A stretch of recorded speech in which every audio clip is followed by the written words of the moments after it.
Hey guys, welcome back to the channel. This is part 2 of our story. If you like this what if story and want to see part 3, let me know in the comments below. Before we start, don't forget to like, subscribe, and share this video with your friends.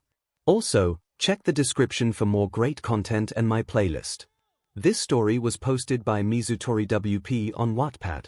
Now, let's start. Am I going to have to spoon feed you? Izuku looked over from his untouched food, a wobbly smile adorning his features. At this point, you might. 1 under the table, Kyouka took his hand in his. You'll be fine. It's not like they can kill you. 2 That's not comforting. Across from them, Okako bounced in her seat. You've beaten Todoroki in every event, Midoriya. I'm sure you'll do great. And if it makes you feel any better, I'm nervous, too. A fight is far different from a race and cavalry battle, but thanks. Tenya smiled, too. Maybe you and I will be up against each other, Midoriya. 5 Kyouka shook her head. Are you trying to give him a heart attack? For everyone. Present MIC came in over the intercom. Please be back on the field in the next 10 minutes where we will be showing the full roster for the final event, the tournament. 1 Izuku sighed. No, but that might give me one. They all stood up, throwing away any leftover food they had and heading back outside. Izuku suddenly felt something slip into hand, finding a small bread roll there. 8 Kyouka placed a hand on his shoulder as they walked. At least eat this. Now calm down, everything's gonna be fine. You've done more than enough to prove yourself. The message has been sent. 5 Izuku smiled in appreciation, his nerves somewhat eased. But he knew deep down that if he lost now without facing Katsuki head-on, he wouldn't be satisfied. Nothing would change. He needed to know what would happen in a real fight with him. And that didn't even include whatever he would have to do if he fought Todoroki. The only thing Izuku had to calm his mind, or at least SWCH's focus on the fight from fear to analyzation, was that Izuku now firmly believed Katsuki was scared the Greenette might actually win. Desperation oozed from Katsuki even if no one else could see it, but Izuku knew. Taking a bite from his roll, they stepped back out onto the field and gathered around with the rest of the students in front of the large screen. 5 Midnight stepped up onto the stage, speaking loudly to the students. It's time for the tournament portion of the festival. The remaining 16 students will be placed in one-on-one fights. Who you face will be decided by drawing lots. After the placements are set, we'll take another half hour to engage in some festivities if you choose to do so. I'm sure those participating in the tournament would rather save their strength. Now, we'll start with Jirou's team as they placed first in the last event. Please, step up and dash. Excuse me. All eyes turned to see Jirou with his hand raised, his gaze down in disappointment. I'd like to drop out. Murmurs and whispers immediately began spreading around, everyone confused by Jirou's decision. I honestly don't remember a single thing from the entire cavalry battle. I don't even remember accepting to be on the team I was on.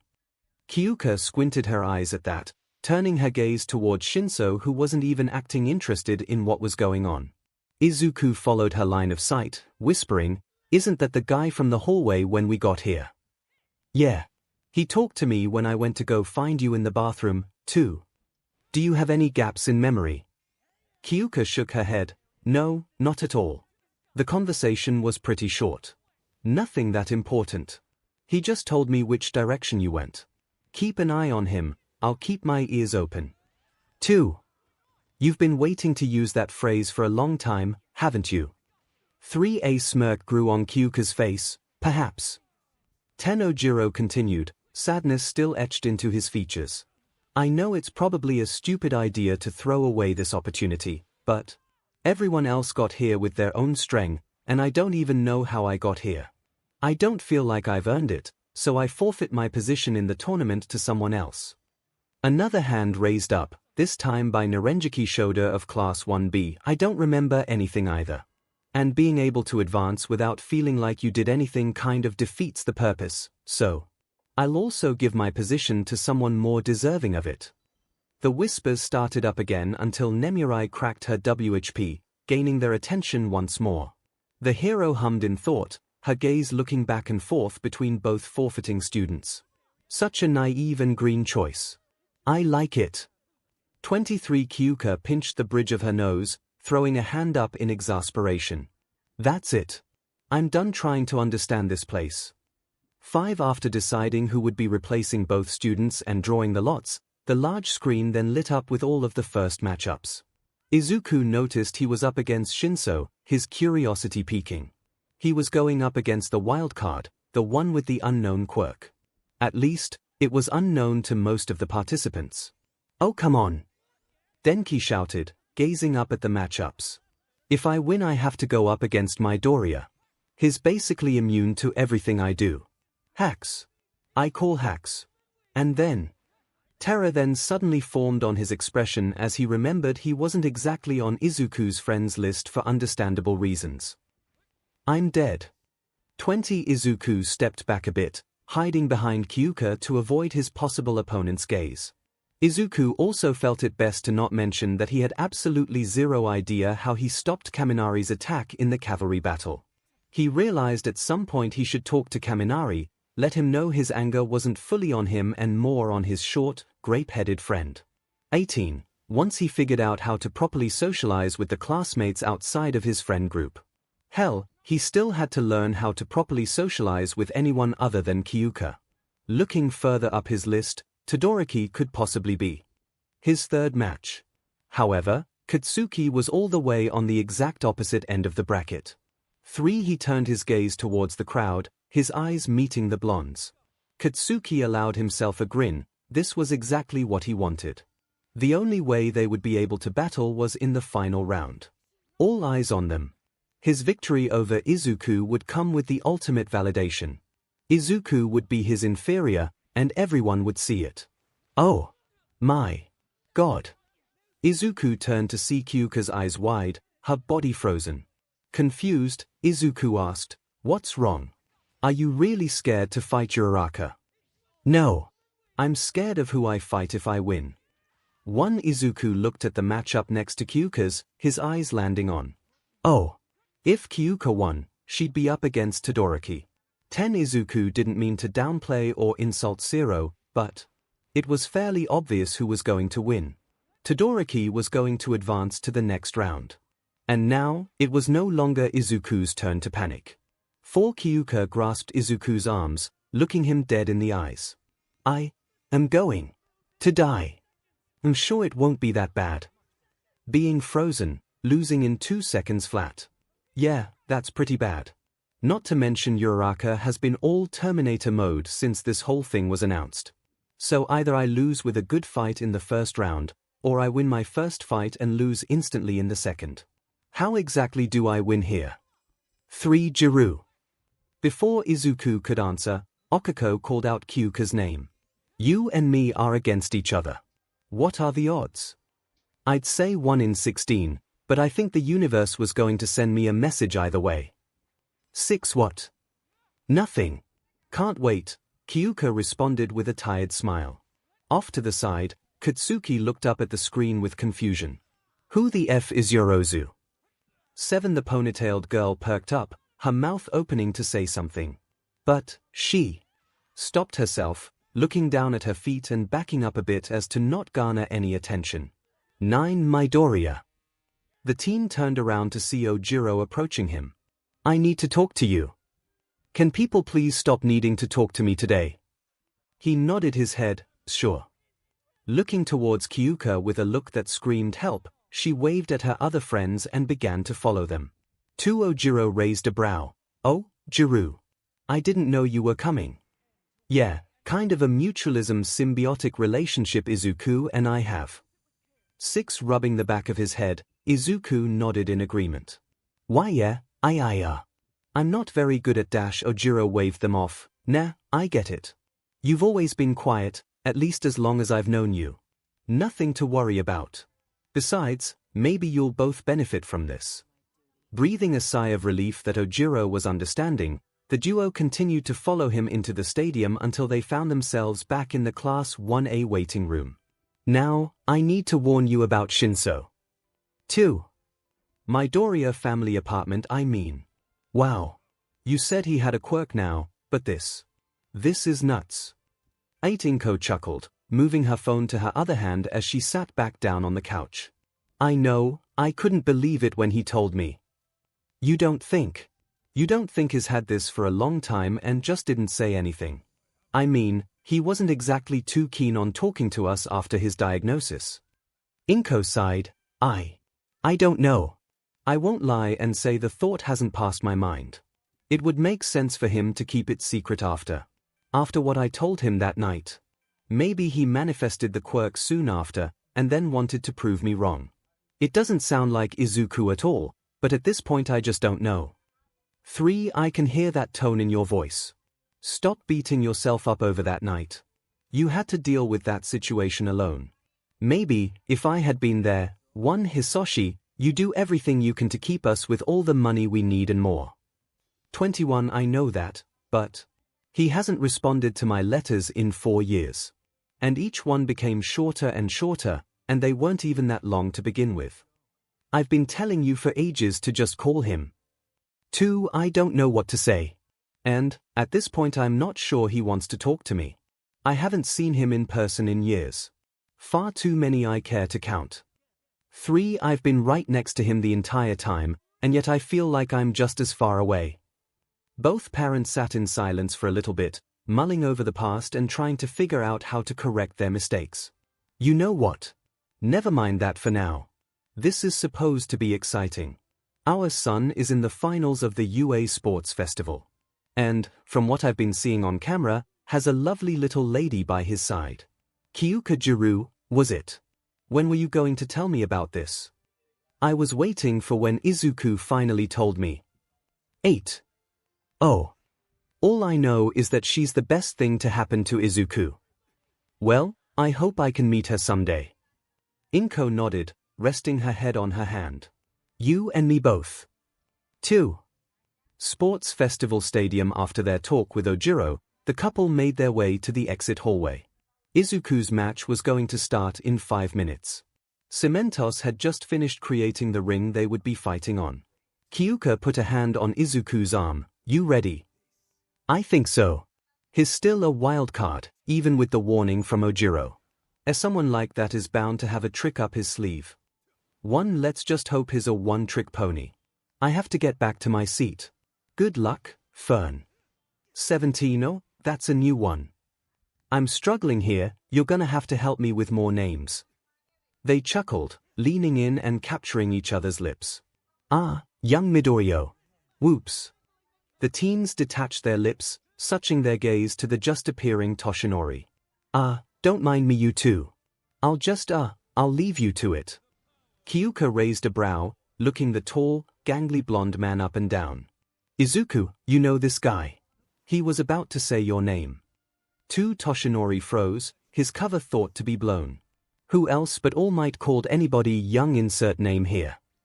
However, Izuku quickly recovered. This is my mentor I told you about. Toshinori Yagi. 6. Oh, really? Hearing his cue, Toshinori played along. Besides, it wasn't exactly a lie. Yes, that's me. You must be 𝗠𝗏. I mean, you must be Jirou. I mean, I already knew that from the festival. Great job, by the way. Midoriya has told me a lot about 𝗠𝗏. You're the one I have to blame for that torturous training regiment. 13. Well, you know what they say.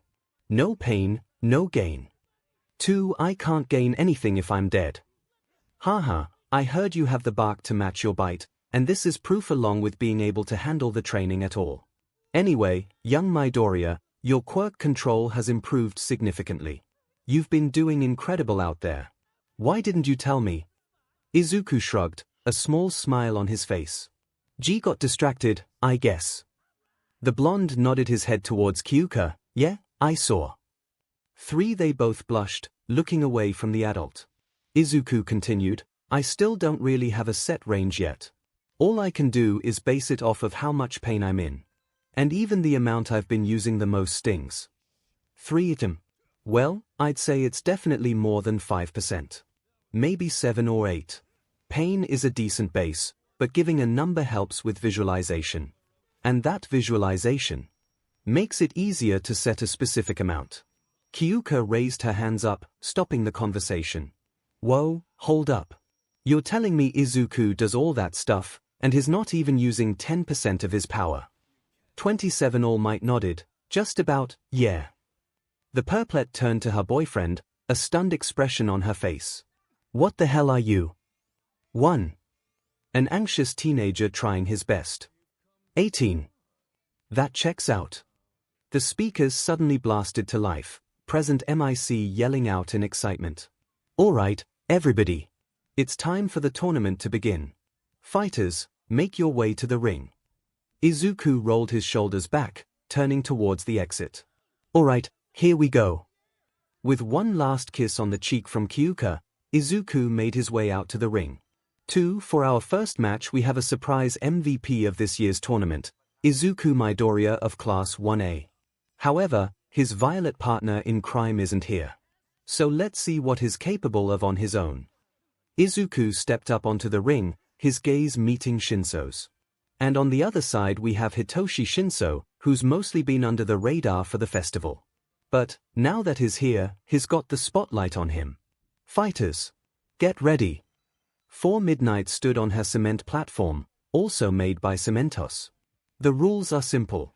Knock your opponent out of the ring, make them unable to continue, or have them say, I give up, and you win. 3 Cementos added, remember, anything except going for the kill is allowed. Otherwise, we'll stop and disqualify you. Ethics have no meaning here, fight dirty if you have to. 3 Shinso scoffed, I give up. Just like that tailed moron, here. Izuku furrowed his brow, but didn't give a verbal response. Present MIC came back over the speakers, alright, let's get this show on the road. 3, 2, 1, begin. The crowd cheered, ready for action. But, neither contestant moved, both standing in place. Shinso because he didn't plan on actually fighting, and Izuku because he was waiting. Jirou warned him about Shinso, but Izuku still had no idea what he was capable of. The threat level hadn't been assessed yet. You guys do know this is the part where you fight, right? Wait, is my MIC on? Aizawa groaned, believe me, it's on. My ears won't stop ringing. For smirking, Shinso began to talk. He's an idiot, right? Don't talk. Izuku merely gave a lifted brow in response to show he was listening. I'm talking about that stupid monkey who gave up his shot to be here. Izuku's eye twitched just a little. Hurling insults like that clearly wasn't Izuku's favorite thing in the world, but he kept himself under control. It was far from enough to make him talk. 2. If responding was the only way Shinso was a threat, then it should be fine to attack, right? Izuku didn't have enough information to feel completely comfortable with that decision, but he couldn't just stand there all day. Izuku bent his knees, energy beginning to flare up around him. 1 On the other side of the ring, Shinso gave a low, irritated growl. Izuku was going for the immediate win. There was no time to waste, he had to pull out the trump card. So, Jirou was that girl's name, right? Izuku faltered for a second, waiting to hear exactly what Shinso was going to say. You know what's funny? At first, I thought you could do much better than that. But, then I got a good look at you. You two are made for each other. 9. Shut up. That is if you had the ball to ask out a girl like that. I mean, you have eyes, right? 6. Shut up. Up in the seats, Okako nudged Kyouka. What are they saying down there? Kyouka.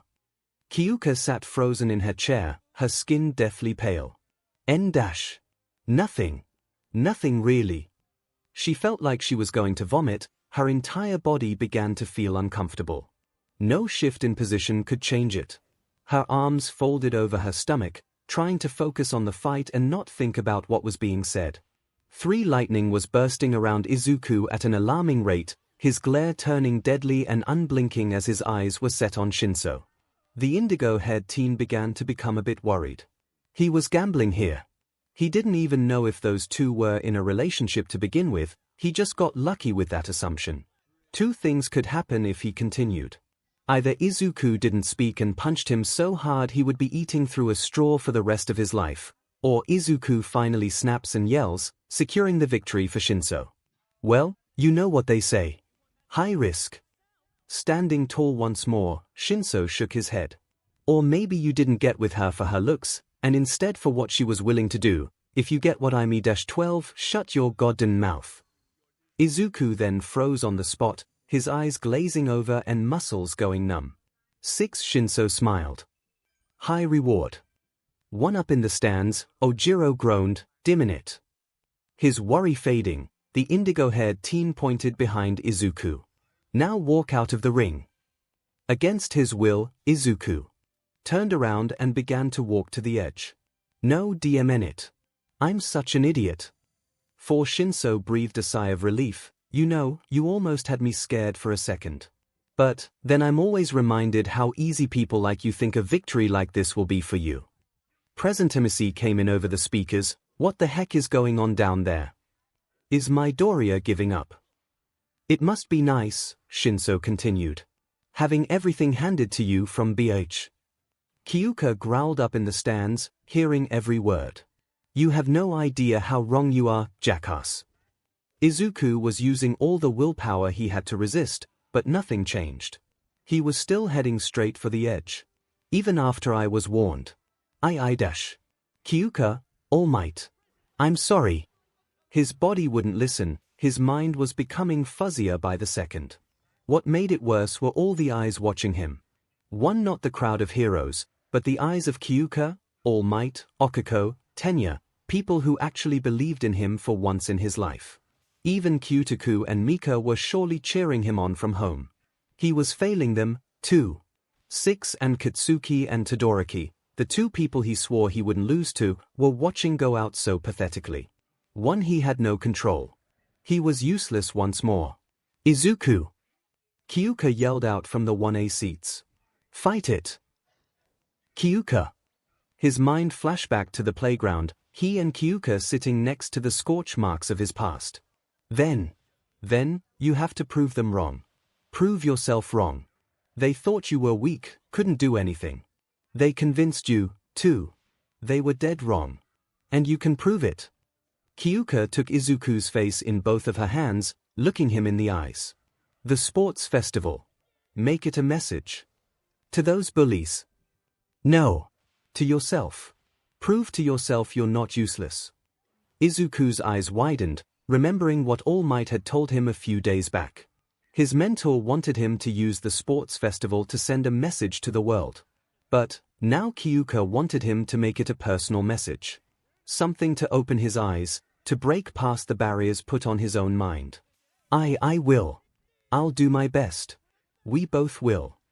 Kyouka smiled, brushing her nose against his. I really like that word now. Both. Izuku fought with every ounce of will he had left.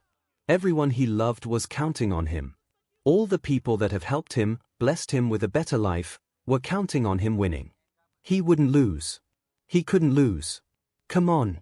Fight it. Stop moving. I can't lose here. After everything, I won't. Something. Anything. Stop me. Izuku felt his stomach drop, his vision darkening and tunneling into the entry archway into the stadium. The pitch-black darkness, 8 sets of eyes lit up. He didn't recognize any of the silhouettes except for one foggy one. A female voice rang out. Whatever you say, kiddo. 26. The tunnel sparked to life. A burning fire of all colors shot out and slammed right into Izuku. He felt his body begin to come back into his control, power flowing through his veins. He stopped in his tracks, still staring straight forward. Shinso's eyes widened. What the hell? Up in the stands, Uraraka looked on in confusion. What's happening? Why is Midoriya leaving the ring? Katsuki growled, that Fing nerd better not be giving up so he doesn't have to fight me. Kyouka swerved around in her seat, glaring up at Katsuki. His not giving up. He would never dash, guys. Mina's eyes widened, her hand raising to point down at the ring. Is anyone else seeing that? All eyes turned back towards Izuku, his body beginning to emit more energy than usual. This time with a mix of yellow electricity with his usual green. Kaminari hummed to himself, looks like my electricity. His eyes widened, remembering what had happened when he shocked Izuku during the cavalry battle. Holy CRP, that's my electricity. 18. Everyone in the stadium had to cover their eyes as a bright flash emanated from Izuku's body. Every person's hair stood on end as a tingling wave passed through them. Everyone felt a push and a small shock, sparks flying from the ring. All of the screens, cameras, phones, lights, everything of the sort shut down, the only light source being the sun. Due to his close proximity to the blast, Shinso tumbled back, his body shaking from electricity. For he shakily stood up, looking over to Izuku to see him looking back at him. How did you dash? You shouldn't have control. Izuku still didn't move, his glare focused on Shinso from over the shoulder. What? Nothing to say for yourself. Of course, with power like that you'd escape. I couldn't enter the golden gates of the hero course because of my quirk, but people like crack all. Shinso had seen in that moment was a flash of green light, and heard the sickening crunch of his nose and Izuku's fist slammed directly into him. He flew back, landing and skidding to a halt just outside the exit archway. For Midnight raised her WHP, lifting her megaphone up to speak. But it was still shut down thanks to whatever Izuku had done with his blast. So she simply shouted, "Shinso is out of bounds. Midoriya advances to the next round. Now we'll take a short break as we try to get the power back on." Some of the crowd cheered while others sat in stunned silence. Izuku stood with his fist extended out, shock also clear on his face. He didn't mean to be that aggressive. Did he? Well, he was still fairly sessed off about Shino's insults towards Kyouka. So, maybe just a little bit. Unintentionally. Shinso sat up, groaning as he covered his broken nose, trying to build in it. He looked up at Izuku, shaking his head before standing up and walking back into the stadium. Izuku grimaced, not liking how that had ended. He looked back at All Might, who was still standing near the opposite entrance in shock, and then up at Kyouka in the stands before running off to follow Shinso. Kyouka sighed, "It, Izuku." She quickly stood up and rushed out of the stands and towards the most logical place the two teens would go to. Recovery Girl's stadium office. Izuku opened up the door to Recovery Girl's office, finding Shinso already on the exam bed with Chio kissing his cheek. "There. Now rest here for a bit." She turned around and looked at Izuku. "Please don't tell me you broke your bones again." "And no, not this time. I just came to check on him. Worried for your opponent. Been a bit since we've seen that kind of sportsmanship in the festival." "All right, fine. So, are you with that Jirou girl yet?" "I'd hope so after leaving you two in my office for so long at the entrance exam." 19. You did that on purpose. 6. Of course I did. I saw that look on your face when she walked in. I couldn't resist. Now I need to check on Aizawa's bandages, no matter how much he'll whine. Hopefully they'll get the power back on by the time I get back. Chio left the room, leaving the two boys to themselves. They sat in silence, the only light source being a few candles Recovery Girl had lit due to the power outage. Look, I didn't mean those things about your girlfriend, alright. Really, she's pretty, even I won't deny that. I was just trying to make you angry so you would yell. Which worked. Until it didn't. 9. Izuku breathed in deep, nodding his head. I understand. Just don't say anything like that again or I swear I get the gist of it.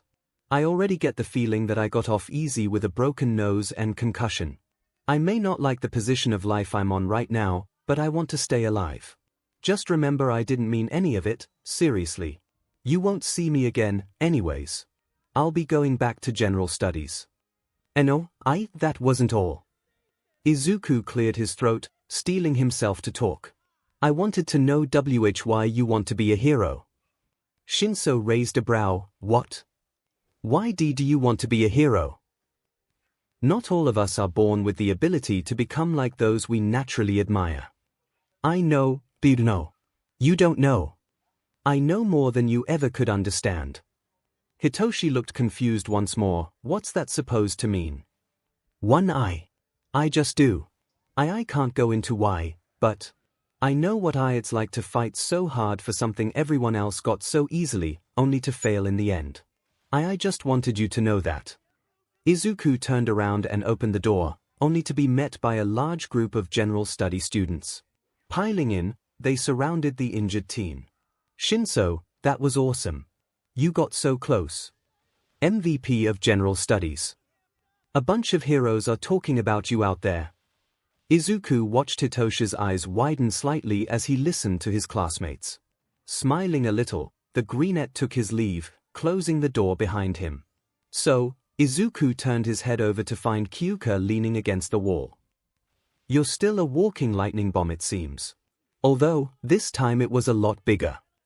Why? I think it had to do with Kaminari's electricity.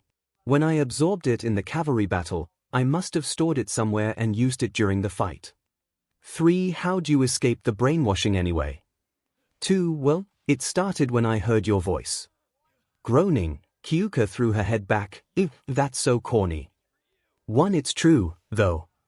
Granted, Izuku was leaving out the extremely important detail of One for All saving him, but Kyouka couldn't know that. Yet. And apparently One for All could speak. So, that was a thing. He'd have to talk to All Might about it later. Whatever it was, Izuku had a feeling it wouldn't be the last time he'd be seeing those figures. Sorry, by the way. Even after Ojiro warned me, I still responded. It's fine, really. No, it's... Izuku then suddenly grabbed Kyouka's hand, dragging her down the hall. Whoa! Izuku, what the heck? He led her into an empty waiting room, likely intended for another class, and stood in front of her after closing the door behind them. What are you doing? You heard Shinso, didn't you? Yeah. It must be crazy to find someone who at least somewhat understands what it's like to not be accepted. I'm not talking about that. You heard him during our fight. You heard. Why I yelled. Kyouka lowered her eyes, biting the inside of her cheek. Yeah, I did. I mean, whatever. You heard him in Recovery Girl's office. He didn't mean it. He was just trying to make you mad. 1. I know, but... With what happened during the battle test last month, and the beach, his hands shakily moved up, caressing every centimeter of her face before stopping with one hand on each cheek. You're perfect. Please, please don't think otherwise. You're the most gorgeous thing I've ever laid eyes on. 3. Kyouka looked down at her feet, a blush on her face. But, eventually she bumped her forehead against Izuku's affectionately. I didn't say stop. 5. Izuku smiled. Appealing is too weak a word to describe you. 1. Keep 'em coming. 1. I'm running out of cheesy phrases. 2. Then show me how you feel. 4. Izuku paused at the forward request by Kyouka, and the massive blush on her face proved that she was surprised by how blunt she had been. I'd be more than happy to. Both teens leaned in, their lips meeting passionately. It was becoming far easier to get carried away as intimacy was becoming more common for them. Which was evident as they moved back, Kyouka's legs hitting the edge of one of the tables. She sat down on the table, not disconnecting her lips from Izuku's. Suddenly, the lights flickered on along with the speakers. Hey everybody! We've got the power back on. The next fight will now go on as scheduled. Izuku looked back towards Kyouka. Should we go watch the next fight? Nah, it's Kaminari. He'll lose anyway. And if he wins, you'll just absorb whatever he throws at you. 2. I guess that's fair. Yep. Now see Mir. As their lips connected again, Kyouka couldn't deny the seed of doubt and insecurity from Shinso's words was still in her mind. Her subconscious was screaming at her that Shinso only complimented her to avoid another beating. Those thoughts were sure to come back to haunt her at another time. 5. But, for now, she had her ESI emergency support Izuku on standby. And her mind was far too focused on her upcoming match to concentrate on the topic for much longer. 8. 15 minutes later, Ida turned around in his seat as he saw his friends approach and sit down. Where have you two been? The couple looked at one another, both blushing slightly before simultaneously responding, bathroom. At the same time. Kyouka shrugged, best friend mental link. Now, what did we miss? Kaminari lose? 2. Unfortunately yes. Ha! Called it. Looking down over the railing, she found Jirou and Todoroki getting ready to fight. She knew needed to follow Izuku's examples and use the opportunity to examine Todoroki. If she beat Okiko, Todoroki was her next opponent. And that didn't bode well at all. With any luck, Jirou would be able to give a good enough fight to allow Kyouka a decent amount of time to analyze the 𝗧𝗵𝗲. Or Shoto could cover the entire side of the stadium with ice. Kyouka let out a shaky breath. You've got to be kidding me. One Midnight deadpanned as she was half covered in ice. Jirou, are you able to move? The tape quirk user looked over at Midnight. You're kidding me, right? Do you really think I can move right now? 1. Then that settles it. Jirou is unable to move. Todoroki moves on to the next round. Shoto moved to defrost his classmate as the crowd tried to cheer up Jirou for his attempt. 3. Looking over at Izuku, Kyouka could see he was focusing on Todoroki. It was his analyzation face, a look she had seen plenty enough beforehand to recognize. You picking up something? Here. Oh, yeah. His ice affects him. Frost covers his body after he uses it. And if he refuses to use his fire, that'll only slow him down, make him weaker. Noted, but still not much going for me. I don't know. I think this was a one-time thing. The overkill of ice, I mean. He seems out of it, at least compared to when I talked to him. Something's happened since then, he seems almost sad. Well, hopefully he sways and becomes so happy that he just lets me win. Okiko suddenly spoke. I hope the same. The couple turned to their bubbly friend, a smile on her face. What? I have a shot at going against him, too. I'm not just gonna let you win, Jirou. But if the winner has to fight Todoroki, do we even want to win? 7. That's a fair point. 1. Next 2 fighters, head to your waiting areas. The arena should be thawed out shortly. The girls stood up, both looking at one another. Ready? Okiko asked. I sure hope so. They chuckled, making their way to the exit. Kyouka and Izuku decided earlier that he wouldn't follow her down to the waiting area to avoid suspicion. And, without telling him, for Izuku to get used to being around his classmates without her around. 11. Her fears about facing Shoto were still evident in her mind, but she still had a promise to keep. She would do her best like Izuku. Besides, if she somehow performed a miracle and beat Todoroki, she would have to fight Izuku. Maybe losing really would be better. 6. 5 minutes later. Alright folks, it looks like we have teammates up against each other for this round. MVP Kyouka Jirou of Class 1A against the ever-bubbly Okiko Uraraka, also from 1A. Midnight cracked her WHP, silencing the crowd. You girls both know the rules, so we'll begin immediately. Ready yourselves. 4. Kyouka crouched down, her jacks brandished. Okiko did the same, her arms out, ready to charge. They knew it would happen eventually, but this was the first match of the tournament portion where not just 2 classmates, but 2 friends were up against each other. But both were ready to do whatever it took. 7. Begin. Just like Izuku's prediction, Okiko charged forward at full speed with her hands out.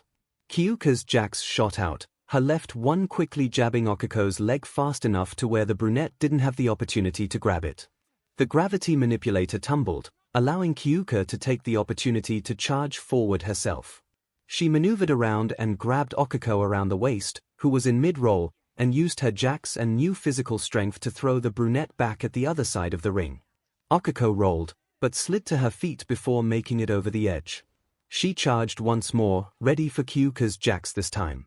The 𝗵𝗃𝗄 knew that the same trick wouldn't work twice, so she let Okiko come to her this time. Okiko stretched out her hand, aimed directly for Kyouka's chest. Dodging to the left, Kyouka jack wrapped around her friend's wrist.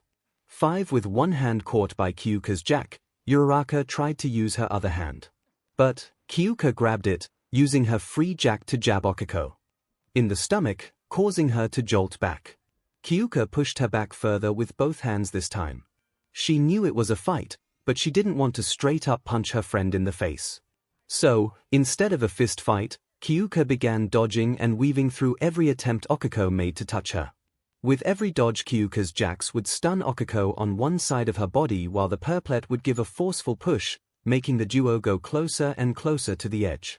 Would you look at that, folks? Uraraka is unrelenting, but Jirou is giving her no chances. I can see why she's this year's MVP so far. Okako gave one last move forward, this time towards Kyouka's face. The violet dodged inward, pulling Okako forward and shoulder bashing her back. Once again, Okako was right against the edge of the arena and breathing heavily. But she didn't let it stop her. Okako charged once more.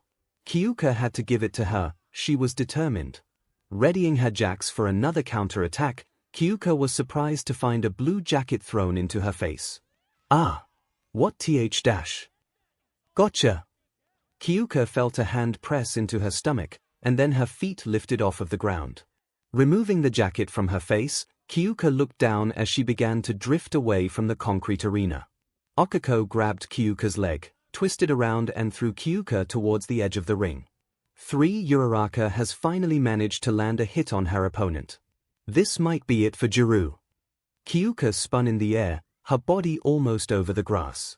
Okako got her fingers ready to release Kyouka from her hold, sending her to the ground. The 𝗵𝗃𝗃 shot out her jacks at Okako, the brunette jumping back to dodge. Kyouka's jacks stabbed into the concrete, allowing her to yank them and send her back to the ring. While her feet may have been back on the ground, she was basically a sitting duck. She couldn't unplug her jacks or she would fly off again. She could try and run with her jacks unplugging and plugging back into the ground again, but her body was still super light. Running would be awkward and still put her at a disadvantage. Kyouka couldn't help but feel bad as she looked up and saw panic in Okako's eyes. It looked like that was her only plan. Not that Kyouka blamed her. The setting they were in didn't exactly benefit either of their quirks. Or, it wouldn't have benefited Kyouka's if she hadn't been training with Izuku. Thanks to Izuku, she had way more combat experience than Okako did. It almost wasn't fair. And her brunette friend was relentless, trying so hard to win. Kyouka thought back once again to Okako's longing to help her parents, imagining her parents watching her at that moment. Okako needed this more than her. There were other festivals. And Okako needed that attention from pros as soon as possible. What if her family went bankrupt before she could get them the money? Kyouka had received enough attention anyway. First place in both the first and second events would garner her plenty of offers alone, she had enough. She promised she would do her best with Izuku, but he would more than understand finding helping someone else being more important. Kyouka detached her jack from the concrete, her feet slowly leaving the ground. Okako kept her speed up, charging towards Kyouka to push her out. Until she stopped. Kyouka's eyes widened. What? What are you doing? What are you doing? You stopped fighting. I just... Okako raised a brow, standing up straight. Were you going to let me win? Kyouka tried to speak, but nothing came out. She was caught red-handed. You need this win more than I do. Okako furrowed her brow in confusion. What do you mean? Your parents, the life you want to give them, you need the attention of other heroes to get that money as soon as you can. I'll have other chances. Okako furrowed her brow, processing what she was hearing. No. I want to win with both of us giving everything we have. You reminded me to achieve that dream. I need to remember to always remain steady, do it all the right way. Make sure I don't accidentally fall off the right path. Well, that starts now. I want to win this the right way. I want to earn it. I can't have things handed to me, I have to fight for my dream. So, Jirou, I can't win. Not like this. Not if you're trying to just give it to me. She backtracked, getting back into a battle-ready position further away. So come at me with everything you've got. Kyouka didn't know Okako had taken what she said a couple weeks ago to heart. But if this was what Okako wanted, who was she to deny her that? Kyouka got ready, too. Her brow furrowing in concentration. Bring it. Gra! Okako charged at full speed, this time with clenched fists instead of open hands. Kyouka jumped back, using her lack of gravity to her advantage. Giving her jack some slack, She pulled on them and flew at Okuko with a drop kick. The brunette dodged under with a roll, now aiming for Kyouka's jacks still stabbed into the ground. But, just as her hand reached out, one unplugged and jabbed Okuko directly into the palm of her hand. Oh! Kyouka pulled again, flying back towards Okuko. The brunette was ready this time, grabbing Kyouka and throwing her towards the end once more. Kyouka growled as she began flying towards the edge again, releasing her jacks from the ground and instead wrapping them around Okuko's leg instead and sweeping her feet out from under her. Pulling once more, using Okuko as her anchor, Kyouka landed back on the ground. Okuko grabbed at the jack around her leg, pulling hard. Kyouka fell forward, landing in a push-up position with her nose just inches from the ground. Her body began moving up again, so she vibrated the jack in Okuko's hand, causing her opponent to release it. Kyouka retracted her jacks, plugging them back into the ground to keep her there. Just as she regained her footing, the musician looked up to see Okuko only a few meters away in another charge. Her instincts kicked in. Kyouka had learned how to react to Izuku's fighting speed, so this was nothing. She grabbed Okuko's hands as they came to give another hard push, her jacks unplugging from the ground and giving a pulsing jab into the brunette's abdomen. Kyouka threw them both back, placing her feet on Okuko's stomach as they rolled backwards. Giving a hard kick, 𝗬𝗧𝗏 went flying through the air and tumbling out of control. Okuko managed to stop herself, but just a little too late. She felt her stomach drop as she realized her leg was just barely hanging over the edge and touching the steps below. Midnight yelled out through her megaphone, "Okuko 𝗬𝗧𝗏 is out of bounds. 𝗬𝗏𝗃 advances to the next round." 6. The crowd cheered, claps and whistles rang in Kyouka's ears as she relaxed her body and began to float up. As she rose, she could make out the faces of her classmates easier. Kyouka looked up into the stands. Izuku was looking down at her with the brightest smile. Plus her eyes then shifted to the left, Todoroki not sitting far behind. They made it to round 2, but things had only just begun.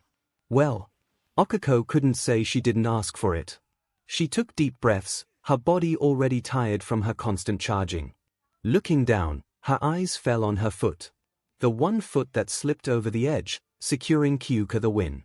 She lost, but she actually didn't feel too bad about it. Was she disappointed? Of course. Anyone would be. But Okuko looked up, Kyouka's hand reaching down to her. Come on. Let's get back to the boys. Losing didn't feel so bad when it was against her friend. Especially someone who inspired her so much. It was a loss, yes. But that just meant she would work to make it her last. Okuko reached up, grabbing Kyouka's hand and pulled herself up to her feet. As they walked to the entrance into the stadium, the brunette looked to her friend. Where'd you learn how to fight like that? 1. Don't give me all the credit. Izuku was the one who thought my jacks would work in hand-to-hand combat. He helped me make my own fighting style. Wow, really? Is that the kind of stuff he's always writing down in his notebooks? They reached the steps and began climbing up towards their class's seating. Oh, yeah, that's kind of his hobby. Hero info, ideas, all that stuff. Either way, you took that fighting style and really did a number on me. You guys really are amazing. I gotta learn how to fight like that. 5. With a slight blush from the praise, Kyouka tapped her jacks together. Thanks. As Kyouka continued up the steps, Okuko stopped at the landings.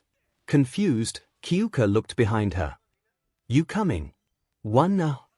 Okuko lifted up her phone, a phone call waiting to be received. I gotta take this. I'll catch up. If I'm not up there by then, tell Ida I said good luck. The brunette walked down the hallway, answering the call. Kyouka caught a little bit of the conversation before moving further up the steps. Hi, Dad. Yeah, I guess it was kinda close. I know her, Jirou's one my friends I told you about. That was all Kyouka heard before both the distance between the two teens grew too far for her to hear. Her parents. Kyouka was happy she won, but still couldn't help but feel like Okuko deserved the win more than she did. The livelihood of a family, unless a miracle happened, depended on Okuko. But what's done is done. And Okuko seemed more determined than ever. It was weird to know you inspire people. Especially when you feel like your actions aren't that grand or anything. But it felt good. Besides, that was Kyouka's entire goal in life, wasn't it?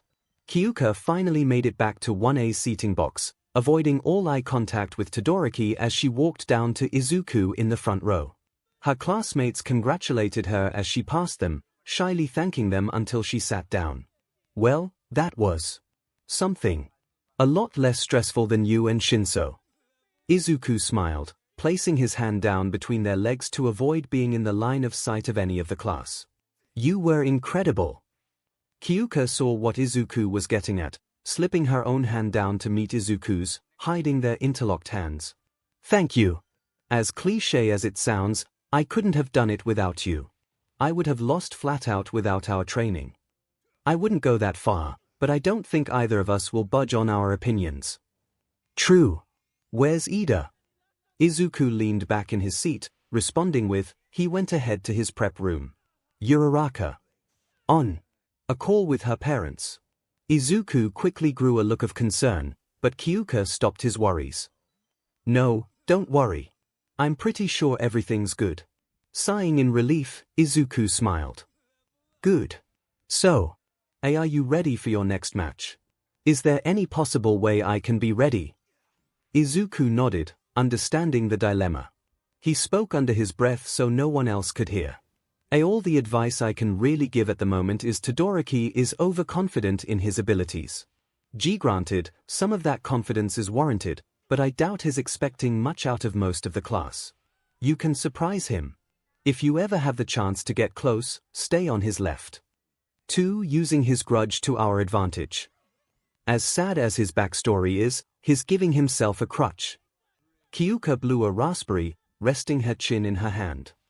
Well, hopefully at least Ida is ready for his fight with 𝗧𝗵𝗲. 10 minutes later, Ida versus 𝗧𝗵𝗲. Oh my god, 𝗧𝗵𝗲 is amazing. While Kyouka was laughing, Izuku was just sitting next to her in complete shock at how badly Ida was being used as a walking advertisement. On Izuku's other side sat Okiko, who made it back to the seats halfway through Ida's battle. 2. Okiko scared in through her teeth, looking over to her friends. We probably should have warned Ida. Kyouka wiped her eye, the last of her laughs petering out into chuckles. I feel so bad for him, but it's so funny. Ida eventually came back looking very upset, refusing to talk about the fight. Time passed with Mina and Ami's battle, with the pink girl taking the victory. After that was Kirishima versus Tetsu, where the battle that resulted was too taxing for everyone involved, including the audience. Ida shook his head as he gazed down at Jirou and Tetsu still duking it out. This is absurd. It's not an immovable object vs an unstoppable force. It's just two immovable objects flailing around. Okiko was asleep next to him, the length of the battle being too much for her to handle. Kyouka wasn't too far behind her, leaning onto Izuku to keep herself upright. Izuku had long since given up on taking notes, looking down at the fight with foggy, half-opened eyes. 5. Both participants are unable to continue. All of them jolted awake and jumped in their seats, quickly looking down at the arena to see Kirishima and Tetsu both unconscious.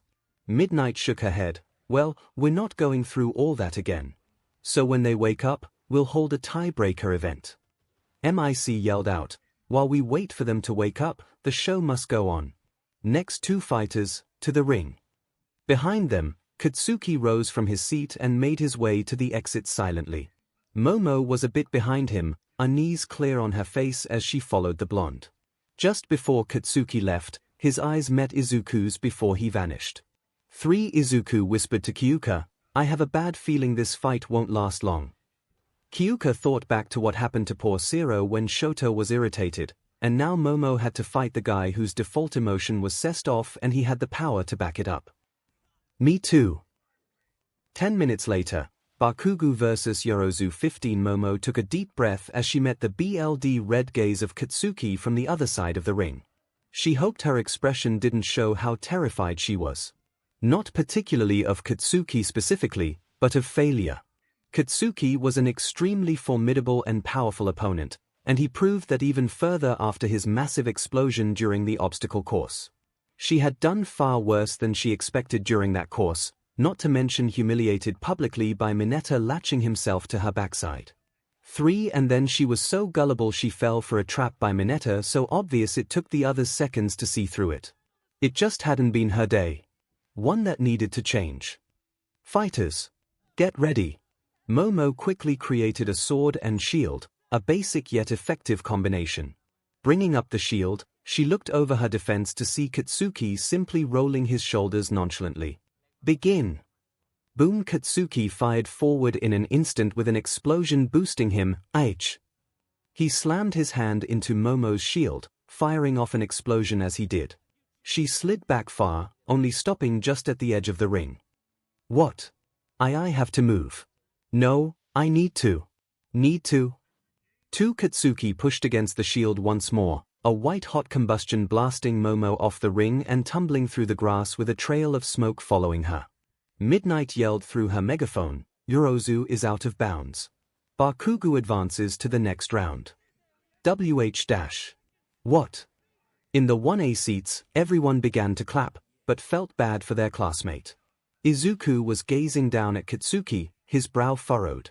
That was fast, even for Bakugo.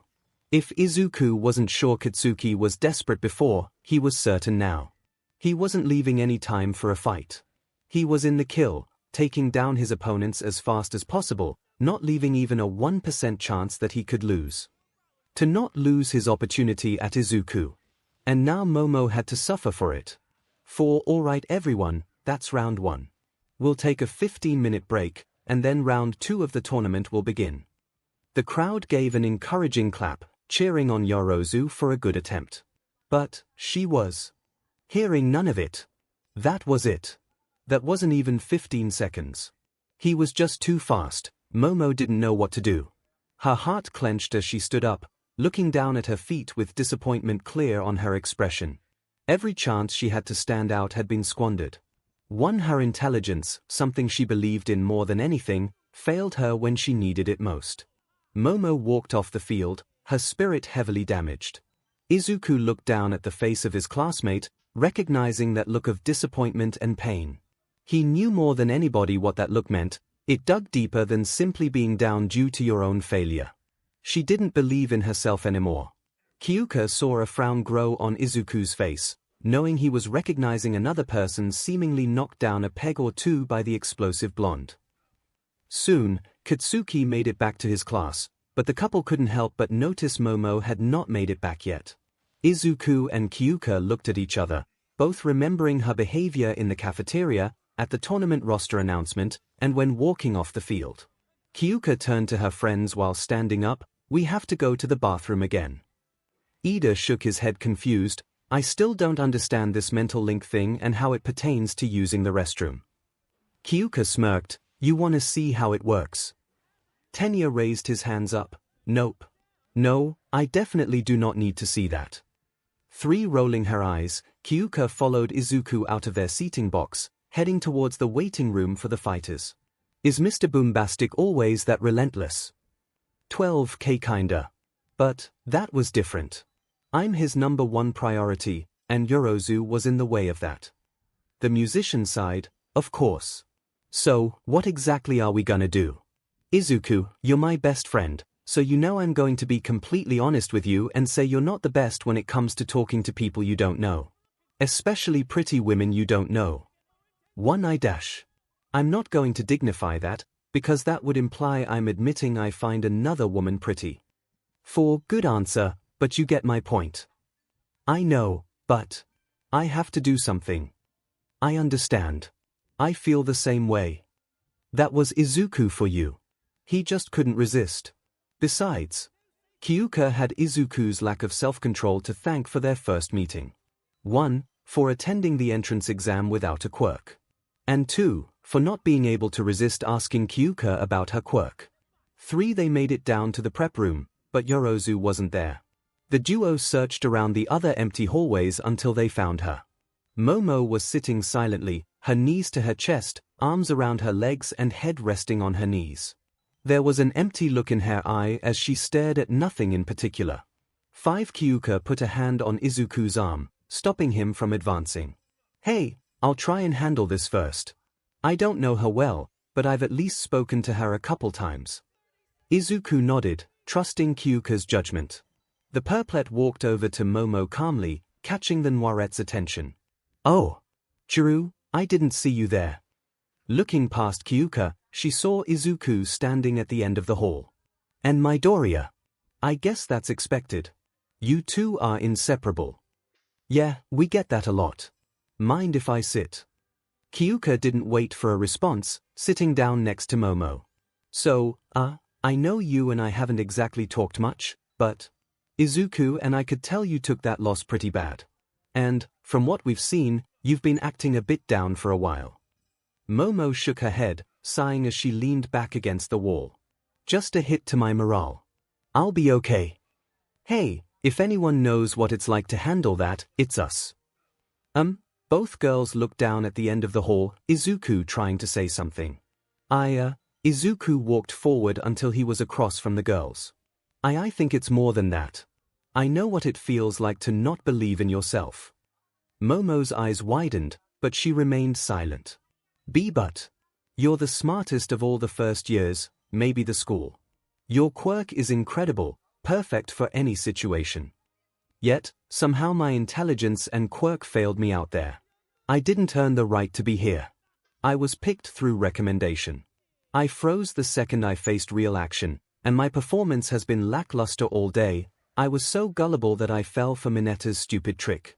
Even one what is it? Momo's eyes darted to Kyouka, but moved away. It's nothing. Kyouka shook her head. You're not backing out of this one. What is it? Even back in battle training. I lost to you in an instant. All year I haven't lived up the expectations people have of me. Oh, Kyouka didn't think of that one. She kind of figuratively and literally pulled the rug out from under her back then.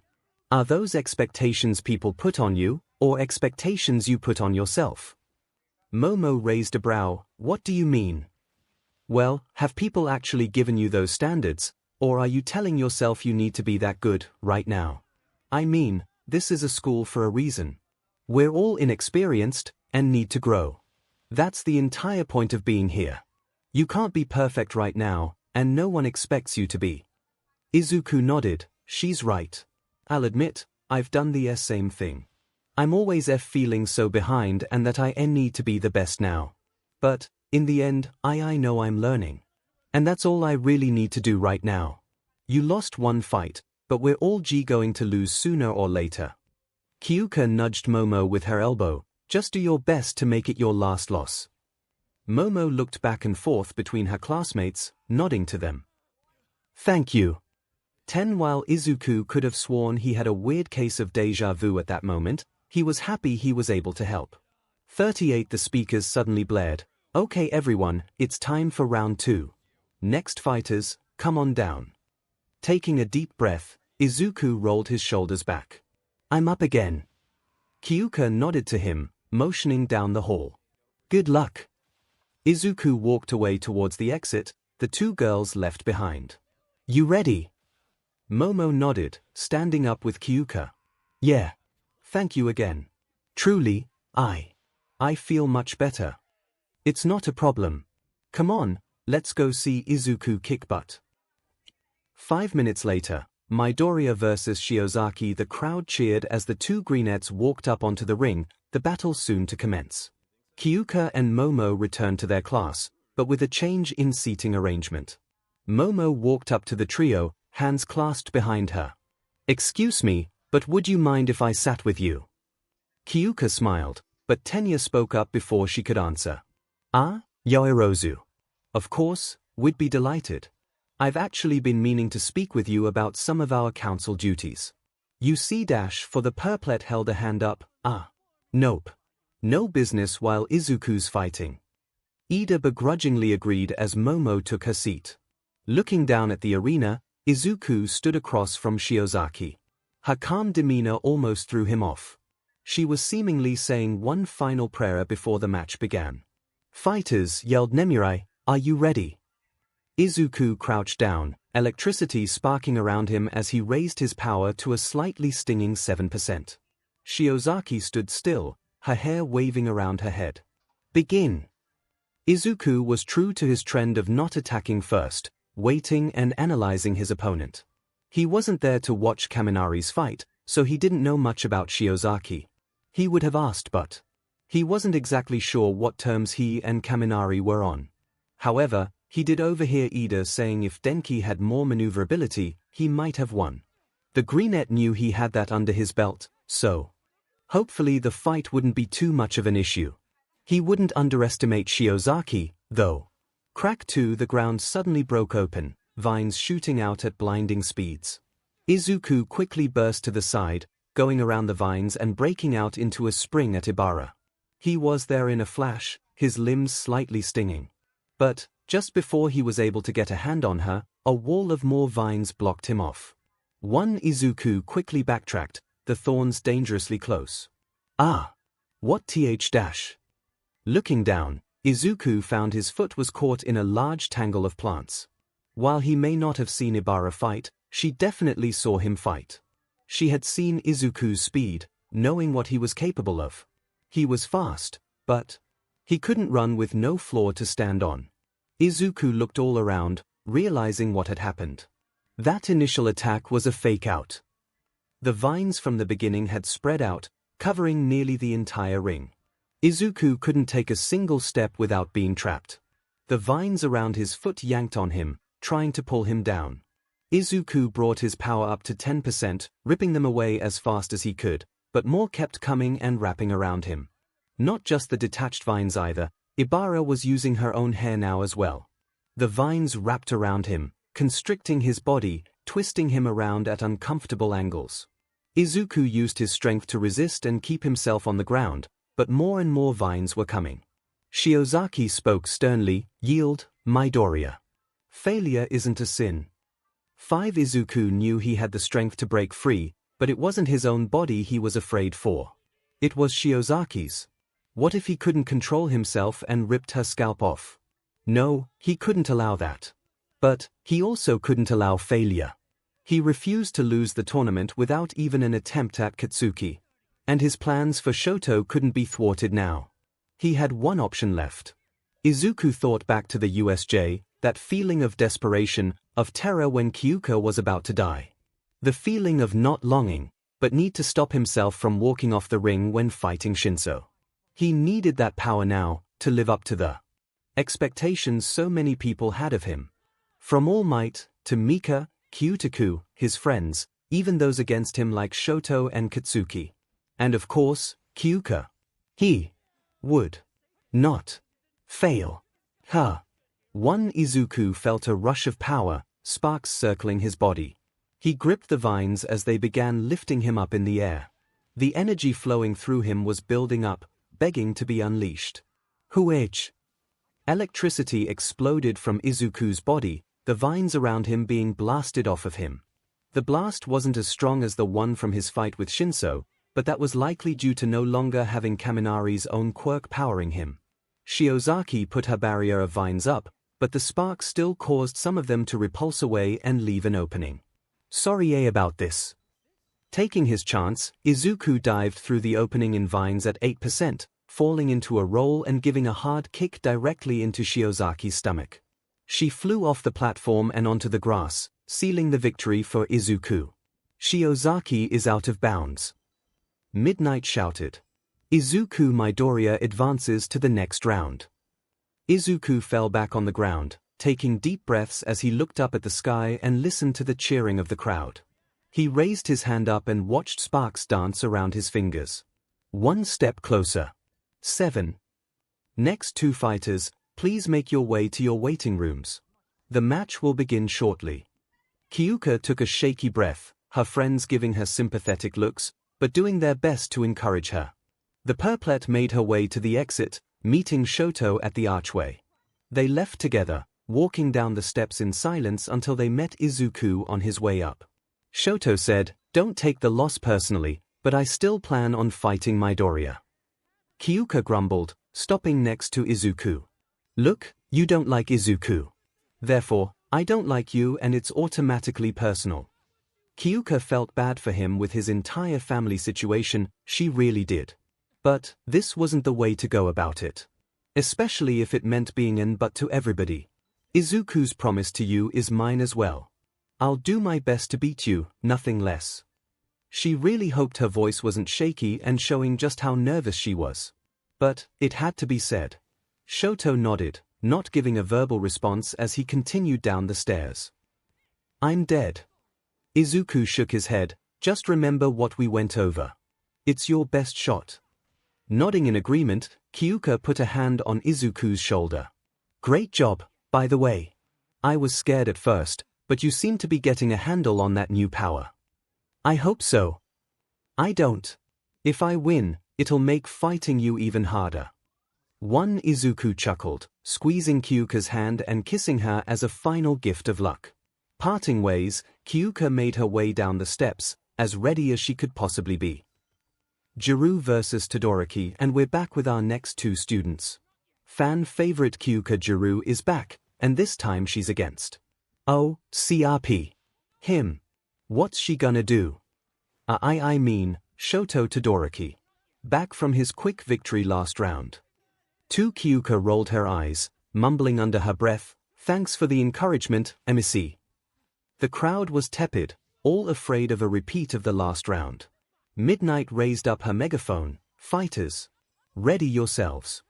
Kyouka brandished her 𝗧𝗪𝗏, her heart pounding in her ears. Todoroki didn't move, just continuing to stare. To begin. Kyouka immediately bolted to the left as a trail of ice came right towards her. Thankfully it seemed Shoto had calmed down since his fight with 𝗧𝗪𝗧, and he wasn't going overboard with his ice. Kyouka charged forward as fast as she could, however she didn't get too far. Halfway across the ring Shoto simply shot out his ice at a much wider range, making it impossible for Kyouka to dodge. She was trapped immediately, her body from the neck below frozen solid. Many sighs emanated throughout the stadium. Kyouka had become a fan favorite, being the solidified MVP of the festival as of that match. But they had all expected that outcome. Shoto was simply too much to handle for most of the roster, which was evident after his quick victory over 𝗧𝗪𝗧. Up in the stands, Okako sighed, dang. Todoroki's too powerful. Ida nodded in disappointment. Quite. I almost hope that I won't have to face him. I guess that all depends on your match against him, Midoriya. Midoriya. She's not finished. They both turned to the greenette, his gaze set on Kyouka. It's not over. One present MIC announced, it looks like Todoroki is moving on once again after another swift victor dash. Wait. What's this? On the platform, Kyouka jammed her 𝗧𝗪𝗏 into the ice, vibrating them and shattering her ensnarement. Jirou just broke the ice. The fight is still on. Kyouka charged once more, much to Shoto's surprise. He quickly shot out another trail of ice, again too wide for Kyouka to dodge, but she once more shattered the ice after it covered her. Shoto was relentless with his ice, but so was Kyouka. With every new patch of ice on her body, she broke through. Getting caught in another glacier, Shoto yelled, just say you give up. This is pointless. Kyouka didn't listen, breaking through again and continuing to close the distance.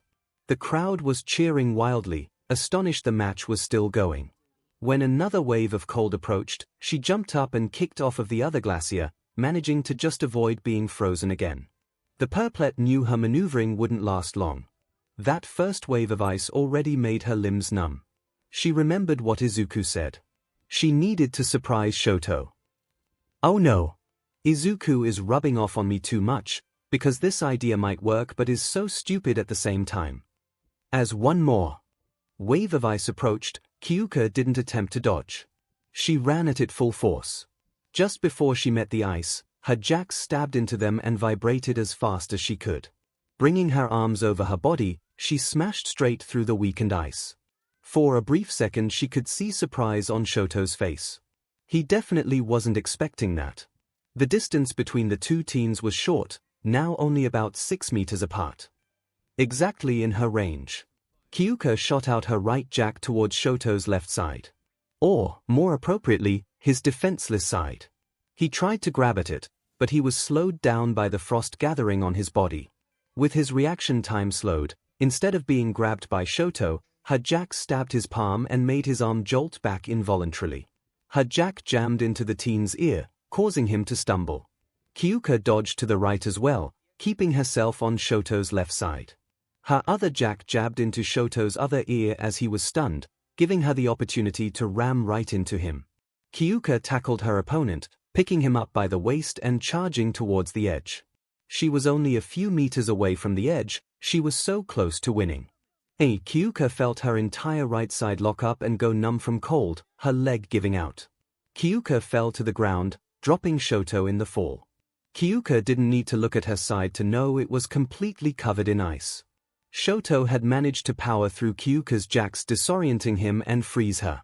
The musician tried to stab her 𝗧𝗏𝗧𝗏 into the ice, but Shoto quickly recovered and froze her completely sans her head. For her 𝗧𝗏𝗧𝗏s were now in the ice as well. As much as she tried to vibrate them, they weren't budging. She was tired, absolutely freezing to the point of not feeling her body, and stuck. Midnight yelled out, "Jirou, are you able to move?" Kyouka did everything in her power to move, but didn't reply. "I'm sorry Jirou, but I'm calling the match." Jirou is unable to move. Todoroki advances to the next round. She might have lost, but what a fight. Against an overwhelmingly powerful opponent as well. That's what I call tenacity. MIC cheered through the speakers. Let's give it up for crowd favorite, Kyouka Jirou.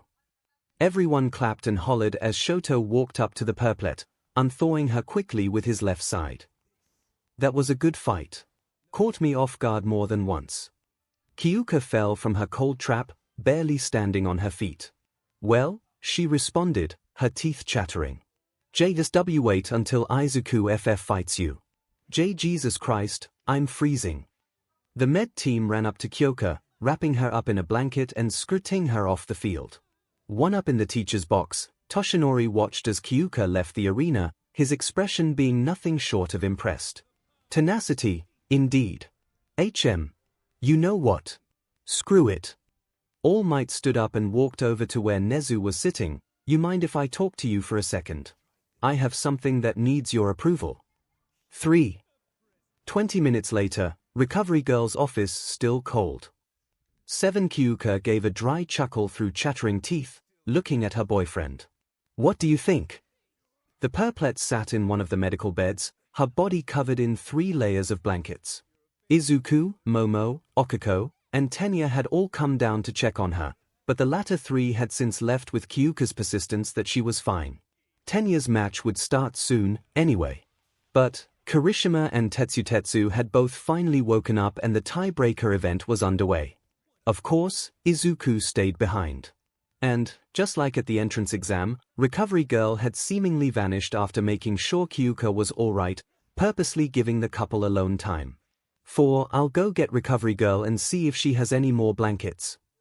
Just as Izuku stood up from his chair, one of Kyouka's freezing cold 𝗧𝗏𝗧𝗏s wrapped around his wrist. Oh. Izuku raised a brow, tilting his head in confusion. What? Do you need something else? Never mind. No, really. Whatever you want, I'll get you. Kyouka blushed. Well, since she's pretty adamant on leaving us alone and both of our matches for this round are over, I was gonna suggest not going to look for more blankets and warming me up yourself. 9A rosy blush blooming on Izuku's face, he smiled a little. Oh, I told you, I needed to catch up on flirts. It's just a dumb suggestion, you don't have to. Someone could walk in and dashed. Kyouka was quickly stopped by Izuku kicking off his shoes and placing himself down on the side of the bed.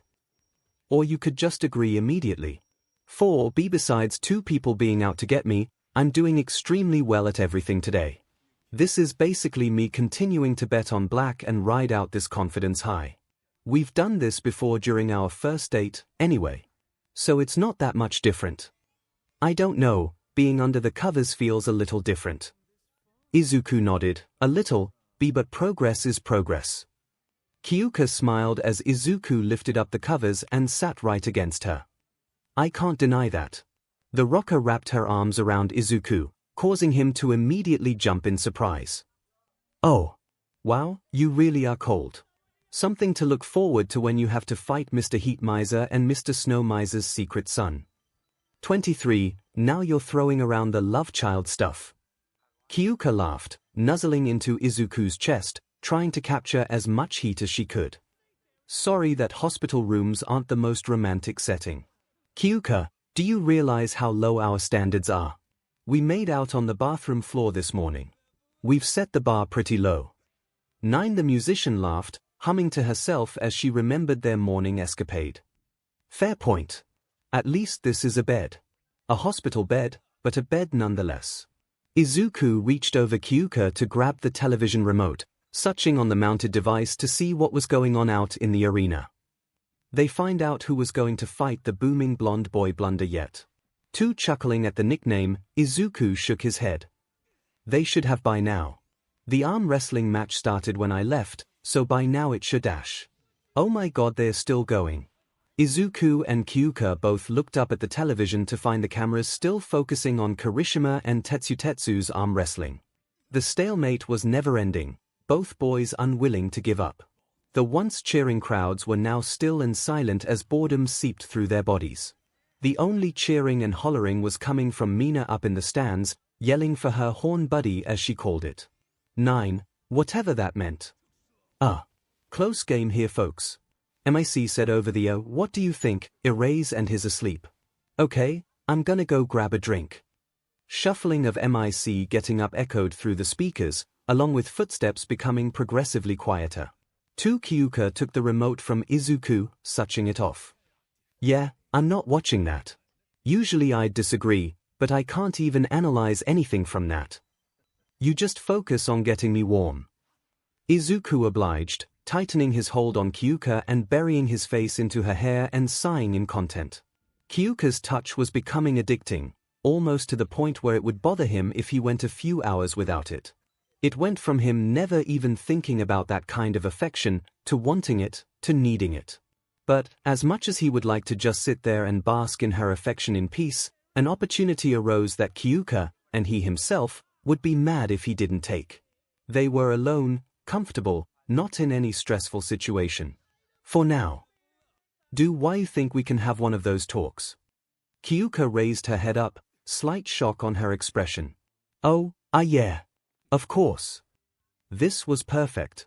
This was exactly what Kyouka had been hoping for when it came to Izuku starting up those conversations by himself. It was proof his trust in her was stronger than anyone else's. What about? You already know about the playground. And this kind of relates to our previous topic being in a hospital bed and all. I want to talk about the day of my diagnosis. I've told you what happened after, but not the whole day. Wow, really? I mean, are you sure? That sounds like a pretty big deal. If you want to work up to it, I would understand. It's okay. The playground was a big deal for me, too. And I want you to know. You deserve to.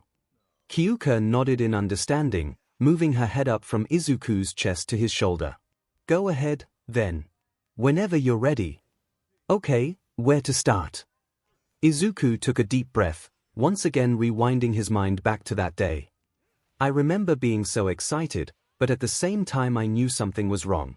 My mom knew I was going from being a late bloomer to zero chance. I could see it in her eyes. She smiled, but she was already sad. His grip tightened a bit, which Kyouka noticed. Then, wait. She wasn't just going to let that little inflection go. This was all to help him feel better, so it was probably best to bring it up. How did they make you feel? 1. What do you mean? Your mom already knew something was wrong, you could see it. How does that make you feel? Izuku breathed in deep, processing the question. At the time, I ignored it. Even if I didn't, I'm not sure how I would think. But, after all this time and everything that's happened, I think it just makes me feel she lost hope in me earlier than I thought. Earlier than you thought. You think your mom doesn't have hope for you? And no, well, not anymore. But, before my quirk came in. Yeah, I did. I'm sure she had hope for you. She thinks so highly of you. Not the hope I wanted. Not until I got my quirk. And by then, it was too late. After another deep breath, Izuku continued. Anyway, she tried to video call my dad earlier on, but he never answered. We learned later that he didn't answer because he fell asleep. It was really late in America, and he had worked overtime the night prior.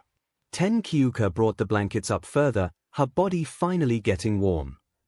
And that, I'm assuming that didn't help with how you feel about him. Or were you so young that you just sort of accepted it? A bit of both. I did accept it, but I was disappointed. And again, I sit here and complain about it when he was working so hard for me. But it was just another moment where he wasn't there. And year after year it was the same. With the time difference and his job, my school, etc., I eventually stopped asking for video calls not too long after that. Haven't done them since, obviously. Izuku's father was a situation Kyouka really was at a loss for. What could she do about it? It was only solvable if Hisoshi came back, and from the looks of it that wouldn't happen for a very long time. Years, even. There was no telling when he would step foot in Japan again. All she could do for now was comfort. Hey, no matter how much my dad gets on our case, don't forget you're an honorary Jirou. He might be dramatic, but my dad would never turn you down if you ever need anything. He'll be there. We all will. Seriously, I think my mom wants to keep you as if she found you on the side of the road. 3. Izuku released another shaky breath, a couple tears brimming in his eyes. Kyouka looked up at him, carefully wiping his eyes. Thank you. All of you. Just remember those privileges are revoked if you break up with me. 8. You think I plan on losing this? 2. Kyouka gave him a chaste kiss. Good answer. After settling back down, Izuku moved on. Once we got to the hospital, they did every test. And when the doctor came back in, he said. Izuku faltered, his lips twitching into a frown just for a second. I'm afraid there's no hope for him. There that word was again. Hope. Kyouka couldn't help but notice that word was being thrown around quite a bit. She knew hope meant everything to everyone, but especially to people like Izuku. And, even herself. Hope was the key to both of their reasonings to be heroes. For Izuku to lose that hope. She wasn't sure how he'd be if he lost his hope that day and gave up. All she could do was feel lucky that Izuku kept his hope and still went for the UA entrance exam. She now had the one she cared for most in the world and returned those feelings, all because of hope. Although, Kyouka couldn't help but focus on one other thing. What kind of but doctor says that? 7. Tell me about it. He might as well have given you the middle finger. 6. Maybe, but at least he was honest. There's a difference between that and honesty. Especially to a 4-year-old. All Izuku did was sigh in response, looking up at the ceiling as his memory rewinded once more. At first I was in shock, but then I'm not sure what I was, just empty. Kyouka let it all sink in, doing her best to process everything she had heard. Izuku let out a shaky breath, causing Kyouka to quickly nuzzle his shoulder, holding him tighter. Sorry, He's just been a while since I've remembered that day. At least, on purpose and so vividly. 7. It's fine. Don't ever apologize for this kind of stuff. But, what did you mean by you didn't know what you were? Izuku furrowed his brow, trying to think about his answer. Honestly, I'm not fully sure myself. I think it was because heroes were all that defined me. Or, it was all I let define me. If I couldn't be a hero, who was I? What did I matter? But, I didn't think those exact thoughts yet. I was only 4, my thought process didn't run that deep. Really it was a few years later when the name Deku finally sank into my head. What did he matter? That was definitely on Kyouka's red flag alarm. And your thoughts now? I have a quirk, friends, and I'm lying in a bed with an appealing girl I get to call my girlfriend. What do you think? Pretty good. Perfect. Izuku smiled as Kyouka leaned up and gave him another kiss. After she settled back down, he continued. You know the rest. I went home, asked my mom if I could be a hero, and she broke down crying and apologized. Now that was a little weird, too. Izuku went through that entire story like he was struggling, going through his past as if it was like crawling on hot coals. But that last part he said so nonchalantly. 3 granted, the first time they talked about it was different. He did seem hesitant at the time, but Kyouka was almost certain that was because it was his first time talking about it. Probably ever. No doubt Izuku never spoke about it. And of course didn't tell anyone. He didn't even have friends to speak to at the time. But now Izuku said it quickly as if trying to move past it like it wasn't important.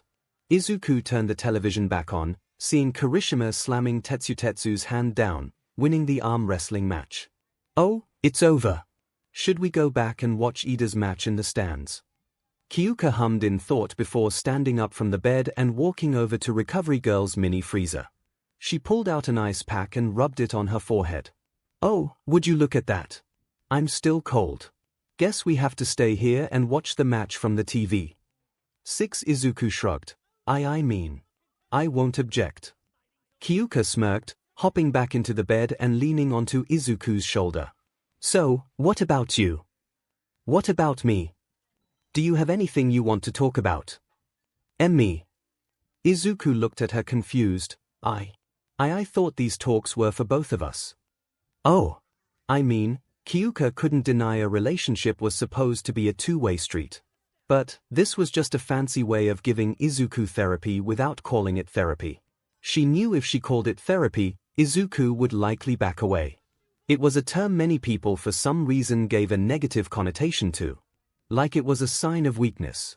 So, that's what led to bottling it all up and… Wait a minute, isn't that exactly what I've been doing? 4. Hypocrisy at its finest. 1. Well, she couldn't just flat out say everything. She definitely wasn't ready for that. So, the same rules for Izuku applied to her. 1 step at a time, learning new things about the other, letting out things others don't know. When I was little, I hated my quirk. Izuku's eyes widened. What? But it's so cool. Not everyone thought so. Suddenly Izuku's body grew stiff, maneuvering to look down at Kyouka. Were you bullied, too? No, not like that. At least, they didn't know they were bullying. Back when I was 4, my jacks were growing in. They were just the ends sticking out of my earlobes. The other kids would laugh at them, not in a mean-spirited way. They just legitimately thought it looked funny. But I didn't see it that way. My mom caught me trying to rip them off. You've seen how sturdy these things are, so obviously that was never going to work. Especially with weak little arms, but still. I hated how I looked. That was the illusion, wasn't it? Hated. Past tense. It was only fair that she shared this story. Izuku told her about the day the seed of his problems was planted, and she told Hess. Not that Izuku knew that yet, but still. Izuku bit the inside of his cheek as he processed it all. I'm so sorry. Hey, that was a long time ago. And they were so young and dumb they still thought chocolate milk came from brown cows and the world used to be black and white until color was magically invented. Besides, it's so small compared to your store-9, it's like you told me earlier. Everyone's issues are their own, and are significant to them in their own ways. Fair enough. Extra points for using my own words against me. Besides, you know now how amazing your quirk is. I love it. Kyouka blushed, her jacks wrapping around Izuku's waist. And they're the main reason we met and talked to one another. So I love my quirk, too. Another successful talk. How was that? 2. Izuku took a deep breath, a small smile growing. Good. Really good, actually. You. Honestly, yeah. Kyouka hadn't talked about that day in a very long time. And she wasn't lying when she said she liked her quirk. Of course she did. But that day still stood as the first day of looking at herself differently. When it came to Izuku, she was proud of him. And when it came to the doctor, he had better hope he never meets Kyouka because she's going to punch him in the face. 12. Izuku moving past the latter half of that day so quickly was still a bit worrying. Although, Izuku had basically summed up what that did to him and his mother's relationship. Maybe he was just trying not to repeat himself. If there was more to it, the details would come in time. These talks were for him to speak to his comfort level. not to push him into talking. Plus they would get there eventually. All in due time. Welp, my joints are gonna be popping for a while. Kyouka groaned, rolling her shoulder as she walked with Izuku back to the stands. But, it's a good thing I have a boyfriend to give me massages whenever I please. I never agreed to that. For are you gonna do it? Of course I am. But you just assumed. Kyouka chuckled, squeezing Izuku's hand in response to their banter. They had been in Recovery Girl's room for a good while after their talk, leading them to learn Kirishima had won the seemingly never-ending arm wrestling match while watching the office television. Ida had taken a pretty swift victory over Mina in the meantime, a match they did actually watch from the office television. And now they were on break, giving Kirishima some time to re-energize before he had to fight Katsuki. A battle which Izuku almost didn't want to watch. After the race, the cavalry battle, and now his fight with Momo, it was clear Katsuki was out for BLD, not letting anyone even have the slightest chance standing in his way of fighting Izuku and coming out on top. An effort all to prove to himself he was still the most skilled. If Izuku beat Shoto, and that was a big if, especially with the plan he had in mind for the fight, he only had one real hope. It was true, Katsuki was his better. He had been training for years, his experience far outweighed Izuku's. But, that anger of his would hurt in the end. Not that Katsuki would fight blindly, he was too smart for that. But, like Todoroki, his body only went so far when it came to using his quirk. After his gigantic blast in the race, constant use in the cavalry battle, and now going 100% in each fight, his arms were bound to be sore. For that pain and eventual cramping was Izuku's best bet. He had the blonde beat in speed. So, if Katsuki falters for even a second due to his quirk, Izuku would be able to strike. 17. Again, if he beat Shoto. Oh, for the love of all that is holy, please beat Shoto. Kyouka nudged him. I can see you sweating bullets from here. Also you're turning my hand into a saltwater lake. Izuku quickly released her hand, finally realizing just how sweaty it was. Sorry. Stopping them in their tracks, Kyouka turned Izuku to face her. It's fine. I get it. After everything Todoroki said earlier, and with how powerful he is, I understand. You saw how nervous I was when I had to fight him. But, you. If I can manage to get close to, and even tackle Todoroki, you'll have no trouble. Izuku looked away, his feet tapping. Why, no problem at all. Kyouka faltered, her eyes narrowing at Izuku. You have something planned, don't you? What? No. That's absolutely, positively, not true. It's entirely true. 10 sighing. Kyouka crossed her arms and leaned back on her leg. Oh boy, what the hell are you about to do? I want to win. I would never break my promise to you. I will win, but... I see no reason not to help Todoroki while I'm at it. Just a little bit, Izuku finished quietly. Her brow furrowing, the musician tilted her head at her boyfriend. Help how? Oh, you know. Maybe, 𝗵𝗃𝗧𝗔𝗔 left side.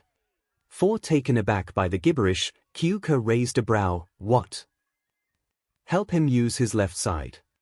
That's a really weird way of saying, hey Kyouka, I'm absolutely insane. Wanna run that by me again? Izuku shook his head, leaning against the wall. Look, it's just after everything he said, I don't want him to keep suffering with this. To deny a part of himself, all because of the expectations put on him for it, to feel like that part of him ruined his life. I know what that feels like. Kyouka bit her bottom lip in thought, joining Izuku in leaning against the wall. Yeah, I guess you do. I think my eyes have been opened a lot in the past year. I've never known another quirkless person, so I've never really had anyone to relate to.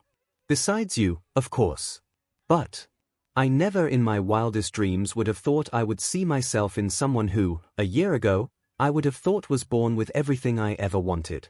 It used to feel like I was the only person in the world who could understand me, but I see now that's not true. And I don't like that, in a way. I don't like how there are other people who probably feel that way. I want to do my best to make sure there's no one else that has to go through what I did. Even if it's only in certain ways. So I want to help him use his fire, show him he doesn't have to deny who he is just to not be like his father. He's his own person, his own hero. It's his power, not anyone else's. Especially not Endeavor's. Kyouka took in everything Izuku said, nodding her head as he finished. Do you remember what we talked about on our first date? We were talking about why we started wanting to be heroes, but how our reasonings change or we gain new ones. You didn't really have any back then, besides just being drawn to being a hero and saving lives. I think you have another one now. Izuku thought about it for a second, remembering that night in the jazz club. Here. I guess I do. He hadn't really considered it, but it was true. He had another true reason to be a hero, another responsibility he wanted to take on. He wondered how many more he would find in the future. I still think you're absolutely crazy. But that's one of things I like about you. And, of course, your endless drive to help people. Even if they've been complete assholes to you this entire time. I won't stop you. Not sure I could even if I wanted to. Why you kinda have me wrapped around your finger. You probably could have convinced me. Kyouka smirked, that's true. But, it might be pretty fun for you to basically tell that 𝗵𝘃𝗲𝗺. Izuku grew concerned at Kyouka's sudden malfunction, following her eyes behind him to come face to face with 𝗵𝘃𝗲𝗺. The pro sneered down at the teens, there you are. I've been looking for you. Kyouka quickly saw Izuku's brain shut down, stepping up for him. How much of that conversation did you hear? I couldn't care less about what you two were talking about. Oh, thank goddess your powers, Endeavor interrupted, turning to Izuku, body enhancement, correct. Along with an array of some other abilities. I haven't seen anything on the level of All Might, but it seems you're the closest thing I'll be getting. Kyouka couldn't help but notice that Izuku was compared to All Might again. Well, I guess like father, like son. But, still just a little suspicious. Izuku was still struck silent, words not coming out. Kyouka once again stepped in, knowing Izuku already had trouble talking with his peers, much less his superiors. Look, we don't really know what you're talking about. We were just I'm not speaking to you. His stare swayed to Kyouka, his brows slightly raising in mirth. I'll admit, you gave Shoto far more of a fight than I expected. I'll commend you for that, but you're not even close to what I need. My son has a duty to surpass All Might. Endeavor turned back to Izuku, so his fight against you will be a very valuable test for his future. You're going to give him a good fight. Give him everything. The pro turned around and began walking away, talking sternly. That's all. I apologize for my intrusion and bluntness. Kyouka sighed to herself, that was the most civil conversation we probably could have gotten out of him, and he's still a PP. Izuku spoke up, and both Kyouka and Endeavor swayed their gazes to him. I'm not All Might. The pro scoffed, I know, I just sigh and Todoroki isn't you. He never will be. Endeavor's expression went to confusion, but then a scowl formed, his voice coming out in a low growl. And that's supposed to mean, exactly. 𝗧𝗵𝗲 Kyouka. Izuku quickly grabbed Kyouka's hand, walking the opposite direction down the hall. Endeavor watched them leave, a grunt escaping his lips as he walked away as well, deciding an interrogation of teenagers wasn't worth it. They made it to the stairwell, with Kyouka covering her face and pressing her forehead against the wall. Izuku, I'm all for you standing your ground more.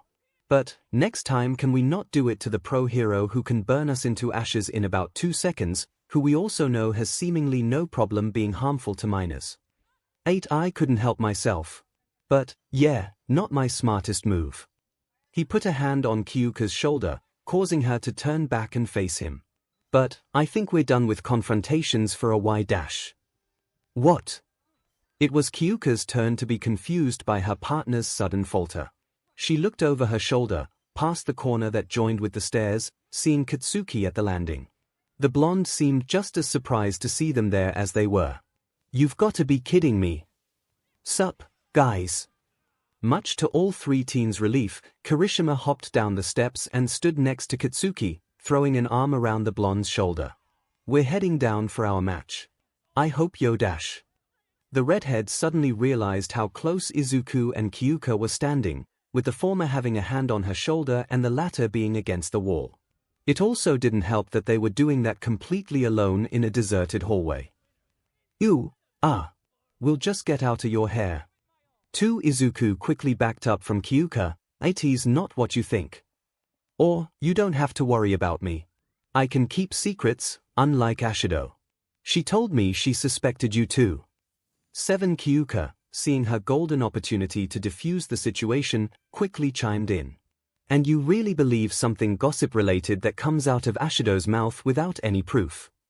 1 Jirou opened his mouth to retort, but quickly stopped himself. Okay, Ashido is a great friend. But, you're absolutely correct. If you say nothing's going on, then I'll trust why. 1 Katsuki suddenly growled, pushing Kirishima away and stomping down the steps. For FS sake, I don't give a SHT who Deku is Fing. Get the hell out of my way. He turned to take the other flight of steps down, but pointed angrily up at Kirishima. And you, stupid hair. Your entrance is back on the other Fing side of the stadium. 8 As the blonde left, Kirishima's eyes widened. Holy Siabin, he's right. I gotta go. Wish me luck. The faux redhead quickly jogged down the hall, hoping to make it to his waiting room in time. Izuku slid down the wall, and Kyouka gave an unenthusiastic good luck. She then also yelled down the steps, do your worst, Kaken. 5F off, echoed from below. 13 Kyouka chuckled, I may hate him, but he gives me so much material. She walked back over to Izuku, reaching down to ruffle his hair. Well, that was a close one. Funnily enough, we weren't lying. It really wasn't anything bad. 5 Izuku looked up at Kyouka, exhaustion on his features. Is it too much to ask for just one day of my life to be either emotionally exhausting, mentally exhausting, or physically exhausting, and not all three at the same time? 6 Yes. Accepting his fate, Izuku sighed. I thought so. He stood up, continuing his trek up the steps towards his class seats. Recovery Girl's office was on the other side of the stadium from 1A, so it was taking a few minutes. And the battle has begun. MIC announced over the intercom. Reaching their floor, Kyouka turned to Izuku. So, we already know Legally Blonde is on a warpath. How long do you think Kirishima will last? 3 Sighing, Izuku shrugged. I don't know. Honestly, not long. They reached the door to their seats, Izuku's hand on the doorknob. He can't win, not against Kaken's quirk. Kirishima's defense is great, but after too long he'll be worn down. But, who knows? Maybe he'll last longer than I thin boom boom boom, and we have a winner. 2 Izuku's eyes widened, he immediately ran through the door and looked down at the field. The ring held Katsuki, his arm outstretched with a scorch mark out in front of him. Kirishima laid in the grass, the front of his jacket burned, his quirk only covering about half of his body. 3 Midnight waved her flail. Kirishima is out of bounds. Bakugo moves on to the next round.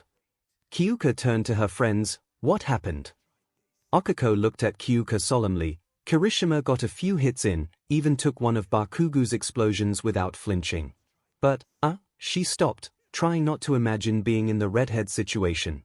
Bakugo didn't take exception to that, Momo finished for her. Once he saw Kirishima tank an explosion, he went ballistic, throwing out blasts at full power. He seemed to figure out that Kirishima's power couldn't outlast him forever. Ida crossed his arms, leaning back in his chair. This means I'll have to face off against Bakugo. As rude and arrogant as he is, it truly seems like he has the power to back up his claims. Kyouka looked towards Izuku, gauging his reaction. He was still staring down at Kirishima, rubbing his chest slightly. Seeing someone else on the ground, burnt, surrounded by scorch marks just like the ones at the playground, it definitely wasn't a good sight for him. Hey, you alright? Izuku jumped out of his stupor, turning to Kyouka. Oh, yeah. Just thinking. Nodding, the musician looked back to Ida, trying to think of something Izuku would say as battle advice. He's trying to take everyone down as fast as he can, making sure they don't have even the slightest chance of beating him. You need to be faster. Ida smirked. I can do that. And skill. He pushed up his glasses. I do believe I can supply that as well. And you'll need a whole lot of luck. 2 that I'm not sure about. 8 Alright, everyone. MIC yelled over the speakers. We'll have a short break as our next fighters prepare themselves for the coming battles. See you in 10 minutes. Izuku took a deep breath, turning back around, despite just arriving. Looks like I'm up. As he stood, so did Shoto. And for some reason Kaminari. Kyouka turned around in her seat, looking up at the electric quirk user. What are you doing? He saluted Izuku, honoring another one of the fallen. 3 You just really want me to punch you, don't you? I'm just being honest. We all saw what happened to you and Zero. I'd be doing the same for everyone else, even Bakugo. But, don't tell him I said that. I'm 100% going to tell him. Izuku decided to ignore Kaminari and take his leave, exiting the seating area just after Todoroki. They parted ways, Izuku heading towards the other side of the stadium. Once he did, he began walking down the steps, coming face to face with Katsuki. For some reason, the universe was having a field day with making them come face to face before their fight. Izuku tried to pass him, walking down the stairs without a word, but Katsuki suddenly grabbed his arm and looked him dead in the eye. Izuku's heart began pounding in his chest, his flight or fight senses shutting down, fear taking its place to freeze him to the spot. Beat him. 2 Izuku didn't know what to do, so he turned to someone who would. So, what would Kyouka do? Sarcasm. 10 Thanks for the words of encouragement. 1 Katsuki furrowed his brow in confusion, which was mostly due to Izuku's tone not coming off as sarcastic and instead legitimately genuine. 4 Izuku decided to take it as disarming Katsuki with the unexpected. Is there a problem here, boys? Both teens looked up the stairs to see All Might, arms crossed and a brow raised. Katsuki took his hand off Izuku's arm. No. Just needed to say something. Toshinori walked down the steps, placing a hand on Katsuki's shoulder. Young Bakugo, I understand you've been a bit troubled as of late. Need I remind you of your behavior and the warning I gave you during battle training? As heroes, we must not just strive to stand and work along with the people we protect, but our fellow heroes and peers. Perhaps Katsuki shrugged off All Might's hand, walking up the steps. Get your DMN hand off me. I don't need any advice, and I don't need to get along with that nerd, or any of the other idiots around here. I'm fine on my own. 4 Friends make us strong, young Bakugo. Or, Might called up. You work alone. Even gave up your sidekick. I don't need anyone dragging me down. 1 With Katsuki now out of sight, Toshinori sighed, he's far more difficult than I imagined. Izuku nodded, you have no idea. Well, no matter. People like him always say things like that, yet are proven wrong in the end. Usually. Hopefully. Maybe. Izuku opted out of saying just how far from a normal lone wolf Katsuki was. Now, young Midoriya, let's head down to your waiting room. I've been trying to find time to talk to you for a while now, but a certain lady friend of yours has been attached to your hip. 1 Well, not that I blame you, of course. I encouraged this young love, and still do. Besides, I must admit, it is very cute. 14 All Might. Haha. Come on, let's go. Walking down the steps, neither of them noticed a certain blonde still listening from up the steps, curious as to why and how Izuku and All Might were on such friendly terms. At least, friendlier terms than any of the other students seemed to be. 6 Fighter's waiting room. All Might groaned as he popped out of his buff form, slumping down in one of the chairs. All right, finally. Now, I wanted to talk with you about your fight with Shinsu. All Might breathed in deeply, his hands pressed together, then pointed them out at Izuku. What? 3 He's a little hard to explain, Izuku said, sitting down across from his mentor. Well, first I was brainwashed. A hair. And then he made me walk out of the ring. A hair. And then I saw what I think might have been the previous users of One for All. A hair. 3 And then I heard this voice. Wait a minute. Back it up. You saw what? Izuku leaned forward in his seat, trying to focus on the memory. There were 7 or 8 shadows, I think. I didn't get an exact number, but I do know one of them kind of looked like you. Toshinori leaned back, rubbing his chin in thought. Well, I saw something like that only once before when I was young, but it wasn't like this. I have to assume it wasn't one for all that broke you out of the brainwash. Your own strong will is the likely answer. I don't think so, because that's not all. What do you mean? Izuku ran his hand through his hair as he reminisced. I sort of called out to them. And they answered. And, I mean literally. There was a voice. Toshinori's eyes widened, his brow furrowing in confusion.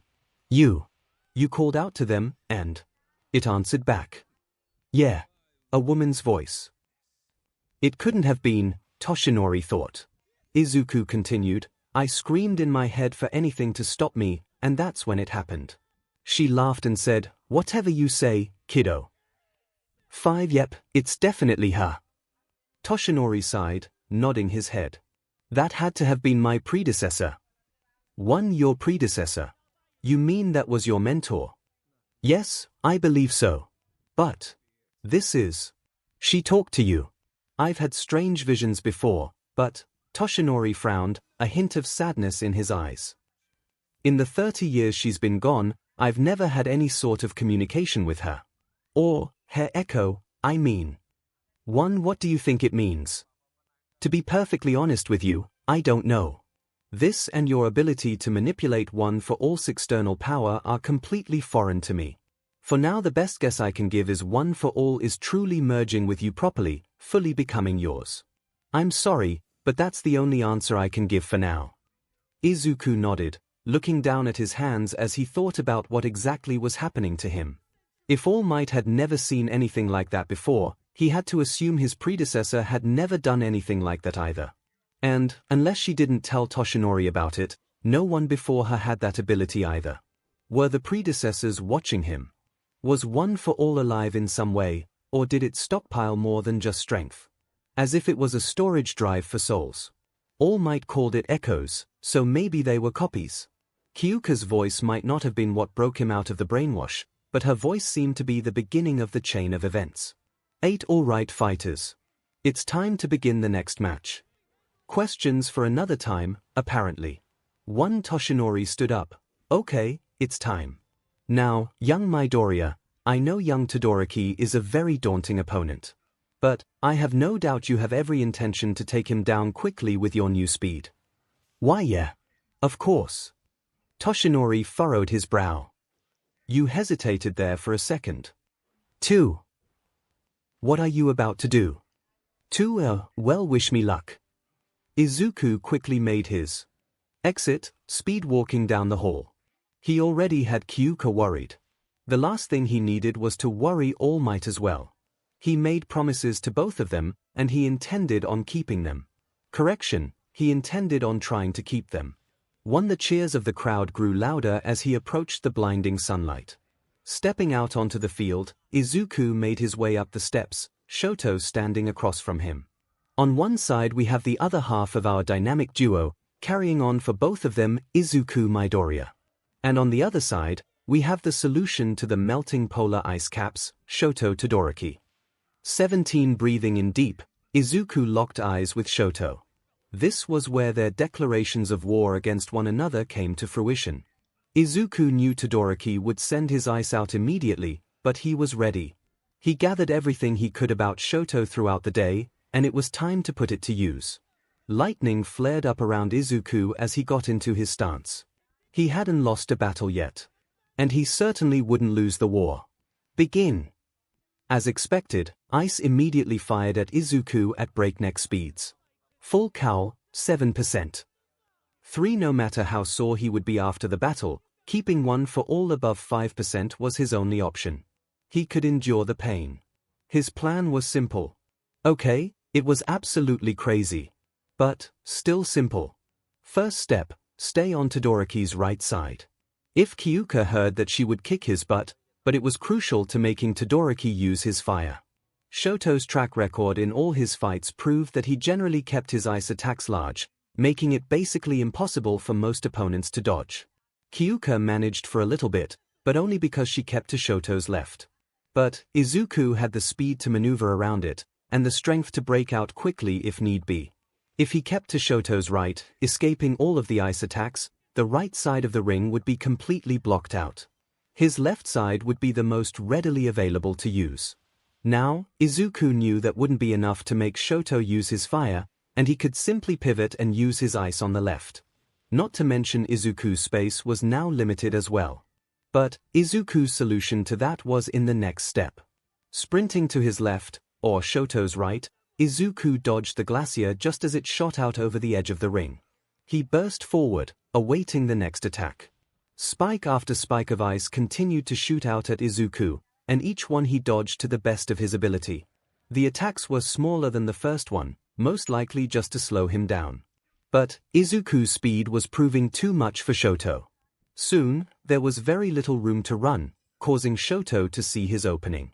With Izuku surrounded by ice, nowhere to run, Shoto released another large wave of ice. Izuku quickly clambered up the wall of ice next to him, but the ice was slowing him down with how slick it was. "I can't run, so I need to." The ice reached his feet, the cold spreading up his ankles. "Jump!" Raising his power just a bit more, Izuku broke free of his ensnarement and flew over the glacier. The raise in power cramped his leg, making him have to roll on his landing. He stood up quickly, limping back and raising his hand up, ready to use all of his power as he was expecting another attack. But Shoto didn't attack. He was standing at the other end in confusion. He looked to Izuku. What are you doing?" With pain still in his leg, Izuku decided to keep him talking until it subsided. "What do you mean?" Shoto squinted at the ice he had made, all of it covering one side. It wouldn't be much of a surprise, except for the fact that Izuku stayed there. He never once tried to maneuver anywhere else. And it was all on his right. Shoto's glare swerved towards Izuku. "You spoke to him, didn't you?" Izuku shook his head. "It's not what you think." "You're trying to make me use my left side." "Okay, it's exactly what you think, just not for the reason you think." He could practically hear Kyouka facepalming. Izuku's cramp finally subsided as he allowed one for all to flow through him once more. "Just trust me." Izuku burst at Shoto, entering his half of the ring with electricity trailing behind him. 1 second step, apply pressure. 5 Shoto pivoted to his left, his right foot sending out more ice. But he wasn't fast enough. Being so early into formation, the ice he created was smaller and weaker. Izuku smashed right through it, slamming a right hook into Shoto's jaw.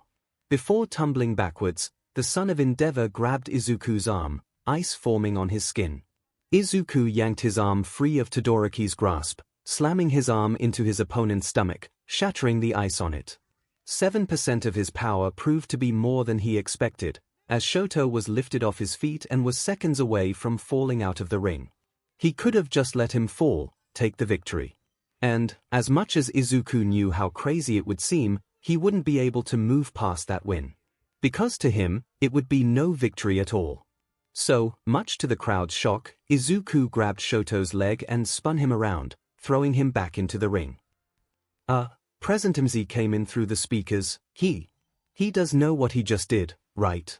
He knows knocking his opponent off the ring is his goal. Up in the 1A seats, they all were just as confused as the rest of the crowd. Momo shook her head in disbelief.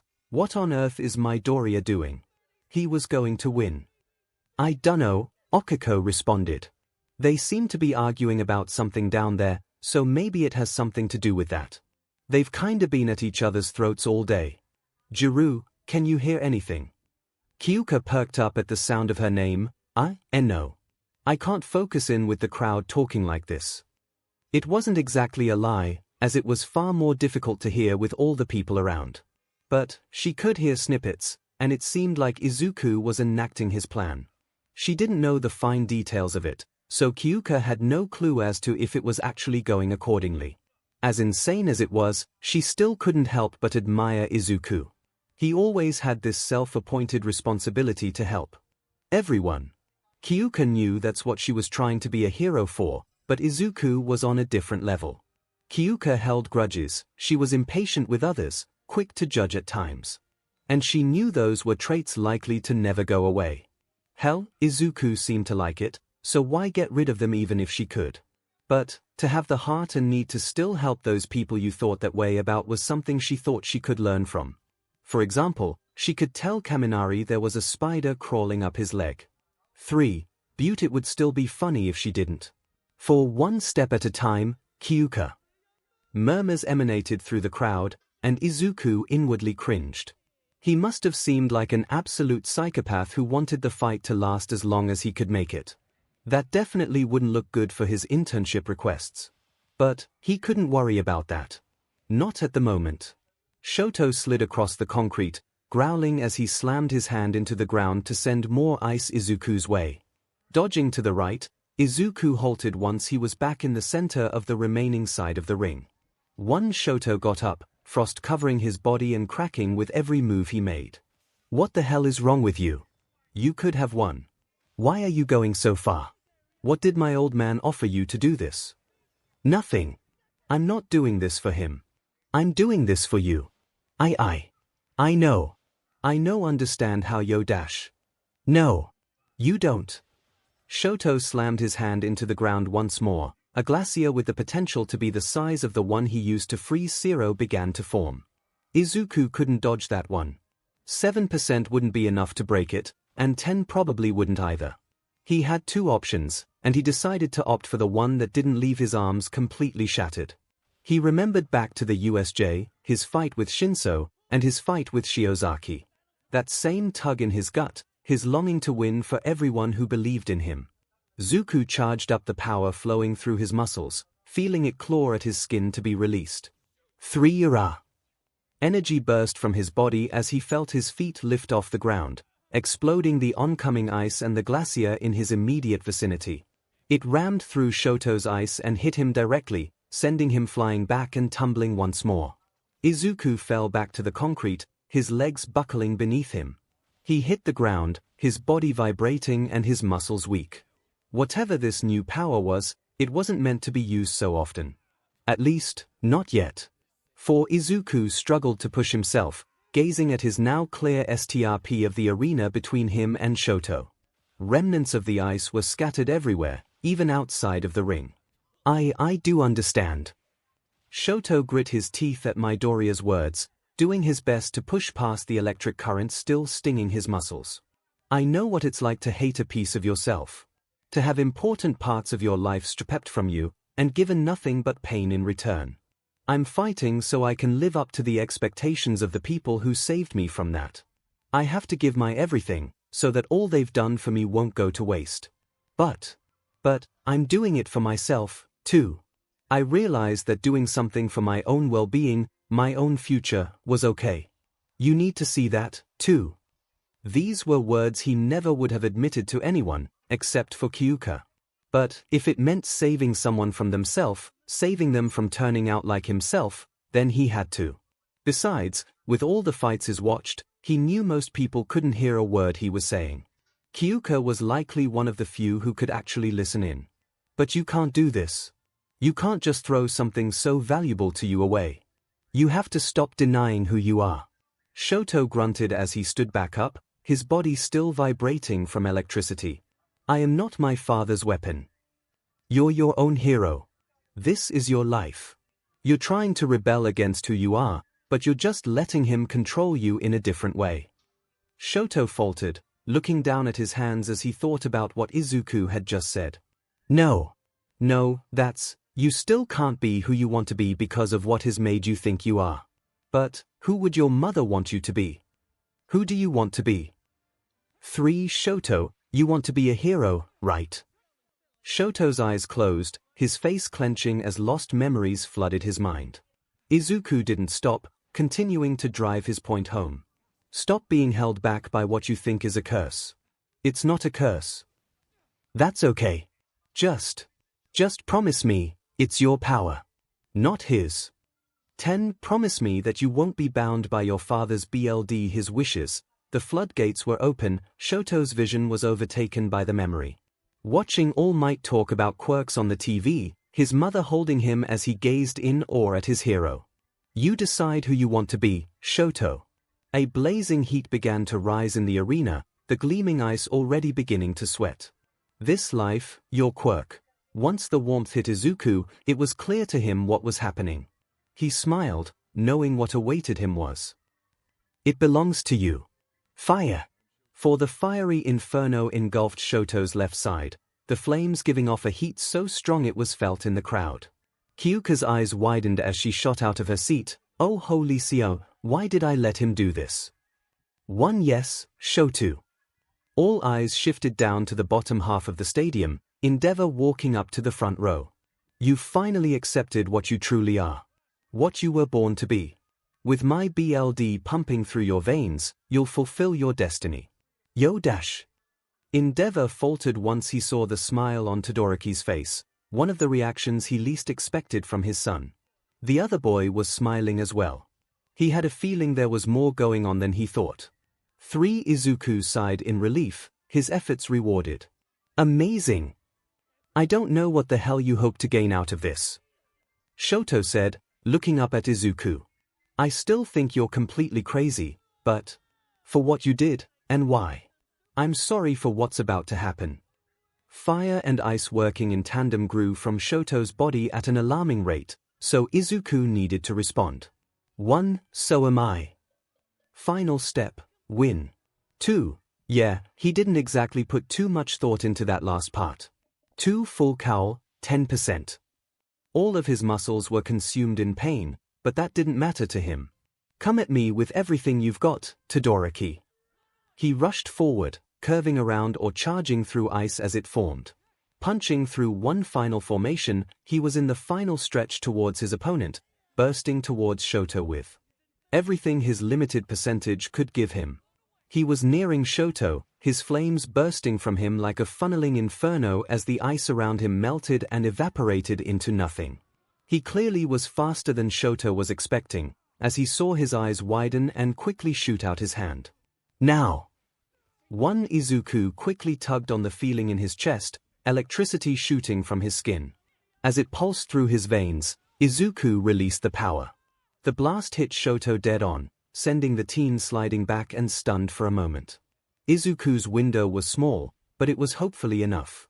Ducking to his left to stay on Shoto's right, Izuku raised his arm up as Shoto did his. Thank you, Midoriya. A blinding light flashed from Shoto's hand, nearly consuming Izuku's vision. 2. Smash. Izuku leaped forward, his fist rocketing into Shoto's nose, driving them both towards the edge of the ring as a searing heat consumed the air around them. Boom! The extreme heat on Izuku's body soon turned into a slam of force. The rising heat against the chilled air caused a blast, shooting the teens away from each other. Ice and debris flew from the ring and into the air, the entire stadium yelling in panic and ducking for cover. Up in the stands, Mina shouted, "Every woman for herself." She picked up Mineta from his seat and used him as a human shield, ice chunks pelting him. 11. Whoa, wait. What are you doing? Oh. Ouch. Help. 6. Back in the ring, Izuku scraped against the ground, shooting one for all into his left hand and slamming his fingers into the concrete to stop his speeding skid across the ring.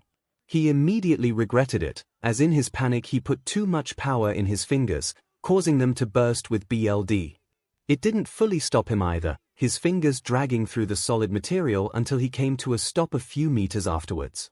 He was simply glad he used his left arm, as he could already feel his right was covered in extreme burns. Half of his body was dangling over the edge, his foot only a few centimeters from the grass below. Hoisting himself up with a grunt of pain, Izuku rolled onto his back completely exhausted. He needed to get up before Shoto, or he would lose for Todoroki is out of bounds. Izuku Midoriya advances to the final round. 8. What? 2. Izuku quickly shot up, looking at the other side of the ring as the crowd cheered.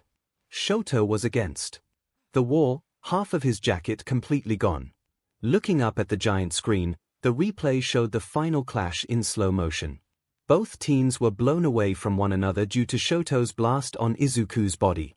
But, Izuku's punch knocking Shoto off his feet, along with the dual quirk user being far closer and pushed to the edge, he was knocked out of the ring. One Izuku laid back down in shock as he heard the paramedics coming to take him to Recovery Girl. He actually did it. I did it. And now, he could face Katsuki. Oh no, I did it. 10 with exhaustion finally taking over, Izuku felt Recovery Girl place a kiss on his cheek before succumbing to sleep. 45 minutes later, Recovery Girl's stadium office. Izuku could feel his consciousness coming back, muffled voices reaching his ears. What the hell am I going to do with you? / What the hell am I going to do with you? Yeah, those were probably the words he should have expected when waking up. And from the two people he should have expected. Jinx! One Kyouka scoffed as she turned to All Might, or more appropriately Toshinori from her limited knowledge. And you're the adult here. For Recovery Girl chuckled, tell me about it. All Might looked over his shoulder at the nurse, I heard that. You were supposed to. 3 Izuku groaned, moving to sit up, you guys couldn't even give me 10 seconds to wake up before starting all this. The trio all jumped, realizing Izuku was awake. Kyouka chuckled, joke's on you, we've been at this for a while. Yeah, I figured. How long have I been out? Nearing an hour. So I'm assuming I missed Ida's fight against Kaken. And? Kyouka sighed, yeah, same as usual. Blondie made it quick and painful. Ida landed a solid kick, using that burst move of his. But it didn't knock Bakugo out of the ring, used his explosions to keep his distance. The match was basically over by then. Ida's engine stalled, so he couldn't exactly do much. I'm not sure how he's taking it, though. We haven't seen him since. DMN. So when am I up? Toshinori stepped in. Whoa, hold on there. You're not going anywhere until we're sure you're feeling alright. After Ida's match, they said once you woke up you would have an hour to rest before you have to forfeit. I mean, people have to go home eventually. I think I'm okay. Still tired, but I'll be fine in a bit. And I didn't break my arms, so that's a plus. Recovery Girl shook her head, tell that to your fingers. Thankfully they weren't completely fractured through the bone, but you definitely damaged them. What do you expect when you jam them into concrete, too? But, in the grand scheme of your previous injuries, this is nothing too serious. Some burns here and there, but my quirk handled most of it and the rest should heal fairly quickly given you don't bother them for a week or so. Maybe some minor scarring. Izuku nodded his head, bringing his hands up to look at them. Both arms had red wrappings around them, reaching just past his forearms. 2 red bandages. 3 Chio nodded towards Kyouka and All Might, who both shrugged and said simultaneously, thought it would look cool. 8. Well, at least Kyouka and All Might were getting along. Izuku sat back against the pillows again, turning to All Might. I have to fight Kaken next, for real this time. Any words of encouragement? Beat his butt, young Midoriya. 41 _. Seriously? Yep. While Izuku was confused, Kyouka was absolutely dying next to them. Fut, ha ha ha ha ha. Oh, he. I couldn't have said it better myself. Izuku shrugged, I guess I'll take it. Kyouka sat on the edge of the bed, do you need anything? To be honest with you, not eating earlier is coming back to bite me. The cafeteria is on the other side of the stadium. You're lucky I like you so much. I'll be back. She leaned in, but looked back at Toshinori and Chio. Turn around. Toshinori chuckled, we both already know, so they're a - turn around. 2, okay. The 2 adults turned their backs to the couple, prompting Kyouka to give Izuku a couple quick pecks on the lips before taking her leave. As she closed the door behind her, she raised a brow. Young Midoriya, here. All Might does that, too. I guess it's more common to say than I thought. 3 with Kyouka out of the room, Izuku turned to All Might. I guess I have some explaining to do, don't I? Yep. Recovery Girl read the room, deciding to leave the duo alone for the time being. Once she was gone, Toshinori continued. So, what was that down there? You actively made sure young Todoroki went all out against you. It's a little complicated. Todoroki told me that he refused to use his left side because of 𝗫𝗫𝗏. I'm not sure I can go into the specifics, because of the quirk marriage. Izuku's eyes went wide. You know. When you've been in the industry for as long as I have, you learn things most don't. I've always been polite to 𝗫𝗏, but my opinion of him is less than stellar. He did a good job keeping his family life under lock and key, but no matter who you are, there will always be whispers. So, I'm assuming young Todoroki wasn't using his fire to rebel against his father, especially after what happened to his poor mother. That's about it. He didn't want to be a weapon or a tool. But I thought it was the wrong way to go about it. So, in true Izuku Midoriya fashion, I stuck my nose where it didn't belong. And I'm proud of you for it. Really? Young Midoriya, giving help to others, even when they don't ask for it, is one of the main priorities of being a hero. Toshinori hummed to himself, and I understand how young Todoroki feels. He shouldn't have to live with that. Izuku quickly sat up, his eyes furrowing in confusion. You do? Toshinori faltered a bit, indicating to Izuku that he didn't actually intend to reveal that information. Well, Toshinori then sighed. You know, I guess if there's anyone who deserves to know, it's you. I trust you with one for all, and I trust you with my life. So I trust you with this, too. I know I don't have to say this, but please don't share this anywhere. I guess since you plan to tell young Jirou about one for all, making her your most trusted confidant, I can trust her with this information as well. I know how much you don't like lying, especially to her. But, please, only her. This isn't even something I want in your notebooks. My personal information isn't something I share commonly. Izuku nodded attentively. Of course. I swear on my life. All right then. Toshinori took a deep breath, clasping his hands as he thought back on his life. Young Midoriya. I, too, am a product of a quirk marriage. 27 𝗬𝗏𝗏. Really? Nodding, Toshinori continued. Yes, sadly. They were far more common back then, just as I'm sure it was when 𝗫𝗏𝗏 got married. But I wasn't what my parents wanted. I came out quirkless.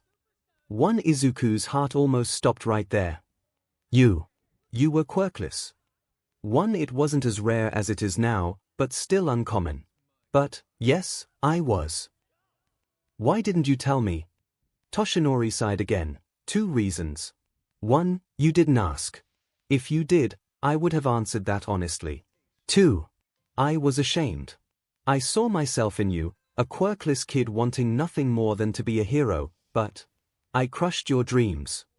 And no, don't lie to me, young Midoriya. I know what I did. Izuku closed his mouth, letting All Might continue. Besides, he couldn't deny it would have been a lie if he did say his dreams weren't destroyed before his very eyes for the millionth time in his life. Although, that time was far worse than most. Except for that night. 13, but you didn't lie. I couldn't have been a hero without a quirk. 15, you don't notice this, I do. Izuku said sternly, making All Might stutter for a moment. Listen, we don't truly know what would have happened. Not really. But I still destroyed your dreams when mine came true, even though we were both quirkless. Whether I was lying or not, it still has some level of hypocrisy from a certain point of view. Izuku looked away, his eyes towards his lap. Did you choose me because I felt guilty? No. Never think that, you understand me.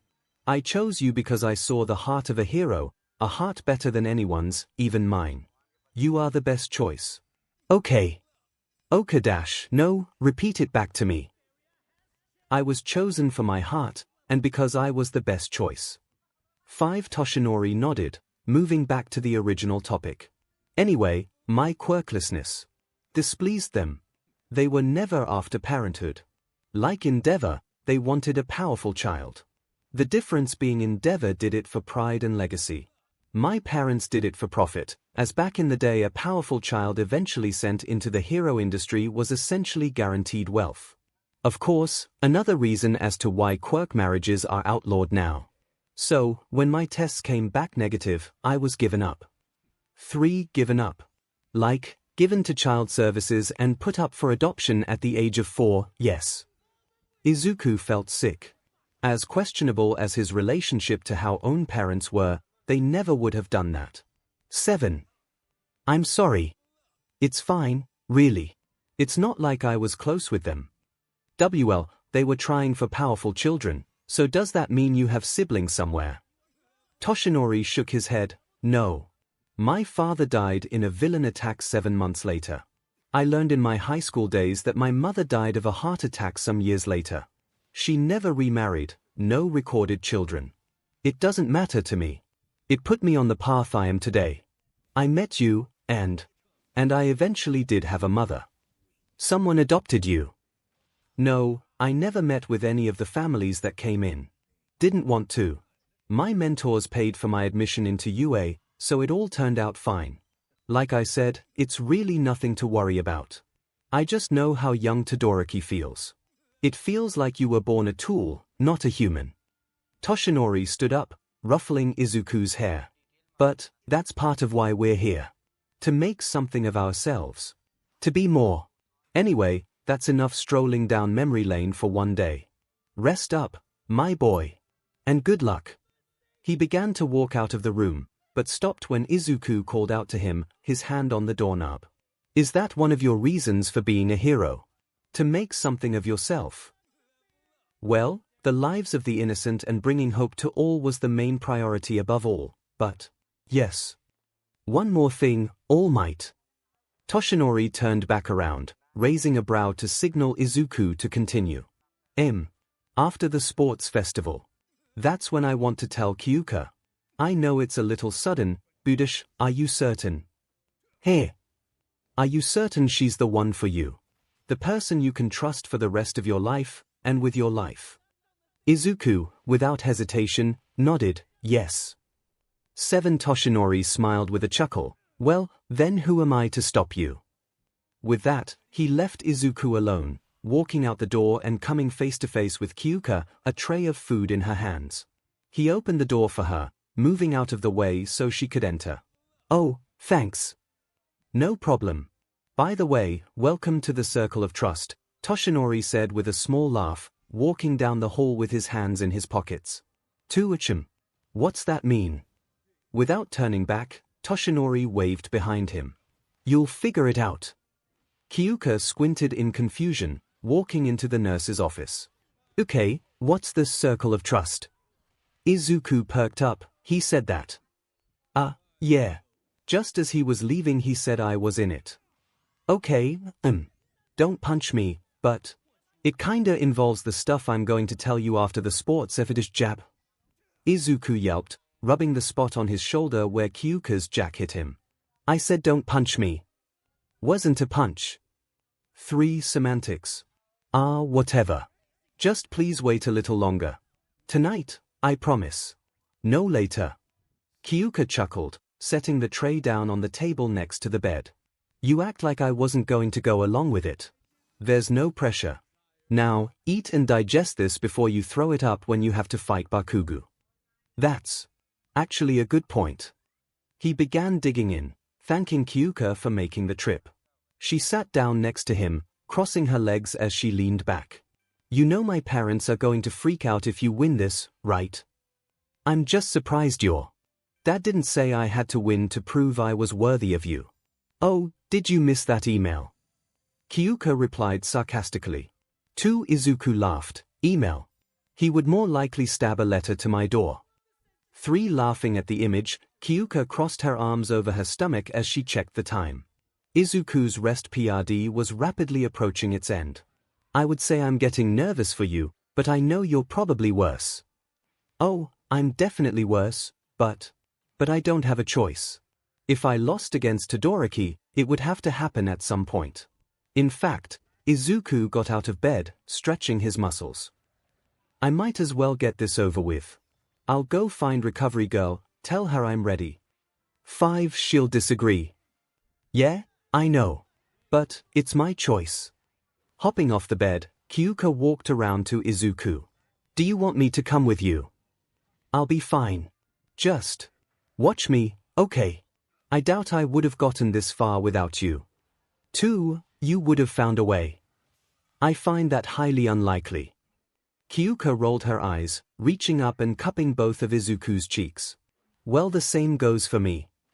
They kissed, Izuku's arms wrapping around her back. I care about you.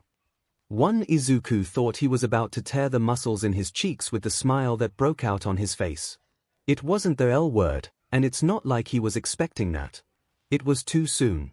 But, this he could work with. I care about you, too. 12. 15 minutes later, Northern Exit Tunnel waiting room. It didn't take long for the match to start once it was announced Izuku was ready. Katsuki had been so eager he was already in his waiting room the second he heard. But, now it was time. He could hear present MIC pumping up the crowd from outside. Izuku tightened his bandages, picking up his phone and putting it in one of the cabinets nearby so it wouldn't be damaged in battle. But, just as he was about to set it down, it vibrated. Izuku checked it, surprised by who sent the message. Unknown number, Midoriya, it's Mika. Kyouka gave us your number. We should have gotten it anyway. You're dating our daughter after all. But I just wanted to say Kyouta and I are rooting for you. We believe in you. 7. It took everything in Izuku's power to not start crying. The last thing he needed was to walk out there and Katsuki saw him in tears. But he couldn't help but feel blessed. Sending a quick thank you in response, Izuku put his phone down and headed for the door. When he was ready, Izuku walked out into the light, the cheers of the crowd overwhelming him. We're in for the final fight, folks. Both fighters from Class 1A have shown their prowess throughout the day, but now it's time to see who's the best. Izuku Midoriya, and Katsuki Bakugo, the bellowing, bombastic blonde. Izuku stepped up onto the ring for the final time, releasing a shaky breath as he saw Katsuku smile wickedly across from him. Back at battle training, you said you weren't afraid of me. I saw it then, and I can see it now. You lied. Katsuki sneered, bending his knees and getting himself ready. And I'm gonna prove it. Prove all of it. Prove that quirk or not, you're still just a useless waste of space. No capture tape, no teachers to stop it. 3. Izuku took in a deep, shaky breath. Maybe you're right. Maybe I did lie. Izuku got ready, 2, 1 for all sparking off of his skin. But that all changes today. 11. Begin. Ra! Katsuki blasted forward instantly, raising his right hand back for a right hook. But Izuku knew better. He knew Katsuki better. The blonde was smarter than that. The right hook was a fake out. So, Izuku had to fall for it. Raising his right arm to block, Katsuki swung early, flipping forward for an axe kick. You really think I'd fall for that CRP again? Nope. Izuku grabbed onto Katsuki's foot, flinging him over his shoulder and slamming him into the concrete. 2. And first BLD goes to Midoriya, easily seeing through the fake out. 2. Katsuki growled, blasting the concrete and sending him backwards. The same foot Izuku was holding slammed into his diaphragm, knocking the wind out of him as he tumbled back. Just like during battle training, you got lucky, Deku. He jumped into the air, bringing down his hand towards Izuku. Dodging the blast, Izuku zipped around Katsuki and shoved his back. He didn't need to attack for now. His legs were on fire, his body screaming at him to lower 1 for all's power, but he needed 6 to 7% to stay faster than Katsuki. All he needed was defense and maneuverability to outlast Katsuki's quirk fatigue. Once that happened, he could take the offensive. 3. Katsuki blasted back at him, keeping his explosions smaller for the time being, which meant Katsuki also knew his quirk was more limited than Izuku's when it came to usage. Dodging again, Izuku kept up his speed as he ran in random patterns around the ring, keeping his movements unpredictable. Katsuki followed the streaks of green, but Izuku was too fast. The blonde had maneuverability, but speed like this wasn't something he could match. At least, not in the same way. Hold still, 𝗬𝗲𝗍𝗔. Katsuki shot out both of his arms, spreading them out to the left and right and sending out large explosions towards the ground, blocking off movement on either side of him. Izuku slid to a stop, staying out of the volatile inferno. There you are. Quickly pivoting to his left, 𝗧𝗵𝗃 fired off a massive explosion. Izuku managed to get out of the way, but 𝗧𝗵𝗃 was expecting that, charging at Izuku. Another wave of combustion was sent Izuku's way, this time even smaller than usual. For his stamina was running out, his quirk beginning to weaken. Izuku saw his chance, charging at 𝗧𝗵𝗃 head-on. Izuku didn't know what happened next. It might have been his adrenaline being so high, or maybe it was due to his past being such a main topic of the last few weeks, maybe both. But, as he looked at 𝗧𝗵𝗃 running at him, that sadistic smile he had grown to shiver at for a decade. Those red eyes he had nightmares about. Those explosions he felt burn his skin as he cowered in fear. Something snapped. He dodged under 𝗧𝗃𝗃's arm, grabbing the blonde by the throat and slamming him to the ground. Pinning 𝗧𝗃𝗃's arms under his knees, his hands still clasped around 𝗧𝗃𝗃's throat, Izuku raised his other fist up and slammed it into 𝗧𝗃𝗃's face repeatedly. And it felt good. 14 As he looked down at his former tormentor finally on the other side, this time he was the one being beaten, he felt his adrenaline run higher than before as the little quirkless kid inside of him tried to unleash all his frustrations out on its main source. 5 Kyouka and All Might both had the same concern in their eyes. This behavior was unlike Izuku in every way. Izuku's breathing quickened, his heart pumping in his ears, but then he stopped. His gut wrenched, nausea spreading. He was mercilessly beating someone else. WH-. What am I doing? I-. Gra. Izuku was suddenly blasted away, tumbling backwards with smoke trailing behind him. He fell on his stomach, trying to get up only to feel a boot slam onto his elbow and a knee on his back, keeping him down. He knew he could power up, get 𝗧𝗃𝗃 off of him easily. But he just couldn't. Those memories that fueled his aggression flipped around and were used against him. Now he was shot back to being a 4-year-old again, being beat up by his bully. His gut dropped as he could feel another panic attack flood his body at full force. He couldn't move. I'll give you that, Deku. That wasn't bad. And, I'll admit, trying to outlast my quirk wasn't a bad idea. 𝗧𝗃𝗃 raised his hands up, sparks popping out of his palms, but it just made it easier to trick you into thinking I was done for.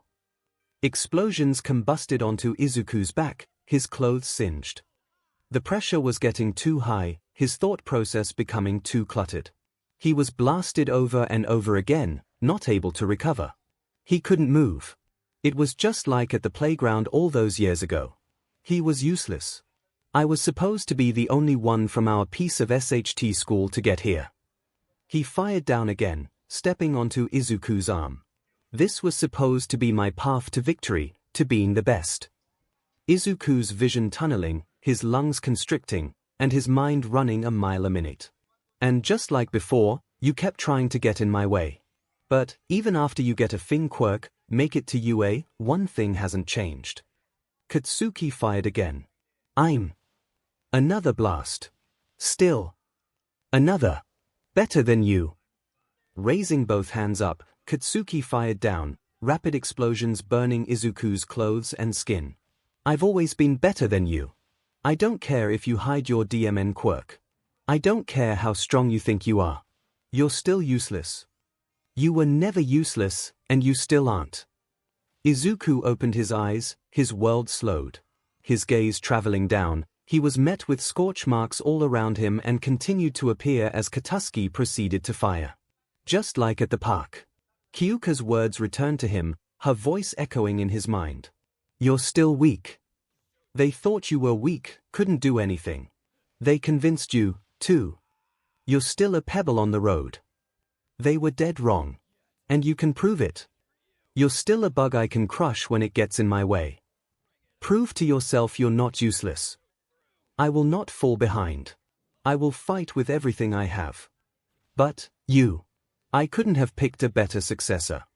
But I just wanted to say Deku and I are rooting for you. We believe in you. I care about you.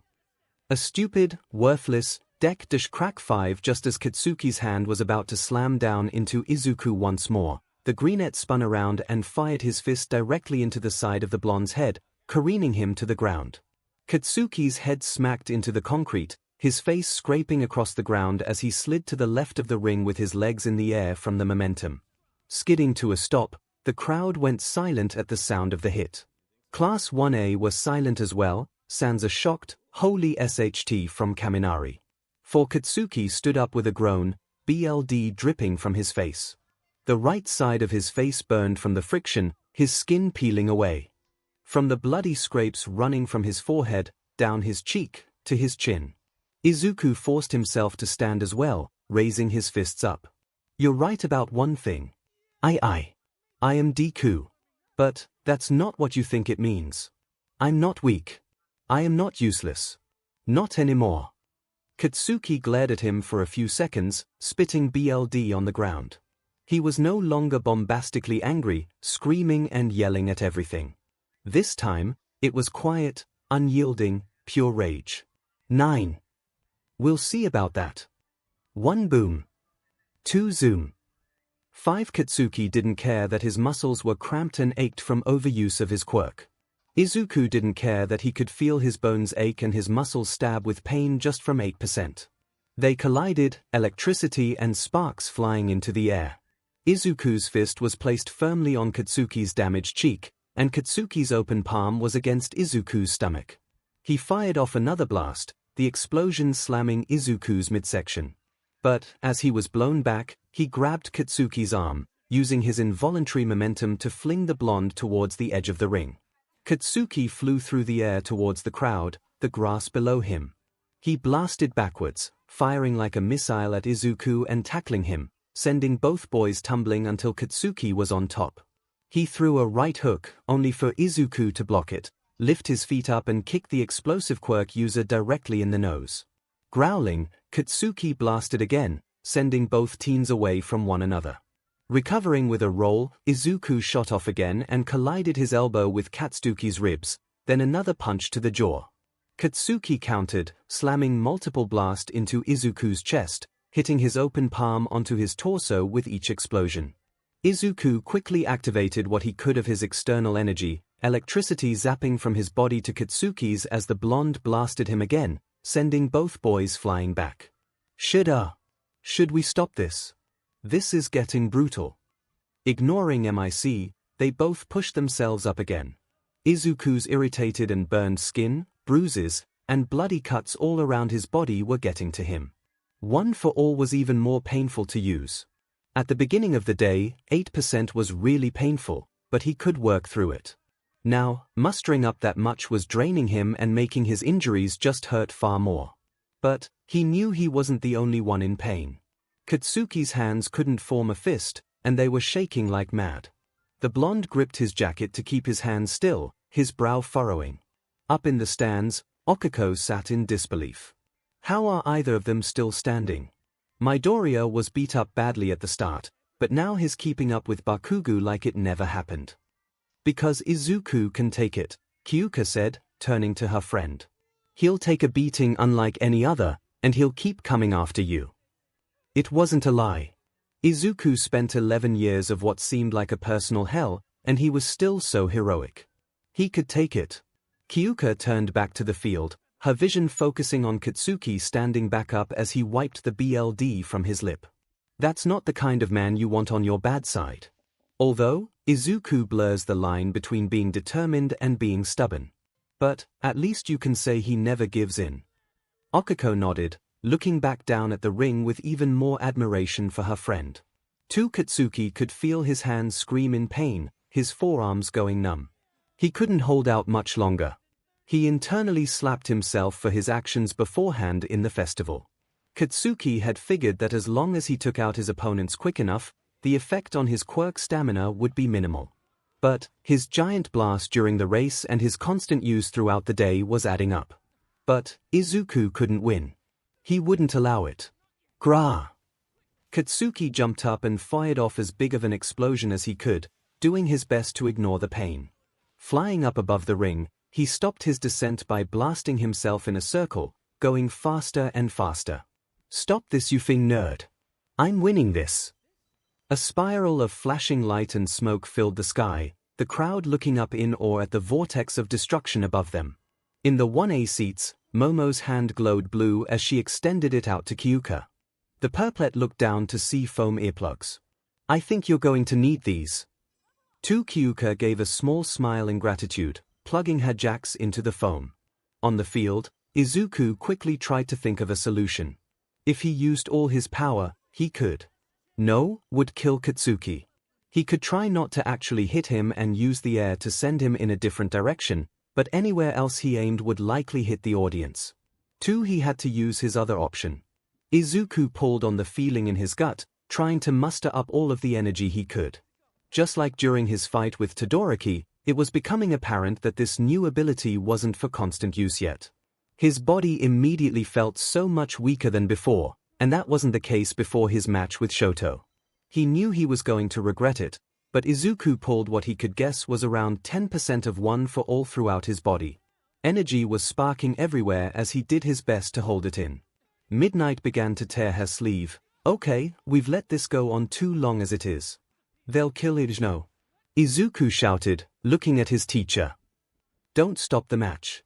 We'll be fine. Katsuki laughed from above. Don't make promises you can't keep, Deku. 𝗬𝗪𝗧𝗏. Like a comet he blazed towards the ground at blinding speeds, the entire arena lighting up in a shade of intense orange. Detroit. Izuku launched himself up, bringing his fist back. Impact. 3 smash. Izuku unleashed his built-up energy as his fist collided with Katsuki's open palm. The ensuing explosion launched energy, smoke, and cinders into the audience. The stadium lights flickered as the smoke cleared. The crowd all sat up normally, as they had taken cover from the explosion. There were 2 trails of smoke in the sky. One was Katsuki, falling from the sky and landing in the ring, the brunt force of the impact being taken by his shoulder. He screamed through grit teeth as he held his shoulder and had small spasms from the energy sparking off of him, which was the likely side effect of being hit by Izuku's blast. The other smoke trail belonged to Izuku, which led to the grass just outside of the ring. 8 Izuku Midoriya is out of bounds. Midnight yelled into her megaphone, Katsuki Bakugo is this year's sports festival champion. Some of the crowd cheered, others gave half-hearted applause, and some yelled in outcry, booing at the outcome. Kyouka sighed, it. I wanted him to win, too, Okako said, reacting to Kyouka's disappointment. But he was so close. I'm sure he'll win next time. Yeah. But wait. Kyouka took out her earplugs, honing her jacks in onto the field towards Izuku. Is he laughing? Struggling to stand, Katsuki stepped off the ring, stomping towards Izuku. It looks like even after all that, Bakugo is going over to offer his hand to help Midoriya up in an act of true sportsmanship. Katsuki stood over Izuku and grabbed him by the collar, bending down to look the greenette in the eyes. Oh, or not? Bakugo growled, his grip tightening. I win. You hear me? I beat you. Izuku stared up with wide eyes, breathing heavily as he caught his breath. Here. What do you have to say now? Earlobes gave you a smart mouth, now use it. Katsuki sneered, waiting for his answer. An answer he never would have expected to be laughter. He. He. The blonde furrowed his brow in confusion. What the hell's so funny? Well. How honest do you want that answer? Excuse me. After all these years, everything you've done to me, I can finally see what you really are. What the hell is that supposed to mean? I'm saying I realized you're not this larger-than-life, confident kid I used to look up to.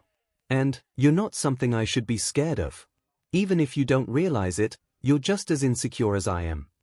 Katsuki growled, his frown growing angrier. Insecure. You've got to be joking. No, I'm not. Because, a year ago you never would have even thought about proving yourself to anyone, you already thought you were the best. But, now you're trying to prove to yourself, to me, and everyone else that you can beat me. Me, of all people. The useless, worthless, punching bag you've beaten and berated for 11 years. Katsuki almost lifted himself back up, but Izuku grabbed his forearms to keep him still. It was now or never. The useless kid that almost just beat you with less than 1/10 of his power scraped your face across the concrete, made you think for the first time in your life that you might actually lose, and made you desperate throughout this entire festival. You may have beaten me, but this was a personal win for me. Because I'm not afraid of you. Not anymore. Izuku gripped Katsuki's jacket in return, looking up with a fierceness equal to Katsuki's. You're afraid of me? 22. They stared at one another in silence, neither budging an inch. Katsuki scoffed, "𝗧𝗵𝗲, whatever." He shoved Izuku back to the ground, turning around to walk away. I beat you. That's all I care about. I just needed you to remember your place compared to me, and to make you stop getting in my way, just like at 𝗎𝗪𝗓. I don't give a 𝗧𝗓𝗔 if you're afraid of me or not. Izuku stood up, cradling his arm. At 𝗎𝗪𝗓, no. But, here. My fear was what held me down, stopped me from getting in your way, as you always like to call it. Katsuki swiveled around, his fists tightening. And yet you were planning to all along. Hiding a quirk for years, and for what? I didn't lie to you. I didn't hide my quirk, and I never tried to humiliate you or get in your way of success. I never will. You of all people should know that. But I can't let you get in the way of my dreams either. Is there a fing point to this speech? I'm saying I have a life to live. Dreams to accomplish, promises to keep. Izuku looked up into the stands in the direction of his class, knowing Kyouka was listening. People to live that life with. I know you hate me, and if we're being perfectly honest, deep down I hate you, too. But I'm trying to move on with my life and stop acting like a kid afraid of his bully. And, I'm sorry for saying this, but you hate me for the most idiotic and childish reasons out of the two of us. Izuku knew calling him idiotic and childish was a terrible idea, but Kyouka had taught him sometimes blunt honesty worked wonders. I'm trying to grow up. As should you. I know you probably won't talk to me for a while, which is for the best. But, if you're only going to listen to me one time in your life, do it now. Katsuki barely responded, merely grunting out a, "F you."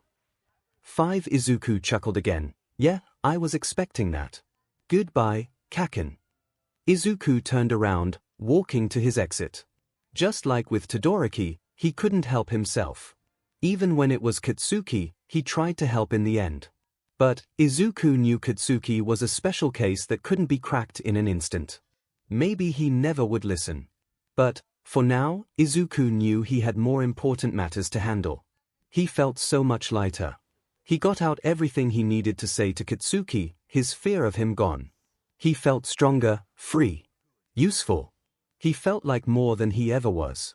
Izuku knew he still had a long way to go. A very, very, very long way. And he knew this would be far from the last time he and Katsuki spoke, argued, etc. But, at least those few chains were broken. His fear of Katsuki was behind him now. For the first time since Kyouka changed the meaning of Deku, he felt like he truly lived up to it. Deku. Kyouka was right, that is a good hero name. One young Midoriya. Izuku looked up to see Toshinori jogging towards him with the paramedics not far behind. Are you alright? I'm just waiting to lose consciousness. There we go. Izuku fell to the ground, promptly passing out. 12. On the other side of the ring, Katsuki entered his tunnel. He waved off the paramedics, opting to just go to Recovery Girl himself. Out of all the SHT Izuku spouted out, Katsuki at least acknowledged one thing. He didn't win. That smile on Izuku's face, even when on the ground, beaten and burned, was etched into the blonde's mind. Less than a tenth of Izuku's power gave him that much trouble. And Izuku only seemed more excited by his loss, hopeful for how far he could go from the level he was at now. Izuku really wasn't a pebble anymore. He wasn't nothing. Katsuki could no longer stand on his pedestal above the world, because now he had people standing next to him. He wasn't running ahead anymore. Izuku was standing right there next to him, eager to surpass him. He made Katsuki desperate, it was true. Deku made him worry about his shot at the top. What made it even worse was the fight made his worry justified. But if he didn't actually beat Izuku, if he only just barely won against a fraction of his power, then that fight meant nothing to him. He didn't win SHT 25. 15 minutes later, Recovery Girl Stadium office and I repeat, what am I going to do with you? Izuku groaned as he opened his eyes, his vision filled with the most appealing, bored, violet-eyed glare he hoped to always be able to see. Why do I get the feeling I'm going to be hearing that for the rest of my life? 1. Because you are. Do they do this often? Izuku's eyes flickered over to see Momo and Okiko standing nearby, the rich girl talking to the brunette. The back and forth, I mean. Okiko chuckled, Midoriya doesn't talk very much, but yeah, this is usually how it goes. Why you guys came to check up on me? Okiko smiled brightly, bouncing over to the bed, of course we did. You're our friend, we were worried about you. If Ida didn't have to leave I know he'd be here, too. Izuku pushed down his immediate response to cry, simply smiling. Thanks, guys. He tried sitting up, but quickly regretted it. Pain. Everything's in pain.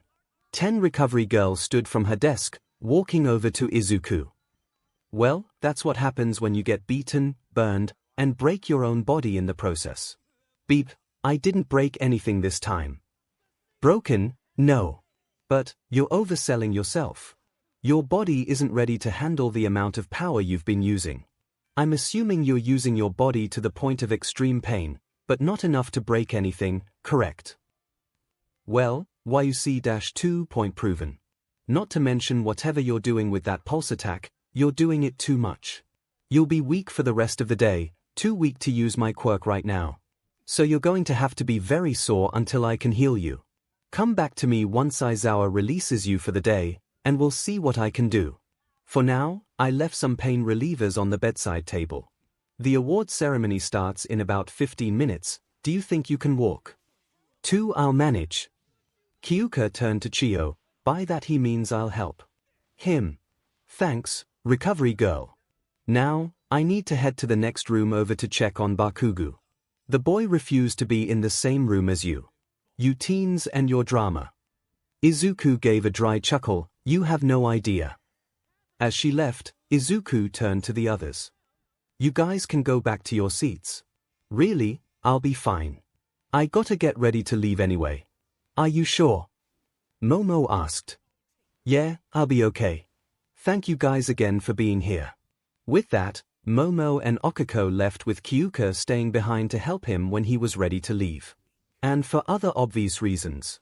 As soon as they were gone, Izuku immediately began climbing out of bed, ignoring the terrible pain in his muscles. Kyouka put her hands on his shoulders, trying to push him down. Whoa. Slow down. At least take your pain medication. Standing up anyway, Izuku brought their lips together, wrapping his arms tightly around Kyouka's waist. He peppered her lips with more small kisses before burying his face into her shoulder. I did it. I actually did it. I fought Kaken seriously this time, and I did good. Finally realizing what Izuku was getting at, Kyouka returned the hug with a small smile of her own. Yeah, I know. And I could hear you talking to him afterwards. You pretty much did everything except slap him in the face. I'm not afraid of him anymore, and it's all because of you.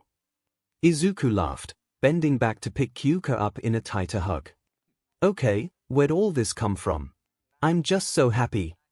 Kyouka looked down as saw the genuine joy on Izuku's face, finally free of at least one burden on his life. His happiness was infectious, reaching her own heart as she put a hand on his cheek. They stared into each other's eyes, happy that a large milestone in Izuku's life had been passed. Can I put you down now, because I'm in serious pain? 7, right? Yeah. Izuku set Kyouka down, groaning as he fell back onto the bed. Recovery Girl wasn't kidding. I can barely move without my muscles hurting. Then let's get you your meds.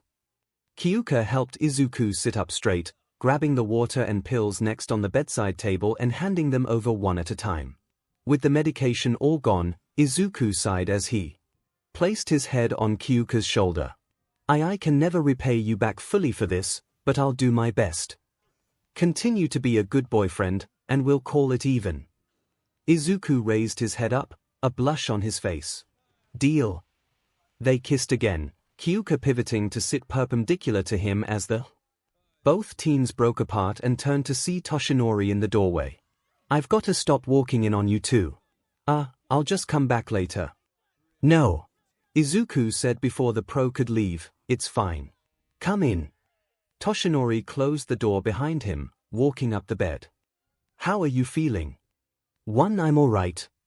Kyouka scoffed, no, he's not.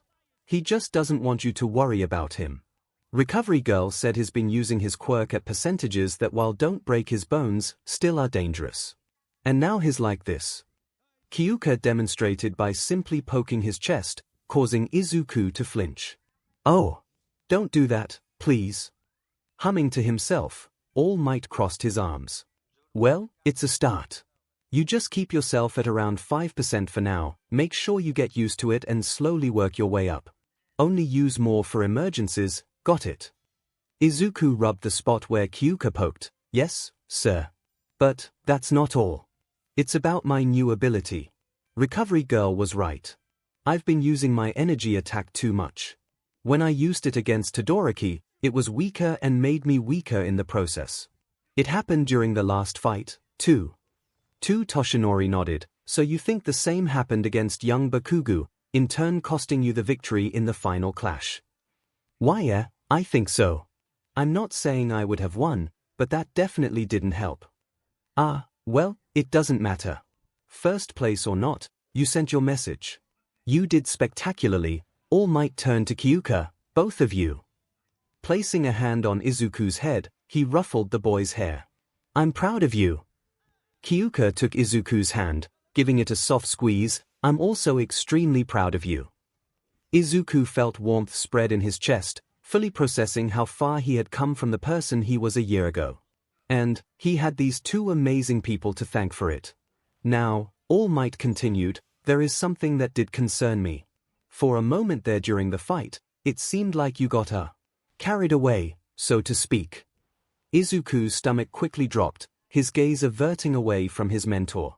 I know. I was just angry, and it won't happen again. I wasn't trying to reprimand you, it's just that emotions running high can be bad when it clouds your judgment in a fight.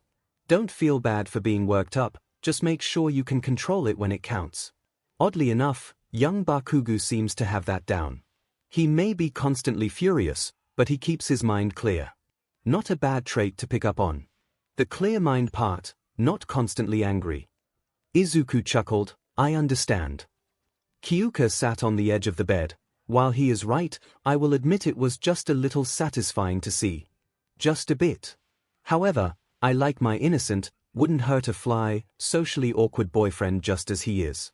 So, just make sure he doesn't go anywhere. For Izuku squeezed her hand, not going anywhere, I promise. Toshinori looked at the couple, smiling as he saw the joy and love Izuku viewed Kyouka with. And his heart warmed even more as that same passion was given from Kyouka. Young Midoriya. Izuku turned to All Might, a blush blooming on his cheeks. Oh, sorry. I got caught up in the moment. Young Midoriya, you're truly going to tell her? Kyouka perked up, realizing Toshinori was referring to the circle of trust he mentioned earlier. And likely everything else Izuku said he would explain after the festival. Izuku nodded without hesitation, yeah. There's no one I trust more. Toshinori smiled brightly, well, then I guess I can do this. Pop haha. Why no, it's always a little relieving letting go of a secret you have to keep 24/7. Kyouka's jaw dropped, her eyes wide as she watched Toshinori vanish, and All Might appeared before her. I dash. What dash? You all me dash. Tosh dash. 3, good luck explaining this one, young Midoriya. Now, I'll see you at the award ceremony. I leave like. He popped back down to his normal form, a small cough escaping his lips. A normal person, because I'm actually kinda tired. Alright, I'll see you two in a bit. He walked past the couple, but not before pressing a finger under Kyouka's chin and closing her mouth. Chin up. 𝗵𝗃𝗃 Izuku chuckled as Toshinori left the room, looking over to Kyouka, whose jaw dropped again. He closed it again, taking her hands in his own. Like I said, it's a long story. Short version, All Might's real name is Toshinori, and I've been training under him for about a year now. When it comes to why exactly that's happening, well, that requires a bit more explaining. How about we go out tonight? We haven't had our official second date yet. Kyouka still sat dumbstruck, barely even blinking at Izuku's explanation. I'll take that as a yes. You said you wanted the second date to be your idea, do you still want to do that? Yeah, sure. I'm sorry, I'm just trying to process this. Is buffing up like that All Might's quirk or something? Is he like the Hulk or? I need to sit down. 5 Wire, it was shocking when I learned about it, too. And, when it comes to his quirk, that's a very complicated situation. We'll just go over it tonight. But, I want you to know this means a lot. Izuku squeezed her hands, looking Kyouka in the eyes. I know it's a lot to take in, but this is supposed to be proof that I trust you more than anyone. If you trust me, I promise this will make sense. Kyouka took a few deep breaths, letting it sink in a little bit and calming down. Yeah, of course I trust you. You know that. I just wanted to hear you say it. And now, do you think you can help me get to the field? Oh, right, of course. Kyouka took Izuku's arm, wrapping it around her shoulders to keep him steady and ease his limping. They made their way out the door and down the hall. Hey, whatever this is. Thank you for telling me. Izuku nodded, mustering up some courage to be a little forward and kiss Kyouka's temple. I care about you, remember? I want this to last, which means trusting you with everything, even the big secrets that no one else is supposed to know. But, All Might said I was allowed to tell my closest confidants as I saw fit. And, obviously, that's you. Who else would there be? Kyouka blushed, leaning up and returning his kiss with a small chaste one of her own. Just to be completely sure, the secret isn't your dad, right? 5 minutes later, UA Stadium Award ceremony stage. After making it down the stairs, and explaining to Kyouka that All Might definitely wasn't his father, Izuku limped his way out onto the field and up the steps to the second-place pedestal. He looked up at Katsuki to find the blonde looking somewhat empty, his hands in his pockets. Back to this not talking. Here we go. Midnight took out a microphone in place of her megaphone, the speakers all around the stadium echoing her voice. And now, the award ceremony. We had Todoroki and Iida both in third place, but Iida had to leave due to a family emergency. I'm sure you all understand. Izuku perked up, his eyes going wide as he looked down at the rest of the students in search of his friends. Family emergency. Izuku found Kyouka in the crowd, and she merely shrugged at him. Okako also shook her head, displaying she had no knowledge of the situation. Well, hopefully everything was okay. 6 And now, Midnight continued, this year's medals will be presented by the one, the only, All Might. Leaping from the top of the stadium, Toshinori landed down on the field as the crowd in the seats cheered. I am here with the medals. The only standout in the audience was Kyouka, who was staring at the number 1 hero in intense thought as she was still trying to come to terms with the fact that the hero before her was actually much smaller and thin. What a fine group of contestants we had this year. First, I'd like to congratulate every single one of you for your hard work today. But, now to the top 3. In third place, young Todoroki. As the crowd clapped, he placed the third-place medal around Shoto's neck. I noticed you weren't using your left side until your fight with young Midoriya. Any reason for that? Toshinori knew the reason, but appearances must be kept. It was for something personal. But, Midoriya helped me see I've been going about my future all wrong. I understand what you see in him. I wanted to be a hero like you, but I can't just go back to that.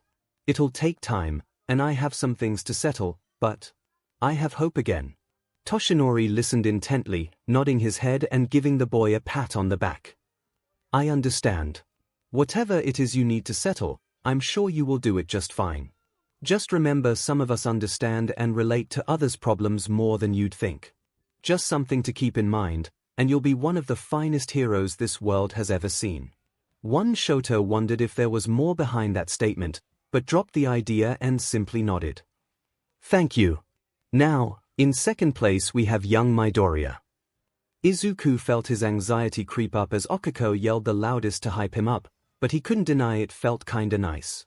All Might placed the medal around Izuku's neck, placing a hand on the teen's shoulder. Out of everyone in your class, I believe I've seen you grow the most. Your path as a hero, like your classmates, is long, dangerous, and can be unforgiving.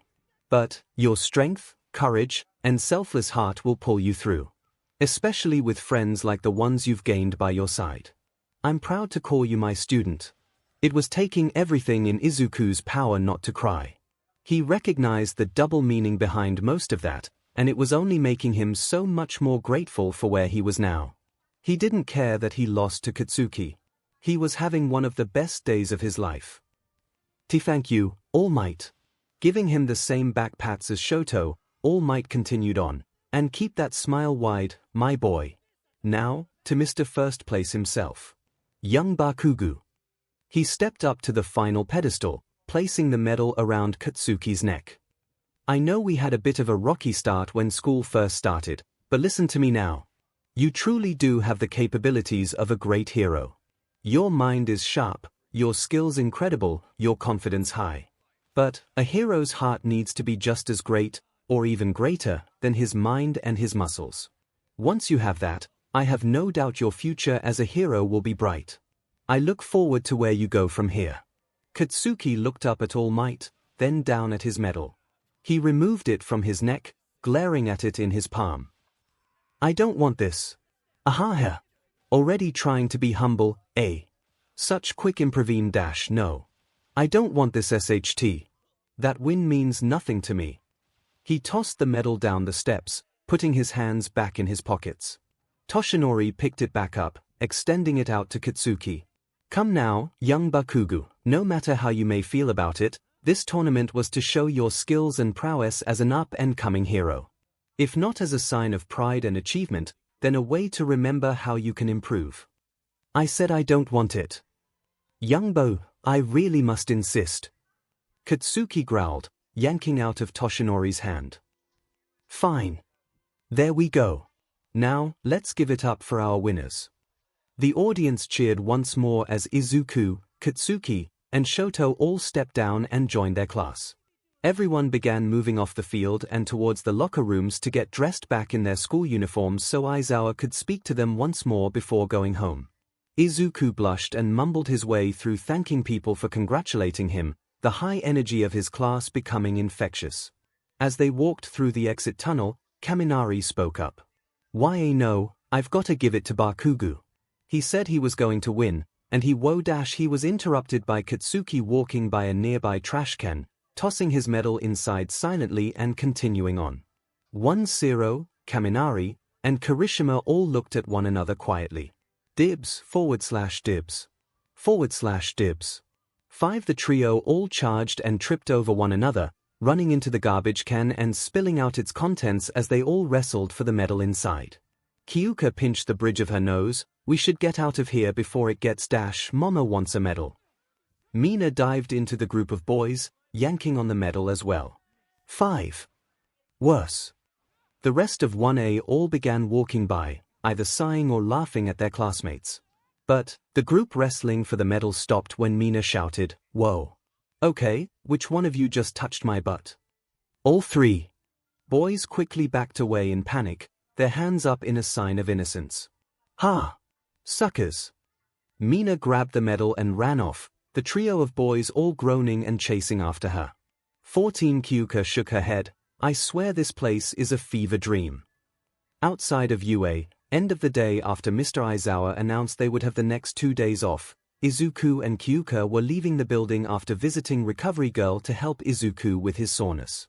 Thankfully, her quirk helped immensely, albeit with Izuku very tired afterwards. Kyouka nudged him. Are you awake enough to go on that date? Yeah, I wouldn't miss it. I'll just take a nap for an hour when I get home. Good. I need some prep time anyway. I'll meet you on the sidewalk outside of your apartment building. 7 o'clock. Sounds good. Midoriya. Izuku and Kyouka turned around to find Shoto standing there, his school uniform back on. I don't know if you heard me during the fight, But, thank you. I won't forget this. Too, even though he said it blankly, Izuku knew he meant every word. Of course. Bowing, Shoto took his leave.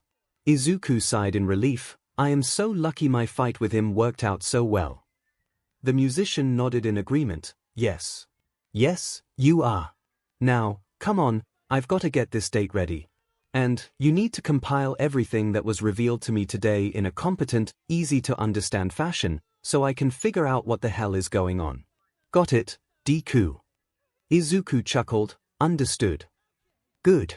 Now let's go. The couple made their way to the train station, both splitting away so they could head to their separate locations. Izuku plopped down in his train seat, already missing the company. But, his mind went back to Katsuki. It really was over, or at least a portion of it was. He made his former bully afraid of him, even if only for a day. To him, that was enough. He didn't have to fear him anymore. Life could move on. His train made it to his stop. Climbing out of the compartment and up to ground level, Izuku made his way up the stairs and to his door. He raised his hand to open the door, but paused. 5, 4, 3, 2. Izuku. Bursting through the door, Inko picked up her son in a big hug, his shirt already soaked in tears. Oh, my baby. You did so well. I can't believe it. Thanks, Mom. You're not still hurt, are you? She asked, placing Izuku back down. No, but recovery girl, our nurse, her quirk makes you really tired. So, I'm running on fumes right now. Oh, then please go rest. Come on. Inko let Izuku walk inside. He hung his bag up on the nearby hooks. Izuku sighed in relief as kicked off his shoes, stretching out his legs. I'll make you katsudon for when you wake up as a celebration for today. Izuku perked up, turning back to his mom. Actually, I'm supposed to meet Kyouka at 7. Sort of a celebration of our own. It's important. Oh, okay. That's fine, we can do something tomorrow then. Now, rest up. After all that, you've definitely earned it. Yeah, for sure. Izuku walked into his room, seeing his bed causing fatigue from all the fighting and stamina drain from Recovery Girl's quirk to come crashing down on him.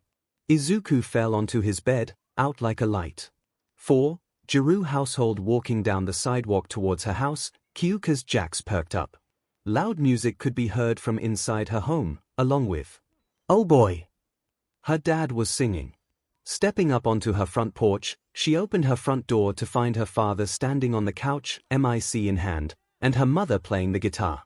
We have the coolest daughter in the wood. 6. Kyouka rolled her eyes, dropping her bag and walking up the steps. They would be at it for a while, likely not noticing she was home for a bit. Once engrossed into their music, there was no pulling her parents out. Entering her room, Kyouka groaned as she began unbuttoning her blazer. It had been an exhausting day, but she had work to do. After picking out her outfit for later, Kyouka began shedding her school clothes. As she did, she thought back to her performance in the festival. She was so focused on Izuku and the fact that she still was processing that All Might was actually another person that she never even looked back on her own fights. Kyouka had to admit she did far better than expected, but she had a long way to go. She also couldn't help but wonder how she would have done if she didn't get unlucky and wasn't matched up against Todoroki. What if she had to fight Ida, or Mina? Or maybe even Shin's-1 Shinso. Her mind shot back to what he had said about her, her stomach dropping. But, then she thought about what she overheard when Izuku was talking to him in Recovery Girl's office. He called her pretty, said he was just trying to mess with Izuku. Which, to be fair, worked. Her mind slapped back, telling her that Shinso was lying to stay on Izuku's good side. She shook her head, pushing her thoughts back. Either way, while what he said hurt, Kyouka was just grateful she didn't get wrapped up in the perverted pair's cheerleading outfit scheme. That would have made her feel way more self-conscious. Although, Izuku seemed to enjoy the idea of her wearing it, even if he wouldn't admit it out loud. 3. And, at the very least, her training was paying off. Her stomach had more tone to hit. And while they looked the same when doing nothing, when she lifted up objects or fought, her arms surely had more definition. She had done well against Okako, and she got way closer to winning against Shoto than she ever thought she would. Not to mention she was first place for both the first and second event. That would garner her plenty of attention for internships. Kyouka clenched her fists, taking a deep breath. Izuku saved Todoroki from himself, and saved himself from his seemingly unkillable fear of Katsuki.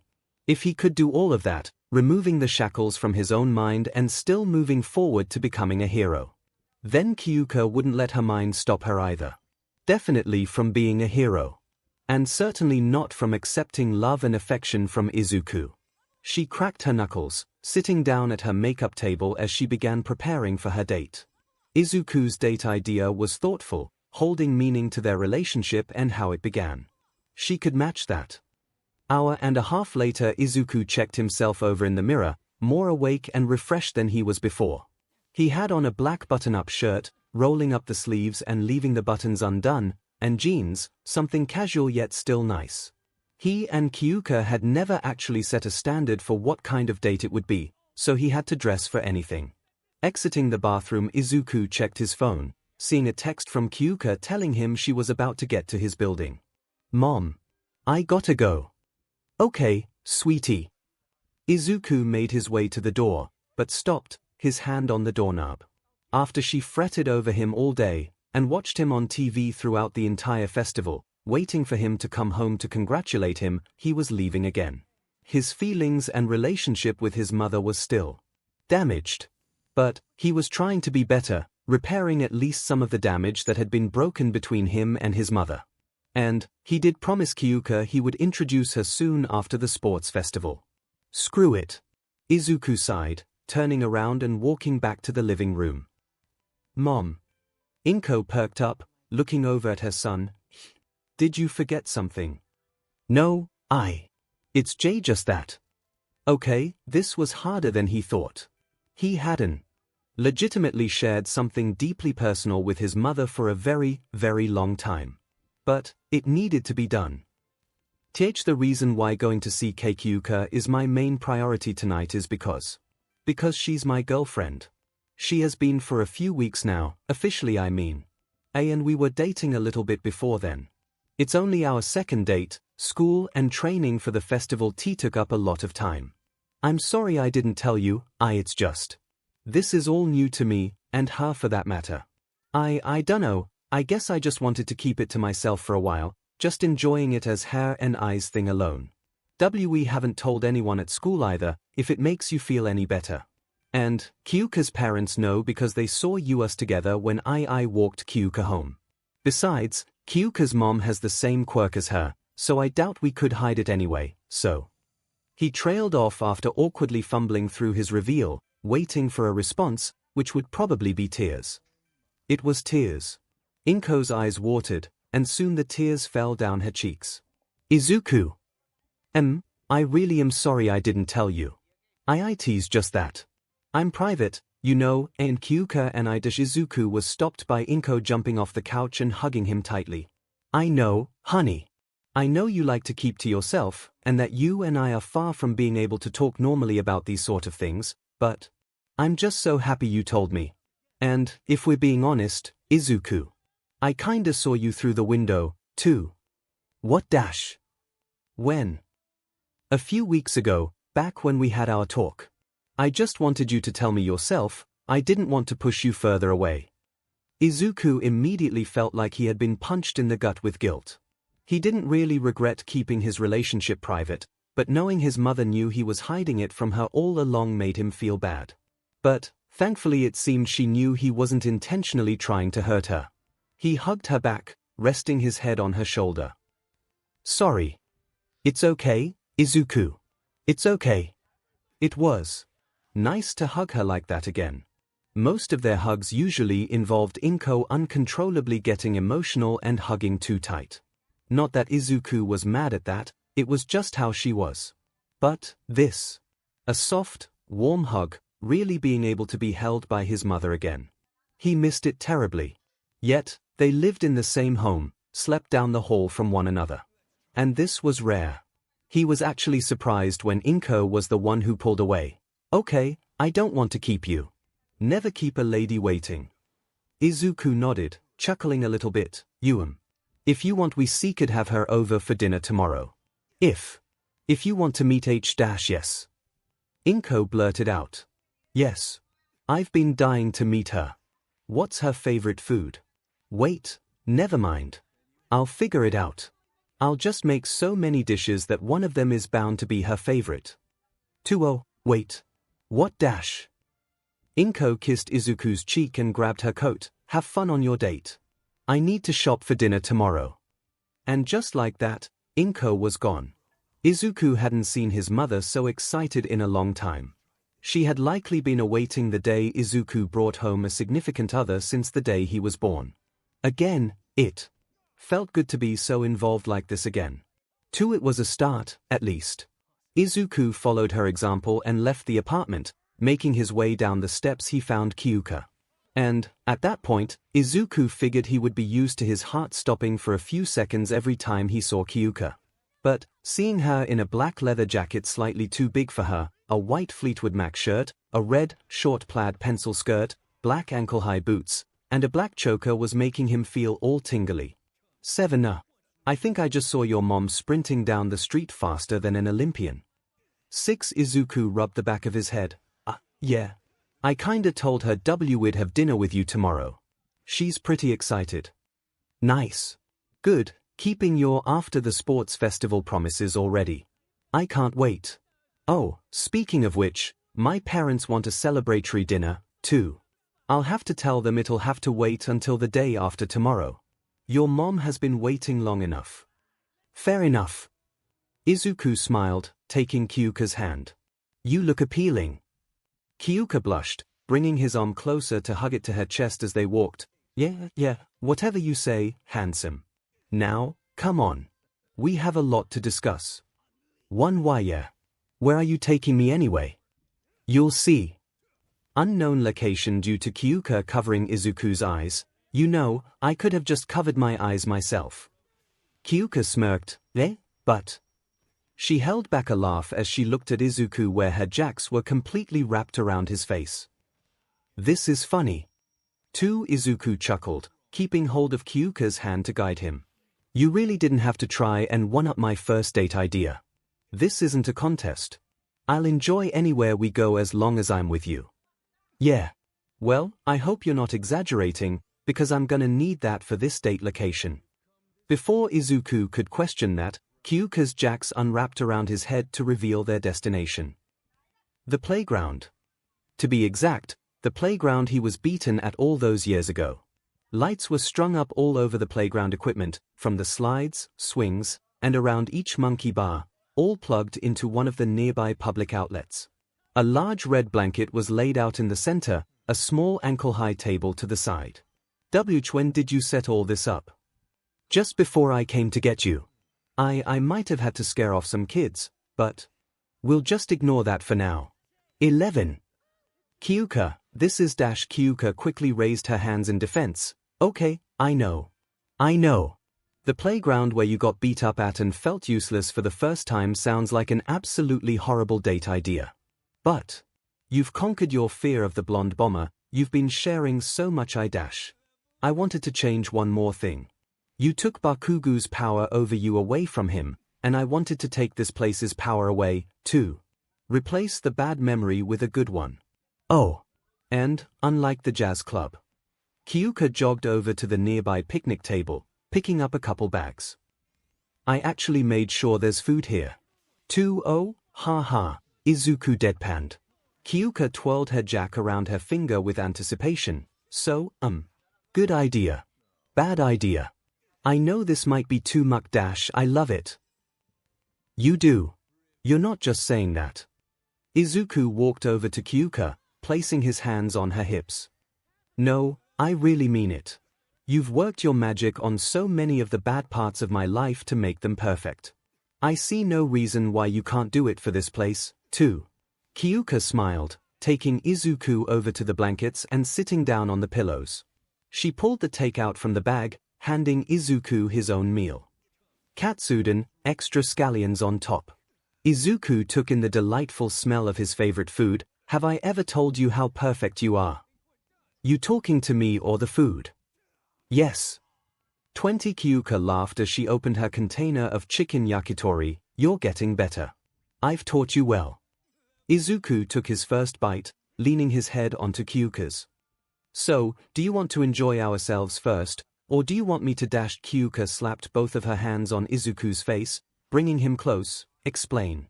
Everything. Izuku nodded, backing out of her grasp. He set his food to the side, closing the container to keep it warm. Get comfortable then. He moved to sit next to her, both of them falling back on the blankets and pillows and laying next to each other, their arms touching from the close proximity. Okay, well. For starters, can you hear anyone around? No, we're clear. Taking a deep breath, Izuku still kept his voice somewhat low just in case. Well, my quirk didn't manifest due to finally being able to physically handle it. I really was born quirkless. I have holy Seo, you have All Might's quirk. 2 What? You have All Might's quirk, don't you? Izuku sat dumbfounded, propping himself up on his elbows to look down at Kyouka with wide eyes. How? How did you dash?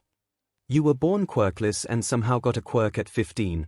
All Might has been training you since before we entered UA, because you said Mr. Yagi has been your mentor before you even cleaned the beach. Everyone keeps comparing you to All Might. You weren't surprised when we learned All Might was going to be our teacher, and Mr. Yagi, who I now know is All Might, knows a whole lot about your quirk down to the percentages.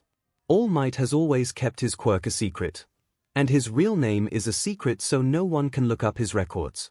A passable quirk would be important to keep secret because villains would try to steal such a strong power, even willing to kill the people who own it just to get it.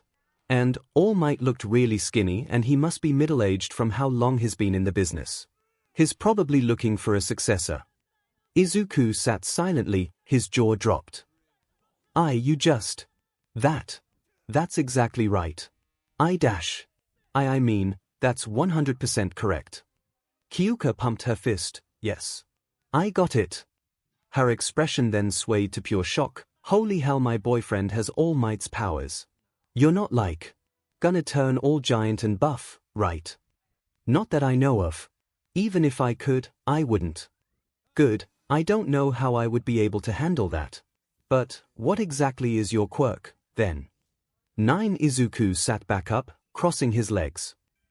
It's called, One for All. 10 minutes later, Kyouka placed her empty food container back in its bag, sighing to herself. You just can't escape, can you? What do you mean? You just got over your last obstacle, the blonde boomer, and now you have to fight the most dangerous villain the world has ever seen. Izuku bit his lip as he thought about the situation. Well, I knew this quirk would have negatives with it. Nothing in my life ever comes without backlash, except you. All Might said he's not completely sure if All for One is back, and if he is, then he would stop him before I ever have to fight him. That's the best case scenario. 3. And when does the best case scenario ever happen to us? You make a fantastic point. Izuku set his own container down, shakily taking Kyouka's hand. Listen. You've done so much for me. My life has been so amazing since you entered it. I already can never fully pay you back for all you've done, so. If you really don't want to be around me anymore, I completely understand. I'd even recommend it. I bring trouble enough as it is, but now with a target on my back, that means it spreads to you, your parents. Kyouka, I'm so sorry if 𝗧𝗵𝗲. Izuku rubbed his arm where Kyouka's jack hit him. What was that for? For being stupid. All Might said the same thing. Then he and I agree on this. I'm not leaving you. I told you you're stuck with me. You think I would leave you to fight this guy on your own? She leaned forward, making sure Izuku was latching on to every word. Future hero duo, remember. Both doing our best together. If it were me in your situation, would you leave me? Izuku shook his head. Never. Then I'm not going anywhere. And, as long as I say so, neither are you. Not without me, at least. She took both of Izuku's hands in her, kissing his knuckles. I'm with you always, All for One BDM. Izuku smiled, tears falling from his eyes. Thank you. Kyouka leaned forward, planting a kiss on Izuku's lips, again repeating a phrase he had said earlier. I care about you, remember? The brunette brought her closer, his arms snaking around her lower back. I care about you, too. They fell back against the blanket, the pillows and mounds of pebbles underneath the layers being surprisingly comfortable. Their kisses continued as the rest of the world was blocked out. The heat was rising, both of them becoming completely enveloped in the presence of the other. They kissed deeply once more, but this time more eagerly. Their impatience to stay connected resulted in a kiss with Izuku's mouth still slightly open, Kyouka's upper lip going in between Izuku's. It was a shock at first as they opened their eyes to stare at one another, but neither Izuku nor Kyouka said anything against it. Izuku released her upper lip. Sorry. No, it's fine. It wasn't bad. Izuku nodded, looking around as he pulled at his small inner confidence to say what he was about to offer. After everything he had done that day, he convinced himself that he could do this. Do you want to do it again? Yeah, Kyouka replied with a blush. Izuku leaned back up, kissing Kyouka again.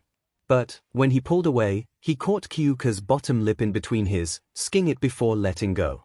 He could hear the quietest sigh of satisfaction from Kyouka as she went back for more, this time taking his lip in hers, leaving a small bite as she left.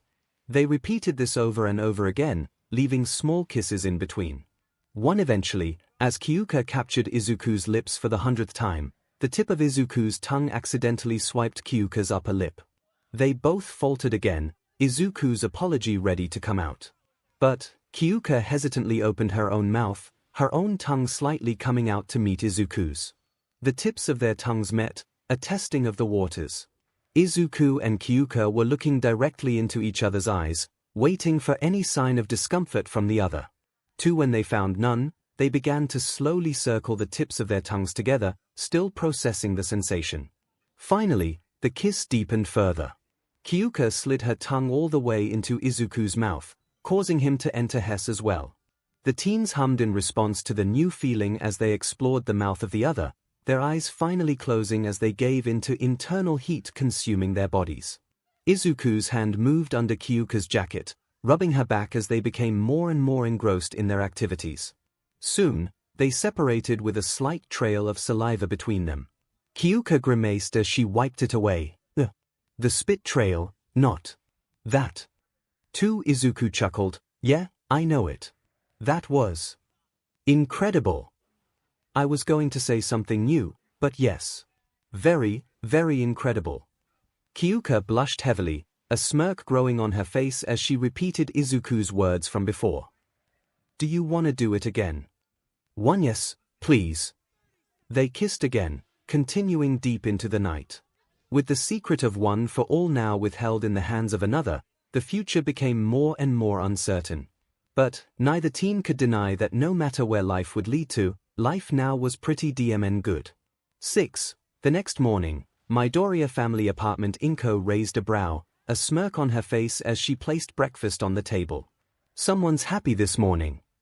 Izuku sat dreamy-eyed at the table, a goofy smile on his face. And she chuckled under her breath, you might wanna. Inko pointed at her own lips in reference to Izuku's. He raised a brow, pulling out his phone and checking his face with the camera. The corner of his mouth was smeared with plum lipstick. Izuku's eyes widened, blushing fiercely as he wiped it away. Inko laughed again. Had a good night, I assume. Why yeah, I guess you can say that. This morning's breaking news broadcast sadly starts with a depressing report. Yesterday afternoon, the pro hero, 𝗵𝗫𝗄, was attacked. Izuku turned his head around, looking at the living room TV with wide eyes. Due to the common traits found at the crime scene, the assailant is believed to be the infamous hero killer. 𝗵𝗫𝗄's condition is currently unknown as that information has been kept private for now. Our thoughts and prayers go out to his family. Izuku furrowed his brow as he sighed. It was always something, wasn't it? Kyouka awoke with a start, her hands gripping the blankets. Groaning, Kyouka sat up, wrapping her arms tighter around herself. She had a nightmare of something chasing after Izuku, but she couldn't see what it was. Due to not knowing what he looked like, Kyouka had to guess it was all for one. Kyouka couldn't lie, she was terrified. It wasn't like that fear would make her leave Izuku like he was afraid of. She had shut down Izuku's train of thought about that immediately. But she didn't want to worry him further by expressing her fears, so she kept it to herself, putting on a brave face for him. She would talk with him about it later tonight. Hopefully ending with a repeat of their actions last night. 7 Kyouka hopped out of bed, blushing as she thought back to it. That was a big step for them. If someone had told Kyouka 3.5 months ago that she would be shoving her tongue in someone else's mouth, she would want to vomit. In reality, it did sound kinda disgusting. But she definitely wasn't complaining now. Kyouka heard her phone buzz on the bedside table, not surprised to see Izuku's name pop up on screen. Sitting back down, she answered. "Morning, broccoli boy." "Oh, dusting off an oldie." "That name is not that old, I just haven't used it in a while. I'm getting way too cluttered with all the names I've given you. At this point I should keep a file cabinet." Izuku chuckled, "That's not a bad idea. But, anyway, the reason I'm calling. Have you seen the news this morning?" "Nah, I just woke up." "What's going on?" "Well. I figured out why Ida left early yesterday. His brother was badly injured in a villain attack." Kyouka immediately grew worried, her finger twirling her jack. Ida had talked so passionately about how he looked up to his brother weeks prior. The timing of the attack now was almost like a sick joke. Like, how badly are we talking here? The hospital is keeping his status private, but from the sounds of it, really bad. They think it was the hero killer. Oh, that wasn't good. That quickly sent Kyouka's already low hopes down the drain. The same hero killer that killed tons of pros and left the ones he didn't kill injured beyond significant repair. She could hear Izuku sigh from the other end. "Yeah?" The musician fell back against the blankets. "DMN. I can't even imagine. I feel so dumb for not getting his phone number. Even if he didn't respond, telling him we're here would count for something. Do you have his number?" "You know who you're talking to, right?" "Yeah, I realized it the moment I said it." One Kyouka had said it before, but that was more proof that her and Izuku weren't that great with people outside of their little bubble they crafted for the two of them. It wasn't like that was a mystery, especially for Izuku. She was a lot better than him at it for obvious reasons, doing most of the talking for him. She didn't have Okuko's number either, or Momo's, even though she had only really known Momo legitimately since yesterday. "I guess we'll have to talk to him once school starts back up, at least let him know we're here. Or, if he so pleases, not here. I think you and I know more than most how it feels to want to be alone for a while." "Definitely. Besides, we have to focus on other stuff for now. Starting with All Might wanting to speak to us at the beach today." "This isn't where you made a mistake by telling me about your quirk and you have to kill me, right?" Of course not," Izuku laughed. "It's probably just to make sure you're on board with everything. I can come over in a bit and we can head out." "Sounds good. I'll get ready. Then we can prepare for dinner with your mom." "You totally forgot we were doing that tonight, didn't you?" "I'll be there in half an hour." Click. Kyouka laughed as the line went dead, walking over to her closet to pick out her outfit. Opening the door, she walked in and instinctively reached for the hanger on her right. And grabbed nothing but air. Kyouka looked over to where Izuku's green jacket he gave her a few weeks ago was supposed to be, only to find nothing there. Looking around her closet, Kyouka realized her security blanket was gone completely. Exiting the closet, Kyouka ran towards the steps, looking down at her mother from over the railing. "Mom, have you seen my jacket?" Mika looked up to the first floor as she gathered her things, preparing to leave for work. "Which one?" "Green one. The zip-up hoodie." "Oh, it's in the wash." "But, I didn't put it in the laundry bin." "I'm well aware." Mika deadpanned. "Kyouka, I understand it was Midoriya's, but you wear that thing 24/7 all around the house. It has to be washed at some point, my love." 6 Kyouka grumbled, walking back to her room and slumping into her desk chair, not ready to endure the next hour or so without her comfort clothing. Just because it was her only clothing item that pushed away her bodily thoughts didn't mean she wore it constantly. Well, it was a lot. It wasn't her fault she couldn't fight the dark side of her mind without Izuku. She did wear it yesterday while setting up the date spot. And the day before that. And before that. And most of last week. And she slept in it a couple days ago. But, in her defense, it was cold that night. But, then she slept in it the next night, and it wasn't that cold. Okay, she wore it a lot. Kyouka was just lucky the jacket was Izuku's, so she had that cover story as to why. But, she was already tugging on her shirt and shorts, trying to make it not feel so off on her. No DM in it. Distractions. Distractions. This. Well. Kyouka looked down at her legs, her mind berating her for thinking of what she was about to do. But, she did it anyway. Click 14. Midoriya apartment, Izuku's room 𝗵𝗃𝗧𝗵𝗲2. Izuku set his dumbbell down, picking up his phone to see Kyouka calling him. Hey, Kyouka. I'm heading out soon. Just needed to -1, do you like my legs? 17. Izuku stopped, almost dropping his phone. What? 1. Do you like my legs? Like. Are you attracted to my legs? 8. This is a trick question, isn't it? 1. No, it's not. I'm confused. How honest do you want this answer? Kyouka looked herself over in the mirror, phone in hand, trying to find a good angle of her lower half, but she couldn't find any from her perspective. Completely honest. 2. Completely honest. 100%. Izuku opened his bedroom door, looking down the hall to make sure his mother wasn't around. Once he closed his door again, he answered, "Well, then." Extremely. Kyouka stopped, the tugging on her clothes halting. Really? Why yeah. Hey, what brought this anything in particular? Like. What I wear. 5. Izuku cleared his throat, really hoping his mother couldn't hear him from the living room. I already made it clear to you on our first date how I feel about the fishnets. 9. Kyouka blushed, remembering what Izuku had said when climbing the tree. Oh, right. I can't believe I forgot about that. Well, your leggings, your jean shorts, your school skirt, why your pencil skirts, jeans, denim and 𝗧𝗏. Why am I doing this again? I think I'm embarrassed enough now, thank you. 6. Why yeah, right. Sorry. You didn't have to keep going like that, just wanted to make sure. So, basically you like them in everything, because you pretty much listed everything I own. 2. Well. Yeah. Kyouka, why okay, see you in a bit. I care about you. 1. Click. Izuku looked down at his phone, seeing the call had ended. What was that about? A call just to compliment her looks, and asking about what she wears. Is that what a but call is? 34. Well, Kyouka supposed it could have been more awkward. And it was helpful. The feeling went away, and her legs weren't that bad. But, just to be safe, maybe she would see if Izuku had some sweatpants he didn't want anymore. 2.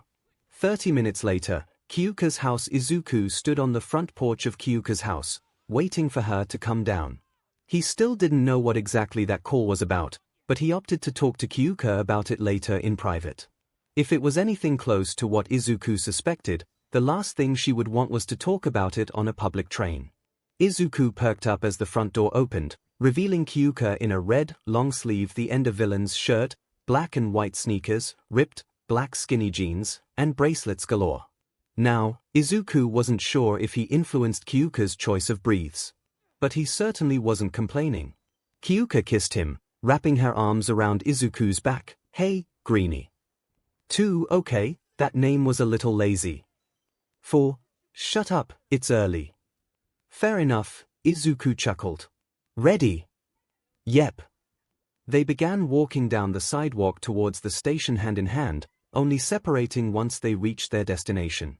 Boarding their train, they were off to the beach. As usual, they found the emptiest car they could. Which, being early morning Japan, still had a decent number of people in it. But, it was enough for them to feel like the corner they sat in was private enough. The ride to the station nearest to the beach was a short one anyway.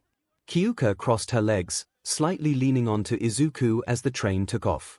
She looked over at Izuku. He was wearing one of his standard outfits. Red shoes, jeans, and a jacket. 6A white one with 2 red stripes on the shoulder, to be exact. No, she had the one. That's all she needed. Although, Kyouka rubbed up and down her arms. It's kinda cold in here. Izuku immediately began unzipping his jacket. Oh, here. Kyouka laughed as he took it off, causing him to raise a brow. What? Nothing. Just. I like you. Izuku blushed, muttering incoherent embarrassed jumbles under his breath. But Kyouka was pretty sure she heard an I like you, too in there, so that was all she needed. Izuku handed Kyouka the jacket. You won't get cold. No, I'll be fine. Honestly, I thought it was a little stuffy in 𝗧𝗪𝗓. Oh, I see what you did. Kyouka smirked as she zipped up the jacket. Did you now? Izuku chuckled, taking Kyouka's hand in his. Are you trying to clean out my closet now? 3 maybe. I'm not keeping this one, I'll give it back. I'm just lucky this one matched my outfit. Speaking of which, I should take you clothes shopping. Izuku looked down at his clothes, humming to himself. I guess I do dress kinda plain. There's nothing wrong with that, Freckles. You just never know what your style can be if you explore. You sure this just isn't an excuse to make me empty all my old clothes out of my closet so you can take them? Don't you judge me. 36 Izuku chuckled, relaxing back into his seat as he rested his head on Kyouka's. So, do you think Ida's okay? Kyouka sighed, shrugging her shoulders. Probably not. I just hope his brother's gonna be okay. What about this hero killer guy, Stain? I know about him, but what's he all about? You'd know more about him than me. Is he just some psycho serial killer? 2. Well, all we really know is that the victims he left alive said he talked about them being fake heroes. That seems to be his obsession. Fake heroes. Like, he thinks they are frauds. But, I mean Ida's a good guy, and his brother is his main inspiration. What would 𝗔𝗵𝗲 do to qualify as a fraud? I don't know. I don't even really understand what he's talking about. Heroes voluntarily risk their lives every single day for innocent people. I don't get how fraudulent you can be with that. Kyouka shrugged. I guess you never really know for certain. I mean, look at what we know about 𝗫𝗫𝗍 now. Would you classify him as heroic now? 11 Izuku furrowed his brow as he was conflicted with that thought. On one hand, 𝗫𝗫𝗍 seemed like an awful person.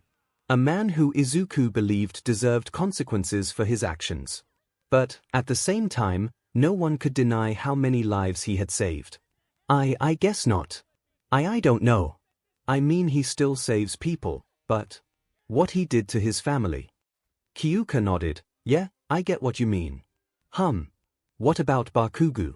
He wants to be a hero, but who can't be nice to anyone, even his own heroes. He still treats All Might like SHT. Not to mention, he was a bully for 11 years. Something you still need to explain to me, as promised. Sighing, Izuku shook his head. Kaken is complicated. He and I were friends for a while. You said that with air quotes. Yeah, because I'm not completely sure we were ever friends. Even before he got his quirk, Kaken was. Well, bratty, in a way. He was a lot nicer, but he definitely had sort of an arrogant aura around him. Arrogance, which I saw as confidence, led me to admire him as it's something he and a lot of heroes had in common, and I lacked. It wasn't that bad, because it was mostly just his mom affecting him. Mrs. Bakugo is a proud woman, and she wanted her son to be proud of himself, too. It just didn't pan out as she expected, which really isn't her fault. But, anyway, because of that it always felt like I was number 2 in the relationship. Kaken was the first to do everything. He thought he should be in charge of the games we played, and even when I said we could be heroes together, he said I can be his sidekick. So, even if it wasn't his intention, from the very beginning I was a lackey to him. So, he was always an asshat, Kyouka deadpanned. Izuku chuckled. In a way, yes. But, we were kids.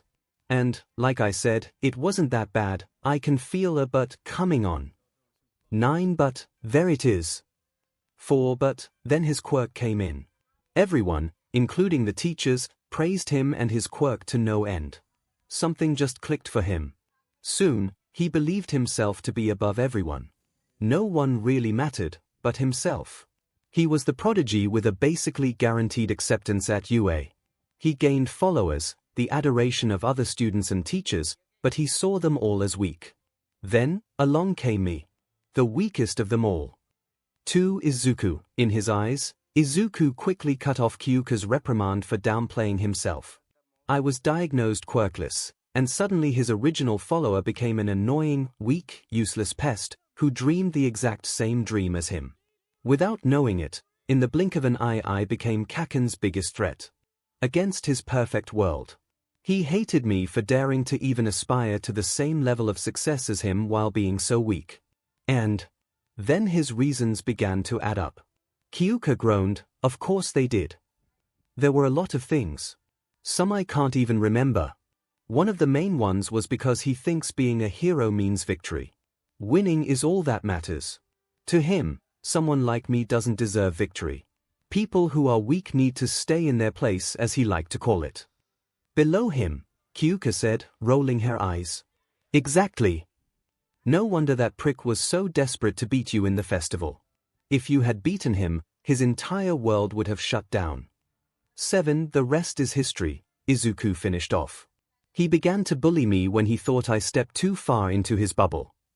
Kyouka scoffed, and since he thinks the world belongs to him, that was basically everywhere. Kinda, yeah. Did he ever? Why no. Beat you up? Outside of the playground, I mean. Izuku sighed, looking out of the window. Their stop was coming up. Sometimes. Not like the playground, but there were a few physical encounters, or at least physical threats. Shoves, some burns here and there to scare me. What about his right hook? How you had seen it enough times to know. Izuku kissed Kyouka's forehead, standing up as the train stopped. Like I told you before, there were some very bad days. 9. Kyouka followed him off the train, taking the steps up to street level. You never answered the question. Do you think Bakugo is a real hero? In his own way. He wouldn't let innocent people die. Yet he doesn't care about them.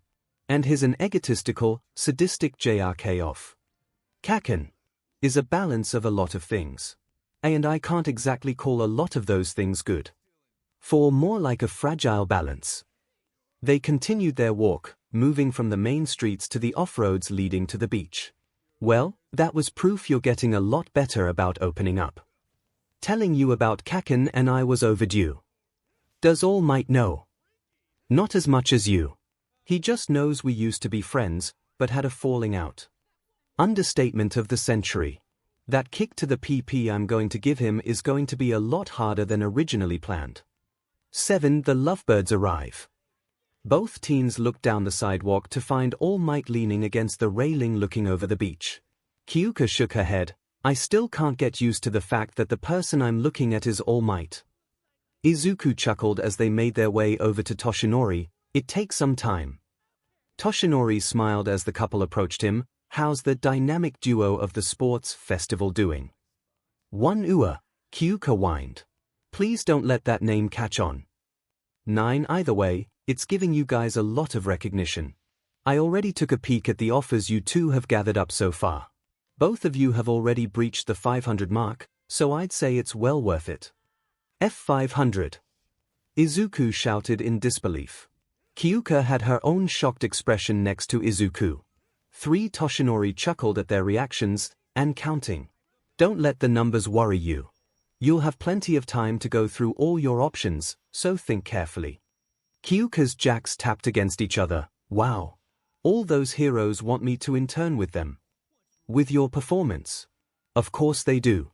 Hell, you were at a massive disadvantage against young Todoroki, and got him out of bounds. Almost beating the son of Endeavor is quite the first impression. Kyouka blushed, grabbing onto her jacks to stop them from tapping. Thanks. Don't sell yourself short. You've definitely earned it. Alright, I'm sure you two would much rather be spending the day together than with me, so I'll cut right to the chase. Young Midoriya, may I speak to young Jirou privately? Oh, sure. Izuku walked away, opting to sit on the lowered tailgate of All Might's truck. Walk with me. Kyouka followed Toshinori down to the sand, stopping once they reached the edge of the shoreline. Young Jirou, how much about All for One did my protege tell you? 2. Izuku told me he's the most dangerous villain in the world, Kyouka shrugged. He has the ability to take any quirk he desires, and he's where One for All originally comes from. And all of the successors of One for All have been fighting him since. You were the only successful one. Well, at least you were kinda successful. And he told you about the target on your back. Kyouka immediately grew confused, looking up at Toshinori as she twirled her jack around her finger. But Izuku told me you were against him breaking up with me to protect me. I did, and I meant it. Young Midoriya should have the ability to choose happiness and love. He shouldn't have to live his life in fear, or be held back by my failure to finish the job years ago. But I never said anything about your choice. Toshinori quickly raised his hands up in defense. Now, before you say anything, I'm not here to try and separate you two. I hope I've made it very clear I want to see you both together and happy. And I'm not saying it was a mistake for Midoriya tell you about this. He trusts you, so I trust you. But I wouldn't be able to live with myself if you went along with this without having a complete understanding of what you're getting into. I understand. Toshinori breathed in deep, looking Kyouka in the eyes. This man has power like no other. He took the lives of many, including my MSDRs, and nearly my own. Toshinori lifted up his shirt, showing his stomach wound. He did this to me. Lowering his shirt, Toshinori returned Kyouka's attention back to his eyes. If he finds out you're very personally involved with young Midoriya, and he finds out that boy is my successor if he hasn't already, you'll be a target. If there's a way your parents fit in well to whatever he's planning, your family is a target.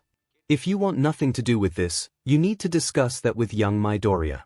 I won't bother you further. All I ask is that you not reveal this to anyone. I'm not going anywhere. I admire your courage and loyalty, but this is something that requires long thought and you don't understand. I have been thinking about this ever since Izuku told me. I'm scared. It would be stupid not to be.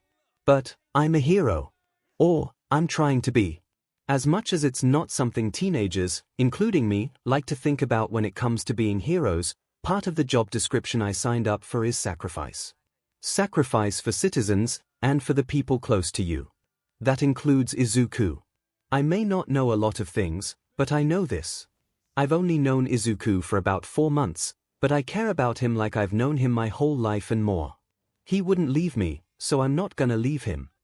3. Toshinori gazed at Kyouka in silence, processing everything she had said. Okay. The decision is yours, so whatever you say goes. Toshinori extended out his hand to Kyouka. Welcome to the circle of trust. 2. Kyouka returned the handshake with a smirk on her face. You won't regret this. I hope. 1. Toshinori chuckled, walking back towards the steps leading up to the sidewalk. It's not my choice to regret. It's young Midoriya's. But I have faith he never will. Kyouka followed the pro, stepping up onto the concrete. Not now, but at some point, can I tell my parents? I don't know when. Maybe when it becomes important for them to know, or it's just not something I can hold in from them anymore, but I just want permission to tell them when I think the time is right. Toshinori nodded. This is your family, young Jirou. It may be a secret, but I have no power over you to keep you from telling your parents that their child could be a future target of a madman. I have no right. The decision is yours. Thank you, All Might. 16. Of course. Kyouka reached the truck, hopping up to sit next to Izuku. Good news, he's not killing me for knowing too much. I told you it wasn't a problem. Yeah, because you told me. What if I had figured it out on my own? I almost did. All Might raised a brow as he leaned against the truck. She did. Izuku rubbed the back of his neck with a blush. Kinda. All I did was tell her I was lying about not being quirkless and she figured out the rest of it from there. 1 for all being given to me, it being your quirk because you were looking for a successor, all of it. We've really got to work on being more inconspicuous. Kyouka nodded, yes. Yes, you do. Although, it doesn't help that everyone keeps comparing you to Izuku scoffed, or thinking I'm his love child. 6 Toshinori coughed out BLD, sputtering at those words, my what? 1 nothing. We've got to go, All Might. I need to mentally prepare for tonight. Izuku began speed walking down the road, hoping to avoid the impending awkward conversation that would bring. Mentally prepare? Toshinori asked. Kyouka hopped off the truck, dinner with the parent. Ooh, he. Good luck. Alright, I need to get going, too. This was my lunch break, I need to get back to helping sort through all the internship requests. Good luck to you, too, then. If I get any requests from people you know are assholes, go ahead and throw those out for me. Toshinori laughed, I can't do that. Besides, you never know whose eye you've caught. 2.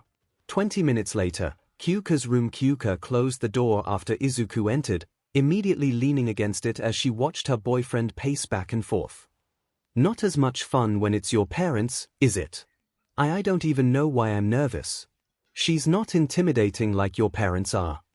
I think it's less that my father is scary and more that you're just easily intimidated. What about your mom? Oh, no. She can be scary. Where do you think I learned my paralyzing glare from? Kyouka followed up her question with proof as she glared at Izuku. Izuku locked up, clearing his throat, point proven. Kyouka stopped the look, crossing her arms as she walked over to Izuku. Look, being the only one of us with experience in this, just roll with it. It's just dinner. I'm probably going to be doing most of the talking anyway. Sighing, Izuku sat on the edge of Kyouka's desk. Why, I guess you're right. It's a big deal for me, for us. You, me, and my mom.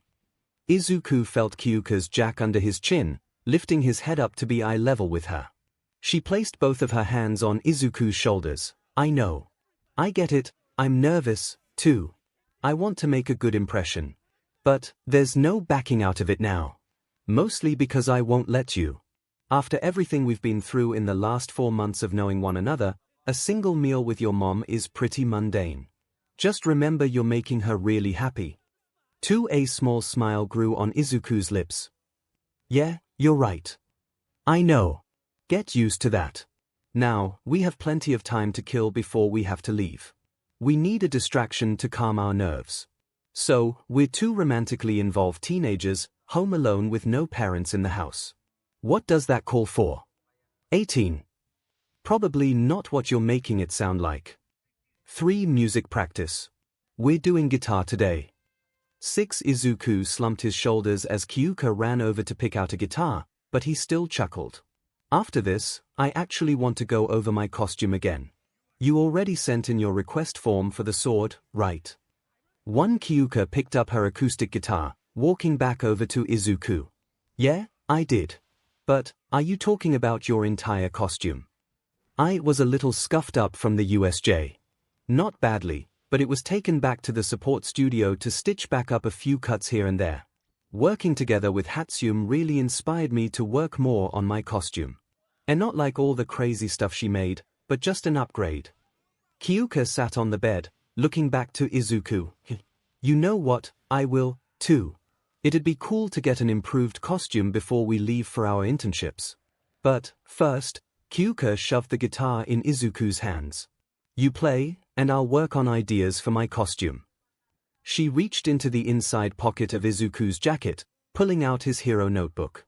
Do you bring this everywhere? Kinda. Why, you never know when an idea will strike you.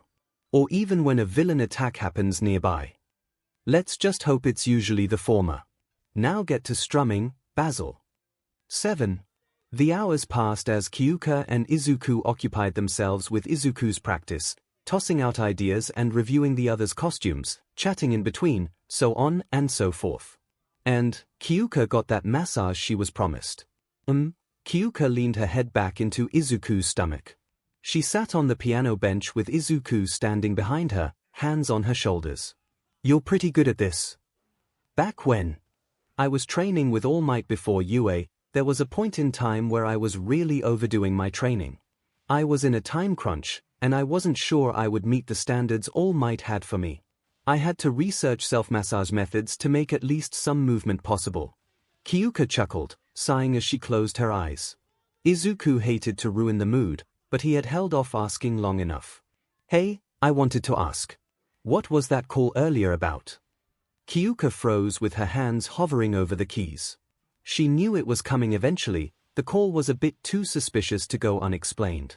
It's nothing, I dunno. I didn't know what to wear, and I thought you could help me. It technically wasn't a lie, it just wasn't the full truth. But she didn't need to worry Izuku about all that before, and she definitely didn't now that she knew about the massive weight on his shoulders. Izuku's hands moved from her shoulders to gently caress her arms. It sounded like more. It sounded like why you'd think I wouldn't like them. Kyouka put her hand on his, shaking her head, just a small bout of uncertainty. A stupid, minor moment of insecurity. I'm a teenager, it happens from time to time. It's nothing to worry about. Is this about what Shinso said? Yes, but he was just a very small piece of the 15-year-long puzzle. No, because he was lying to get to me. He said so himself, you know that. And I told you, that I'm the most gorgeous thing you've ever laid eyes on, Kyouka chuckled. Yeah, I remember. Izuku's voice grew more concerned. Did Mineta say something again? If he did, Kyouka laughed again. You'll what? Mutter him to death. She stood up, turning around to face Izuku. No, he didn't say anything. You know he's scared to death of me now. Izuku looked down at his feet. I'd do more than that. I'll never let him hurt you like that again. He looked back up into Kyouka's eyes. I'll never let anyone hurt you like that again.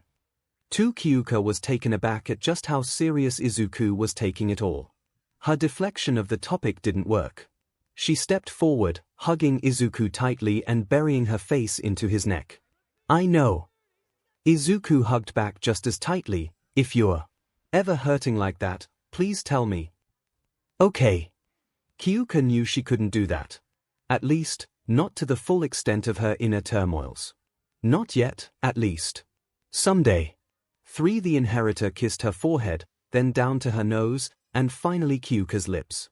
You're appealing. Absolutely, perfectly, angelically appealing. Kyouka smiled, closing her eyes as she kissed Izuku again, keeping their foreheads together. I've been told. And I'll keep telling you. Kyouka wrapped her arms around Izuku's neck, sighing as she embraced the warmth of his body. You're really serious about this? Izuku nodded, the determination she loved in his eyes. Thank you. They kissed again, the punk smiling against Izuku's mouth as she felt his fingers thread through her hair. A concerned Izuku was an affectionate, needy Izuku. Noted. Kyouka's brows lifted as she felt Izuku's tongue brush against hers. An act she didn't expect Izuku to initiate first for a little bit. Very noted. Without detaching their mouths, Kyouka spun them around, backing up until her legs hit the bed. They both laughed as they fell onto the blankets. This continued for a while, the two teens fully embracing their alone time together. But the sun began to fall towards the west. Without interrupting their kissing, Kyouka pulled her phone out of her pocket, looking at the time from over Izuku's shoulder. We gotta go, she mumbled against Izuku's lips. Izuku groaned, not wanting to separate. No complaining. You're the one that set this whole thing up. Cutting our alone time is your fault. Izuku sat up with a sigh. Yeah, I know. But, like you said, I'm sure I'll be okay. Midoriya family apartment, are you okay? Izuku asked as he watched Kyouka tap her jacks together at an alarming rate. He had noticed her start to play around with them on the train ride, and she started doing it more and more the closer they got to the apartment. Now, with Izuku's hand on the doorknob, they began clinking together rapidly. For me. Just fine. Did we just SWCH rolls here? Yeah, I think so. Just open the door before I actually panic. Izuku did as he was told, entering the apartment. Mom. We're here. The two teens walked through the door, removing their shoes at the entrance. Inko came around the corner. Kyouka stood up straight, then bowed politely. It's an honor to finally meet you, Mrs. Midoriya. I'm sorry we didn't meet sooner. I'm sure you know by now Izuku's timing for a lot of things isn't exactly the best. Inko chuckled, don't I know it? Izuku grimaced, oh no, what have I done? Please, come in. You look gorgeous. Thank you. I didn't exactly dress up or anything. It's just your son's jacket that I forgot I was wearing. Only a little embarrassing. Don't be embarrassed, it's cute, Inko said, walking towards the main room. I'm almost ready. I made quite a lot. Kyouka followed her in, twirling her jack around her finger with a tinge of red on her cheeks. I'm sure it's. Both teens gazed on at the feast before them as dishes lined the table, the kitchen counter, and some even on the coffee table. 𝗧𝗵𝗲. Sorry, I mean CRP. 3 Inko laughed into her hand, walking over to the table. It's all right. I'm not going to ask you to hold yourself back. I'm here to get to know you after all. Izuku asked, still bewildered. I didn't think you were serious when you said how much you were making. I wanted this to be a good night. Inko looked down at the dining table, realizing there was no room for plates. Maybe I went a little overboard, but chances that you like at least one thing are much higher. Please, make yourself at home. I'll get the table ready. Inko nervously chuckled as she picked up a few dishes from the table to make room. Kyouka bowed again, thank you. She looked over at Izuku with a smile and a shrug. Not a bad start, I'd say. Now, I've been dying to see one thing. Izuku tilted his head in confusion. What? His only answer was Kyouka making a beeline down the hallway. She was heading directly for the door with the all-might nameplate 𝗧𝗵𝗲. No. 9 It was too late. The door was opened and Kyouka was inside. Oh. My. God. Izuku sighed, trudging towards his room, hearing his mother's laugh behind him. Walking through the door he saw Kyouka spinning around to look at everything. I mean you told me, but I still didn't expect this much. But it's very you. Or, should I say very all-might. Haha, Izuku deadpanned. I'm not teasing you, honest. It's just startling. Kyouka then dropped her voice so it wouldn't travel down the hall. I do have to ask. Since you now have personally known All Might for a while now, isn't it a little? I don't know. Weird. Not in general, but to you. Wouldn't it be like having an entire room themed around your friend? I still look up to him and he inspires me. This is just a way of showing he's my hero. Izuku looked back at his room again, from the rug, to the posters, the figures, and even the blankets of his own bed, and thought back on the entire year he had known All Might. Although, now that you mention it, oh, wow. Izuku's attention snapped back to Kyouka, who had taken notice of the whole row of hero journals above his desk. The tomes of heroes, Kyouka chuckled. She pointed up at the books. May I? Why, of course. Kyouka picked up the first journal, sitting down on the desk and laughing at the scribbles and doodles done by a very young Izuku. My own journals are pretty organized, but an entire series. Remind me to ask you for tips on note-taking. I'd say you could publish these, but then people could use them for villainy. 7 Izuku watched as Kyouka skimmed through the pages, her face lighting up at every sketch from a little Izuku. Why you can keep it, if you want. Kyouka looked back up towards Izuku, uncertainty gracing her features. I mean, these things are important to you. Besides, the first one. The sentimental value alone is nowhere near as high is your value. Izuku stepped forward, lightly pushing the notebook back to Kyouka. These do mean a lot to me. Which, to me, is just more reason to give it to you, because of just how much you mean to me. This journal is where my path that, by some miracle I'll never be able to explain, led me to you started. 2 Kyouka looked back down at the journal, rubbing her thumb across the front cover before looking back up. Thank you. 1 She leaned up to kiss him, but the couple was startled by a sniffle. Their attention shot over to the doorway, finding Inko standing there in tears, whispering to herself, my baby is in love. Izuku covered his face and Kyouka's jacks went haywire as both blushed heavily. Ah. Sorry, I'm ruining the moment. Just come to the table whenever you're ready. 𝗵𝗃𝗀𝗁𝗏 walked, allowing the teen's heart rates to return to normal. Kyouka sighed in relief. How did I not hear her? Ah, whatever. Here. Kyouka handed Izuku his hero journal number 13-2. from her jacket pocket and replaced it with the first one. My new costume is still in there. 2. We'll send them in when we go back to school. Cool. 2 jackets and now a journal. I need to start giving you some of my stuff. A small smirk grew on Izuku's face. Well, I did take 𝗧𝗵𝗃. If you say my heart, I'm going to punch you. I don't care that your mom is in the other room. 1. Shutting up. They left the room, heading to the dinner table. This time there was actual room for plates. 1. Inko had 3 plates in hand, giving 2 to the couple. Treat it like a buffet. Find whatever you like, she chuckled. After gathering up the food of their choice, they sat down at the table.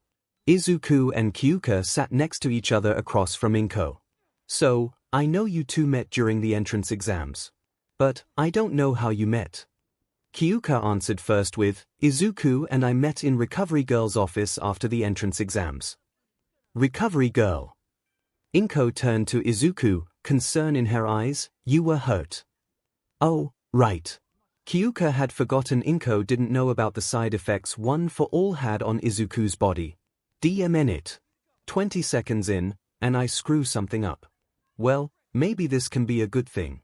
1. Izuku shakily responded, it's nothing to worry about. It's not that 𝗬𝗧𝗏. Izuku faltered as he caught Kyouka's eye and the look she was giving him screamed, it's time to spit it out, dork. Well, there really was no escaping now. It just, I kinda. 𝗵𝗃𝗃𝗀𝗏. I don't think I caught that, honey. What did you say? I broke my arm. And my legs. Izuku sat in silence, waiting for a response. What? What happened? 𝗬𝗏𝗏. Well, you see. It's my quirk. My quirk's full strength is too much for my body to handle at the moment. And, well, you already know the entrance exam was when it first appeared, so I didn't know that would happen. But, I've learned how to control it. Kinda. I can control small percentages of it, but the more I train and use it, the more my body gets used to it and can handle it. Actually, it was thanks to Kyouka I figured out how to do that. Kyouka's eyes went wide, her jacks going back to tapping against each other when she realized she was brought back into the conversation. Inko looked down in thought, her shock turning into a slight frown. I saw how you performed in the sports festival, so I know how much better you've gotten. She looked back up at Izuku. I know you can handle it, and you'll get even better. You're strong with the mind to back it up. It was Izuku's turn to be shocked, his eyes wide. Just be sure to tell me if it ever happens again. Please. 𝗧𝗚. Yeah, I promise. Inko nodded, turning back to Kyouka. Sorry about that. What happened next? Oh, WL, Kyouka said, clearing her throat. I was sitting next to Izuku, and Recovery Girl had to leave for something. I could tell right away he wasn't the sociable type, because he locked up the second I sat down.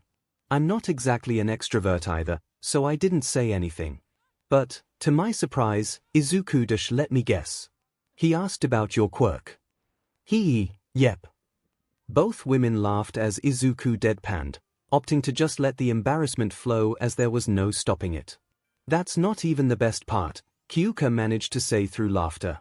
So, Izuku looks at my clothes and I happen to be wearing a shirt with a punk rock band on it. I have to assume his brain shut down for a second, because he looks at me completely straight-faced and asks, why like jazz? Both women began cracking up again as Izuku continued to eat. 17 Izuku looked over to Kyouka. Do you remember when I told your parents I didn't want to see your home videos because I didn't want to embarrass you? Yeah, but I'm not you. 3. Fair enough. Kyouka took his hand. Come on, it's me. You know I have to tell that story. You've got to admit, it's a little funny. Izuku cracked a small smile. Okay, a little. A few hours later the evening continued on peacefully, the moon glowing brightly by the time for Kyouka to go. Kyouka stood next to the couch, where they had moved to a while ago, bowing to 𝗵𝗃 once more. "Thank you for having me, Mrs. Midoriya. Everything you made was absolutely wonderful. Well, everything I could fit in my stomach. The three of us barely put a dent into everything you made." 𝗵𝗃 blushed, looking around at all the dishes still out. "Well, at least I won't have to cook for the next couple of weeks. Actually, would you like to take some home with you?" Sure. I don't mind. My parents will appreciate it, too." 𝗵𝗃 turned to her son. "Izuku, honey, would you mind grabbing some of the dishes and packing them up for her?" "Yeah, sure." Izuku headed back towards the kitchen, opening the cabinets for empty containers. 𝗵𝗃 looked to Kyouka, nodding her head towards the front foyer. "Could I have a word with you?" Kyouka nodded, following 𝗵𝗃 towards the front. But, on the inside her nerves shot up tenfold. Was this where she told her to stay away from her son? Did she say something wrong? Was she to dash? "I want to thank you from the bottom of my heart." What? "I know this is sudden, but I'm aware that you know about Izuku and I's situation. And I'm sure you're aware that he hasn't exactly had the easiest life." "Well, yeah, I am," Kyouka responded. "I've been helping him talk about it more openly." "Exactly. That's what I'm talking about. I love my son, more than anything. I'm not sure someone your age can understand this, maybe as a hero in training you have some idea, but I would give up my life in a heartbeat for him. So, when I say I'm truly grateful for everything you've done for him, I mean I'll owe you for the rest of my life. Now, I'm so sorry if that makes you uncomfortable, especially with how sudden that is. But, that light my son had in his eyes all those years ago, running around in his little 𝗬𝗏𝗧𝗏, it's not just back. It's brighter than ever. Your influence on his life, which means mine as well, has helped us grow closer than we've been in a long time. No matter what happens between you two, if by some twisted joke the universe pulls separates you, I will always be grateful for what you've done and continue to do for my son. I don't know where we'd be without you." Kyouka felt her heart clench as 𝗵𝗃 finished speaking. She never expected to dislike 𝗵𝗃, but Izuku's feelings, their past, and the basic instinct of meeting a new person had Kyouka just a little bit cautious. Not much, just a small inkling in the back of her mind. But all Kyouka saw was a woman who simply didn't have the answers, making a choice in an impossible scenario, and it cost her the closeness she used to have with the light of her life. Kyouka felt she couldn't take credit for helping a broken family. But, at the very least, she could continue to do what she could. For both Izuku's sake, and 𝗵𝗃's. Kyouka tugged one of her jacks, a blush dusting her cheeks. "Well, thanks, but I should be thanking you. You're responsible for what is, as far as I can tell in my short life, the best thing that's ever happened to me. I'm not exaggerating either. I know I'm young, and I have a lot to learn about romance. But, as long as I'm with him, then I know I'll be alright. You say you don't know where you'd be without me. I don't know where I'd be without him." 𝗵𝗃 wiped away a few tears, a wobbly smile dawning on her. She reached into her cardigan pocket, pulling out a small paper. "Izuku gave you his own token of his appreciation with his journal. I'd like to give you mine." Kyouka reached out, taking the paper. "Oh ho ho ho ho ho. Wow. Ha ha ha ha." Izuku came back, containers of leftovers in hand. "What happened?" "You are so cute," Kyouka exclaimed, showing off her new photograph of little Izuku in his 𝗬𝗏𝗧𝗏. Izuku's eyes widened, looking over to his mom. "What have you done? She'll never let this go." "She was going to find it eventually, honey." "𝗬𝗏𝗏𝗧𝗏, she's right." Izuku turned back to Kyouka. "Can you at the very least get most of it out now while I take you home, so I don't have to deal with it tomorrow?" "One deal. Thank you again, Mrs. Midoriya."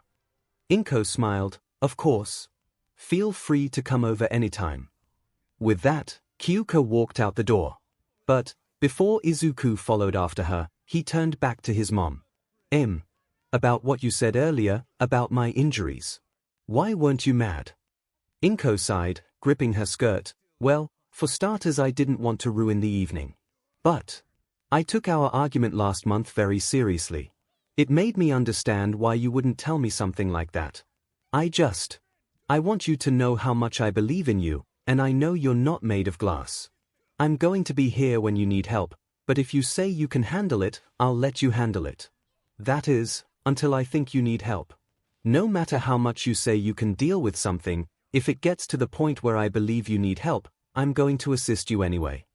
Izuku took a deep breath, nodding at his mother's words. Thanks, Mom. Inko smiled, nodding her head towards the door. Now, you have a appealing young woman outside waiting for you to walk her home. A woman's patience can only last so long. Izuku nodded back, walking out the door. Once Izuku was gone, Inko walked back into the living room, looking down at a picture of her and Hisosh's wedding. Only for so long. 22. One day later, UA High School Hii. Izuku sighed under his umbrella, looking over at Kyouka as she continued to laugh at the photo Inko had given her.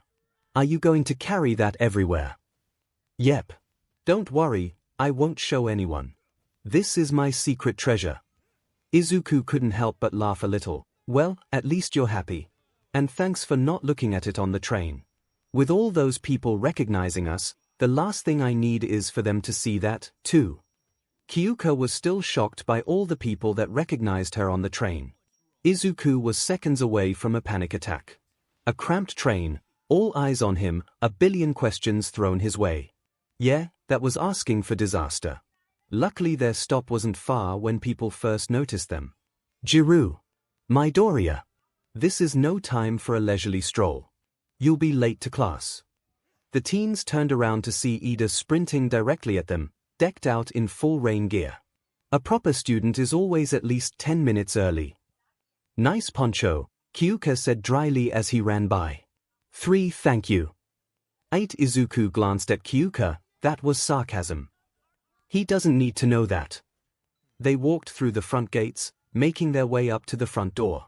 Once inside, they headed over to the personal lockers to store their umbrellas. Izuku stood at his locker across from Ida, watching his friend with worry. Ida, you needn't worry about my brother.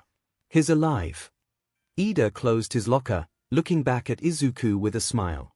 I'm sorry if he or I caused you any undue concern. With a curt nod walked down the hall towards the classroom. Kyouka blew a raspberry, closing her locker.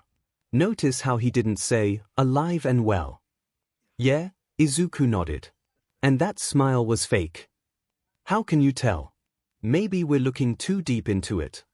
No, trust me. Izuku looked down the hall in Ida's direction with a sigh. It was fake.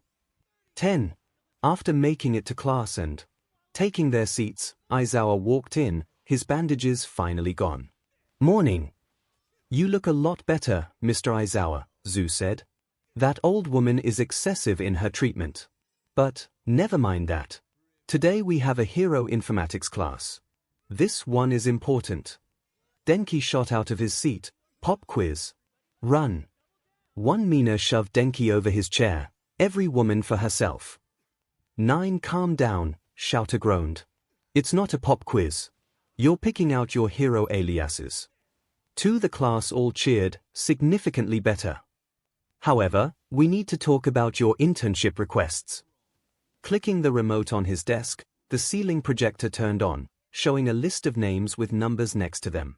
Usually there's a decent spread of requests for more students, but as you can see, there were some show stealers this year. Class 1A draft pick totals Todoroki, 4,329 Bakugo, 3,892 Midoriya, 3,891 Jirou, 1,012 Ida, 963 Kirishima, 420-42 Kirishima, Mina, 0, and Denki all snickered. 6. Mina, 367 Their snickers turned into laughter. Orozu, 108 Kaminari, 69-54 The 4 all looked at each other, Nis. 1. Aizawa glared at them, shut up. 4. Okako, 32-0, 16-2 Kaminari groaned at the numbers the top 3 had, I still call hacks. Momo held back a sigh, looking anywhere but at her draft number. But, in her attempt to look away, She saw Okiko shaking Ida excitedly about the number of drafts she had. She couldn't tell if that made her feel better or worse, as she felt like maybe it wasn't that bad. Over 100 drafts was pretty good. But then she felt bad for expecting more, like a spoiled brat. She sat up straight, looking back at her number. Be grateful for what you have, and improve yourself so you can earn more. 7. Kyouka's eyes were wide open as she continued to stare at her number. She was having a hard time believing it. Probably not as much of a hard time as Izuku was with his own number. She glanced to her left to find Izuku's eyes like saucers, unblinking and unmoving. Are you breathing? Izuku shook his head. Inhale. Without changing his expression, Izuku took a long deep breath and slowly exhaled. Good enough. Kyouka turned around to find Okiko giving her and Izuku 2 thumbs up with a bright smile on her face. She smiled back, then looked over to Momo. She seemed to be handling it okay, but Kyouka knew was probably kicking herself. She also saw Todoroki, who seemed neutral as always. But Kyouka knew he wasn't happy about being in the top spot since a good portion of it was because of his father's name. Katsuki looked up at the board, a growl barely held back. 1 draft. 7-1. Thing. Draft. Deku was the only draft behind him, and he wasn't even first. He might not have accepted his victory against him, but he still won the tournament. Icehot was ahead of him by a lot, and Deku was right behind him. Even Earlobe's number was higher than he ever would have expected. Suddenly, Katsuki felt claustrophobic. What the F was going on? 16. Aizawa clicked off the projector, picking up a bundle of papers. Once class is over, everyone with drafts will get a personalized list of agencies who asked for you. Everyone else will get a list of agencies who are willing to accept any student. There are still some popular agencies on that list, so don't feel discouraged if you didn't get drafted. Like I said, this year was an unusual one. But, whoever you choose, you'll be working directly alongside pros. So, before you can do that, you'll need your hero names. Now, nothing inappropriate. Yes, I am looking at you, Mineta and Kaminari. Mineta hummed to himself, that's fair. Come on. I wouldn't do that. Denki shouted. Anyway, Aizawa continued, ignoring the 2, your names can be changed before graduation, but you'll still want to think of something good. Or you'll be put through hell. All attention was shifted to the door with Midnight entering the class. What you choose now just might be the name the whole world calls you. So, it better be truly exceptional. Everyone, grab a whiteboard and marker, and start thinking. Many in the class cheered, grabbing their necessary items and moving back to their desk. As time passed, people began heading up to the podium and giving off their names. Kyouka stuck to simply Earphone Jack. Her quirk's name was fitting for her hero alias. Besides, it could be changed at any time before graduation, so she didn't stress too much over the name. Katsuki ran up to the stand, King Explosion Murder. Midnight frowned, no. Lord Explosion Murder. No. Emperor Explosion Murder. No. God Explosion Murder. No. God Explosion. Getting a little better. God Murder. 12WH-. No. Just go back to your seat and think it over again. Katsuki grunted, moving back to his seat. Suddenly, Mina jumped up to the podium, proudly showing off her card. Alien Queen. Midnight frowned at the name. You really want to be associated with that monster from the films. That really won't go over well. Pick a different one. 5. Mina's shoulders immediately drooped, legitimate sadness on her face. Excuse me, Midnight. Kyouka raised her hand. Yes, Ms. Jirou. Please, forgive me, but that's stupid. 13. Excuse me. I mean, it's a name that means something to her. A bunch of people will like the reference, kids who are into that stuff will find it awesome. And, to be completely honest, that name is badass. Besides, it's her hero name. Shouldn't it be her choice? I vote she's Alien Queen. It's not a vote, Nemurai growled. For you. All eyes suddenly swayed to Midoriya, his usual silence broken. I agree. It's perfect for her.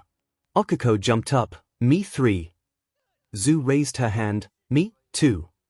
Kirishima pumped his fist, alien queen is so manly. And womanly. So just as badass, if not more so. Denki jumped up onto his desk, screaming out, alien queen. All of 1A, minus Katsuki, Tokoyami, Koda, and Todoroki, all began to shout, alien queen. Alien queen. Alien queen. Alien queen. 18 Midnight growled, cracking her WHP until they all stopped shouting. Fine. Yeah. Mina smiled brightly, tears brimming in her eyes as she jumped towards her classmates. I love you guys so much. Hug me. 7 Midnight groaned, crossing her arms as the test of the class celebrated. Aizawa slid out from behind his desk, looking up at Midnight from his sleeping bag. You have to admit, it's a badass name. 15 Shut up. Midoriya, are you ready? Yeah. I think so. Izuku walked up to the podium, placing his board down for everyone to see. He could see everyone's expression swch to confusion, minus Kyouka, Okuko, and Katsuki. He did his best to speak without a stutter in front of so many people. This well, as a lot of you can see, is a bit confusing. But, as someone changed what this word means to me. They changed how I view it, and how I can change how the world views it, too. I won't let them down, and I won't let myself down. I am Deku. The hero who can do anything. Midnight thought about it, shrugging. Simple, I can see the joke behind it. If you want it, it's yours. Izuku nodded, walking back to his desk, ignoring the look Katsuki was giving him and taking his seat. He looked over at Kyouka as she rested her head on her hand, smiling at him. He blushed, returning the smile with one of his own. 11. Lunchtime. The rest of the class gave their names, with Katsuki still not picking one. Ida had stuck to his first name, which he seemed disappointed in. But it was obvious they weren't going to get anything out of him today. Now, Izuku, Kyouka, Momo, Okuko, and Ida all ate their lunch in the classroom, going over their internship offers. He didn't ask to sit with them, but Shoto was there as well. He sat a little outside of the circle and stayed quiet, but they made it clear to him he was welcome to join in if he pleased. 2 Okuko looked down her list, pointing at one name that stood out to her. Oh, Gunhead. He could be good. I did say I wanted to get moves like you, Jirou. I don't know that much. Yes you do. I couldn't keep up with you during our fight. Maybe if I go to Gunhead we could have a one-on-one. Kyouka gave a curt laugh. I've seen your Terminator mode. Don't make fighting you even scarier. Momo suddenly began coughing violently in her seat as she choked on her tea. Yorozu, are you okay? Ida shouted. Momo nodded, catching her breath. I'm fine, it's just. I was caught off guard. Okuko tilted her head. By what? This. Momo extended out the paper in her hand for everyone to read. Izuku shot out of his seat, his eyes wide. Ed shot. 12 Okuko grabbed Momo's shoulders, shaking her back and forth. That's insane. He's in the top 5. Momo grabbed Okuko's arms, keeping her still. Yes, I'm aware. It's just. He wants to train me. Stop. Everyone swayed their gaze to Kyouka, her finger pointing at Momo. None of that. Check the box, sign your name. But, check the box. 1. Okay. I'm going to go turn this in. Okuko stood up with her papers. I'll come with you. I've decided on Gunhead. Ida rose with his papers. I've chosen as well. What about you, Todoroki? Shoto looked down at his papers, seeing his father's name at the top. Yeah, he sighed. He stood up with the rest of them. Kyouka nodded towards Izuku. We're still looking, but we'll see you guys in class. The group left, leaving Kyouka and Izuku alone in the classroom. Okay, Kyouka, lem on me. Izuku picked up Kyuka's papers, reading off the names. Catwoman. Unoriginal and not like the comics. She's basically a furry. Next. 5 Izuku placed that request to the side, picking up the next one. Death Arms. I dunno. Maybe. I don't really know much about him. He's pretty cool. I met him once. Kyouka perked up, seriously. Yeah well he berated me for nope. Next. 3, but you don't even know what he berated me for. 5, don't care. He berated you, so it's not for me. Next. Kyouka leaned back in her desk chair, sighing to herself. They were 900 requests in, and she still couldn't pick one. She almost wished she did poorly in the festival so she wasn't as overwhelmed with options. Looking back at her stack, her eyes suddenly focused on a small sliver in the pile. Hey, what's that? Kyouka slipped out the shimmering, golden paper from the middle of the stack, her brow furrowing. Oh, it's just a request from All Might. Next. She put the paper aside, once again leaning back. Izuku froze, his eyes widening as he looked at Kyouka. What? For I said it's just a request from All Might. The purplet's eyes shot open as well, her hand quickly grabbing up the gold-embroidered paper and gazing at it in disbelief. 3 MizuJirou, we are happy to inform you that the number 1 hero, All Might, has personally requested you for a week-and-a-half-long internship at his agency in Tokyo. A living area will be provided for you, along with food and transportation as you longing it.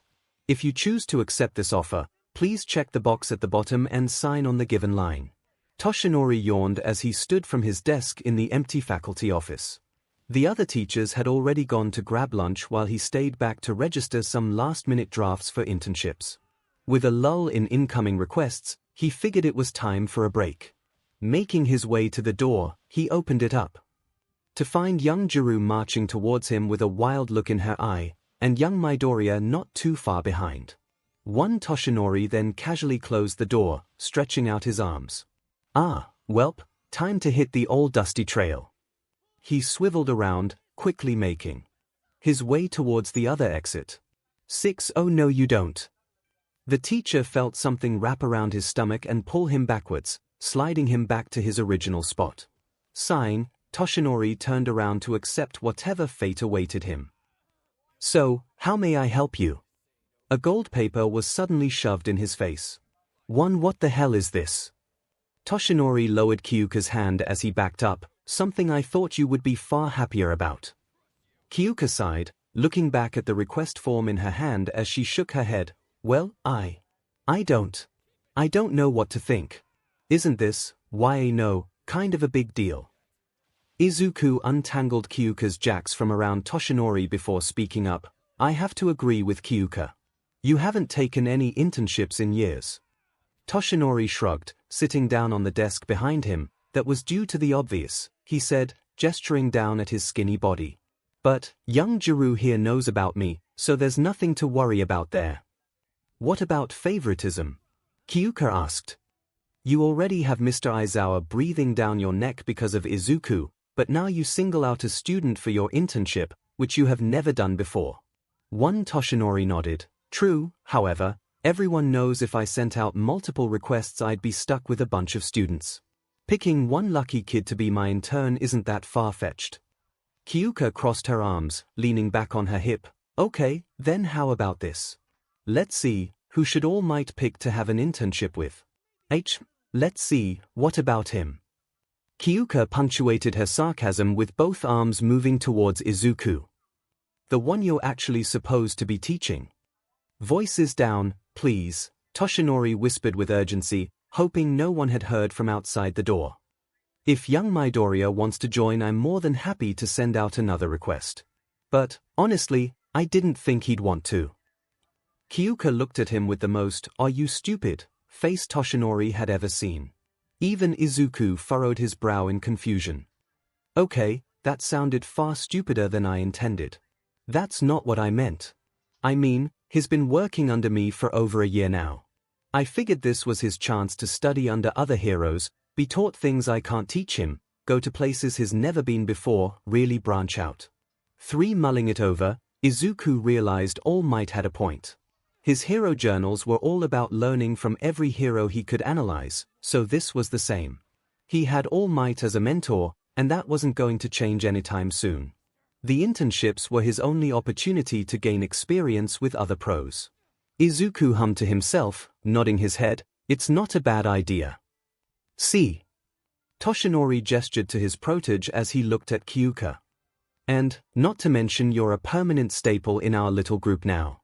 Learning how to work together properly can't be a bad thing. Kyouka sighed, pressing her lips together as she mulled everything over. I'm not sure. The guest rooms at the agency have been compared to 5-star hotels. I'm in.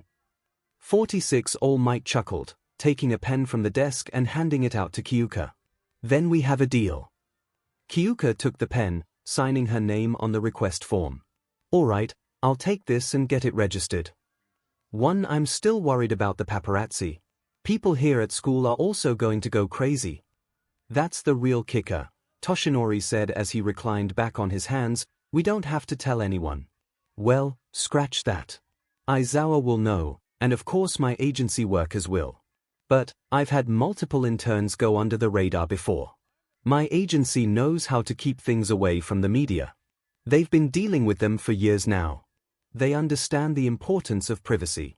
Besides, the media stopped hanging around my agency once I quit going there. It shouldn't be a problem. What about our friends? Izuku chimed in. They're going to ask what request you accepted. It'll look really suspicious if you refuse to answer them.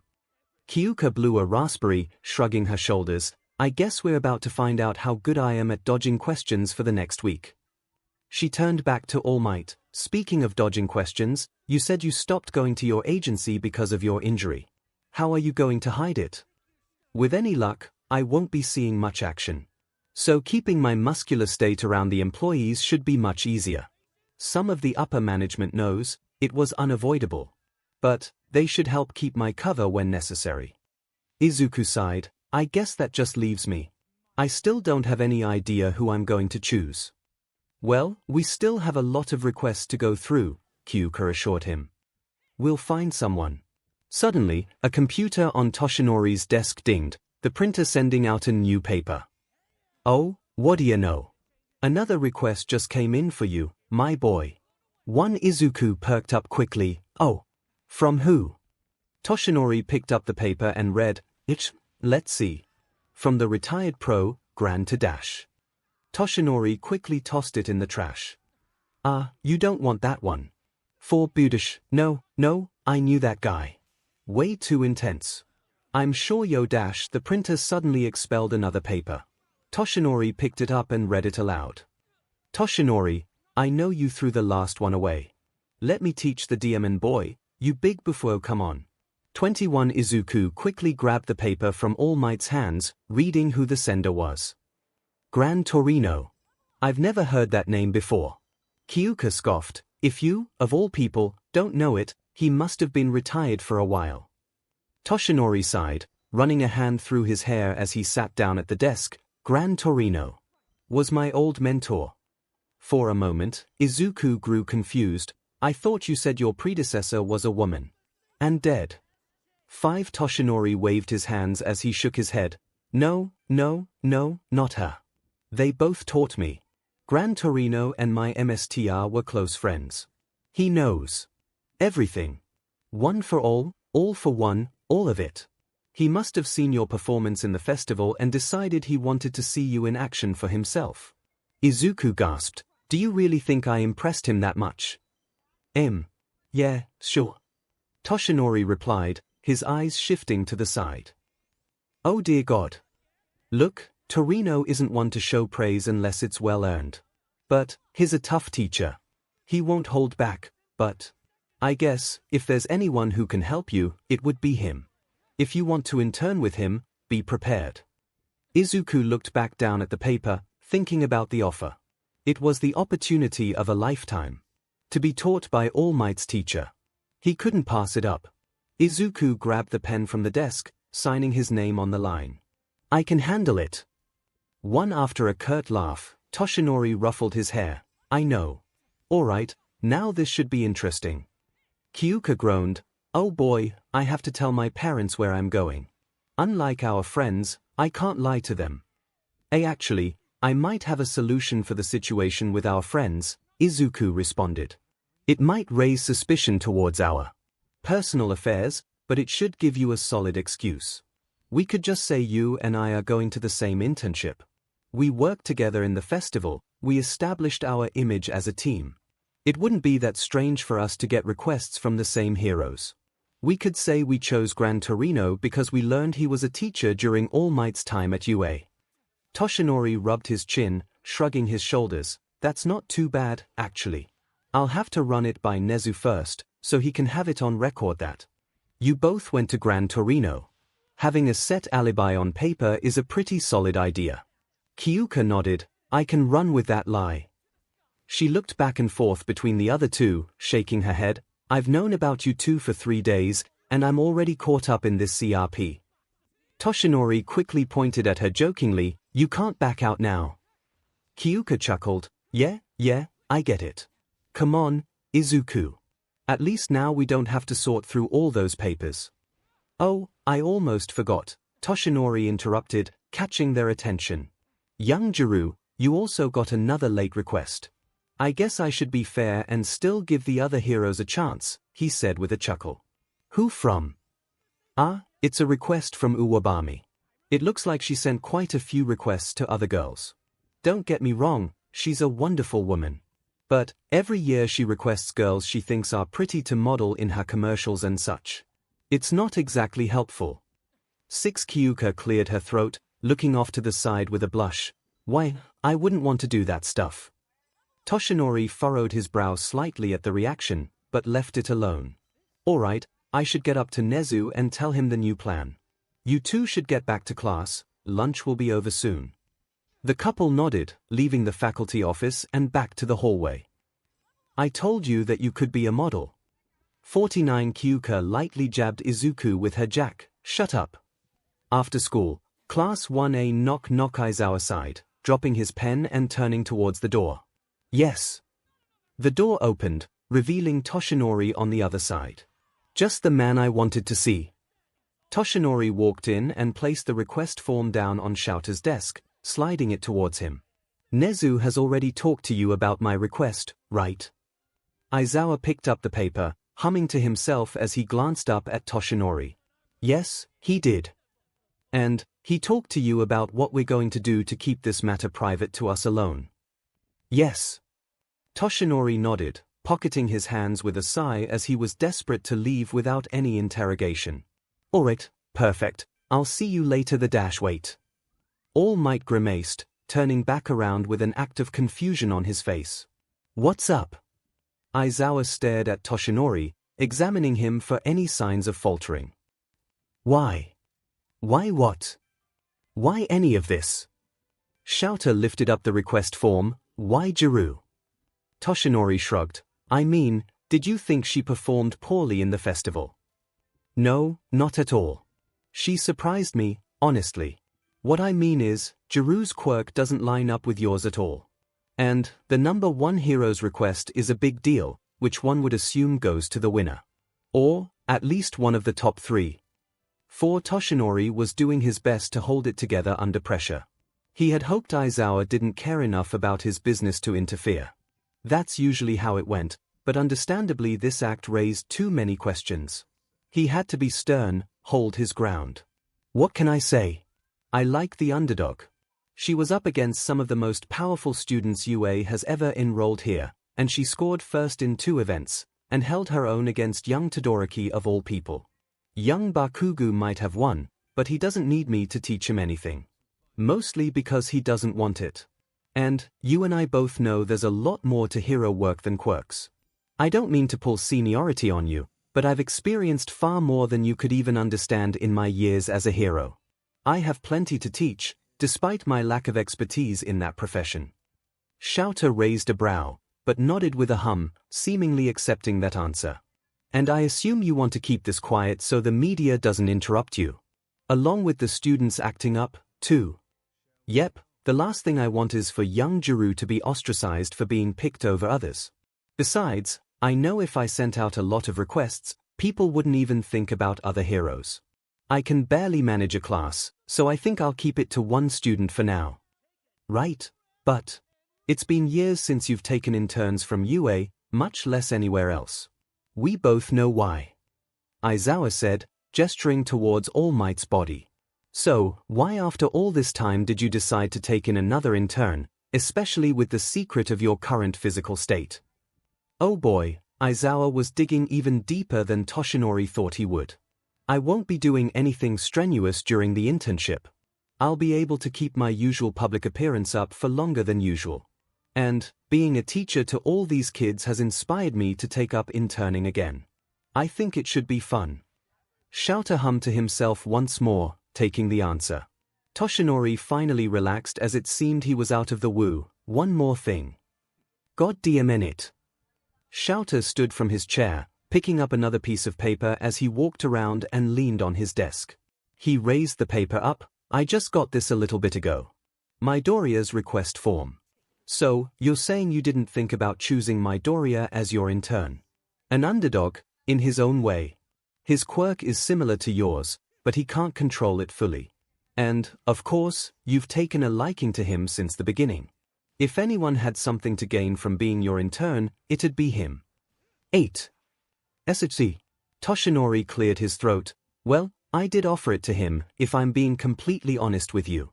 I didn't want to say anything because you would accuse me of favoritism, as usual. He declined anyway, so I figured it wasn't important. 𝗧𝗵𝗲 squinted at Toshinori suspiciously. He declined. Yes, I'm afraid. He declined an offer from you, for a retired pro from years ago. To think, All Might had been doing so well. Toshinori began to scramble for a logical excuse, deciding on one in his panic. It's because I recommended him. Gran Torino was my homeroom teacher. When I asked young Midoriya if he wanted to intern with me, I also gave him the option of calling up my old homeroom teacher who helped me with my own powers when I was in school here.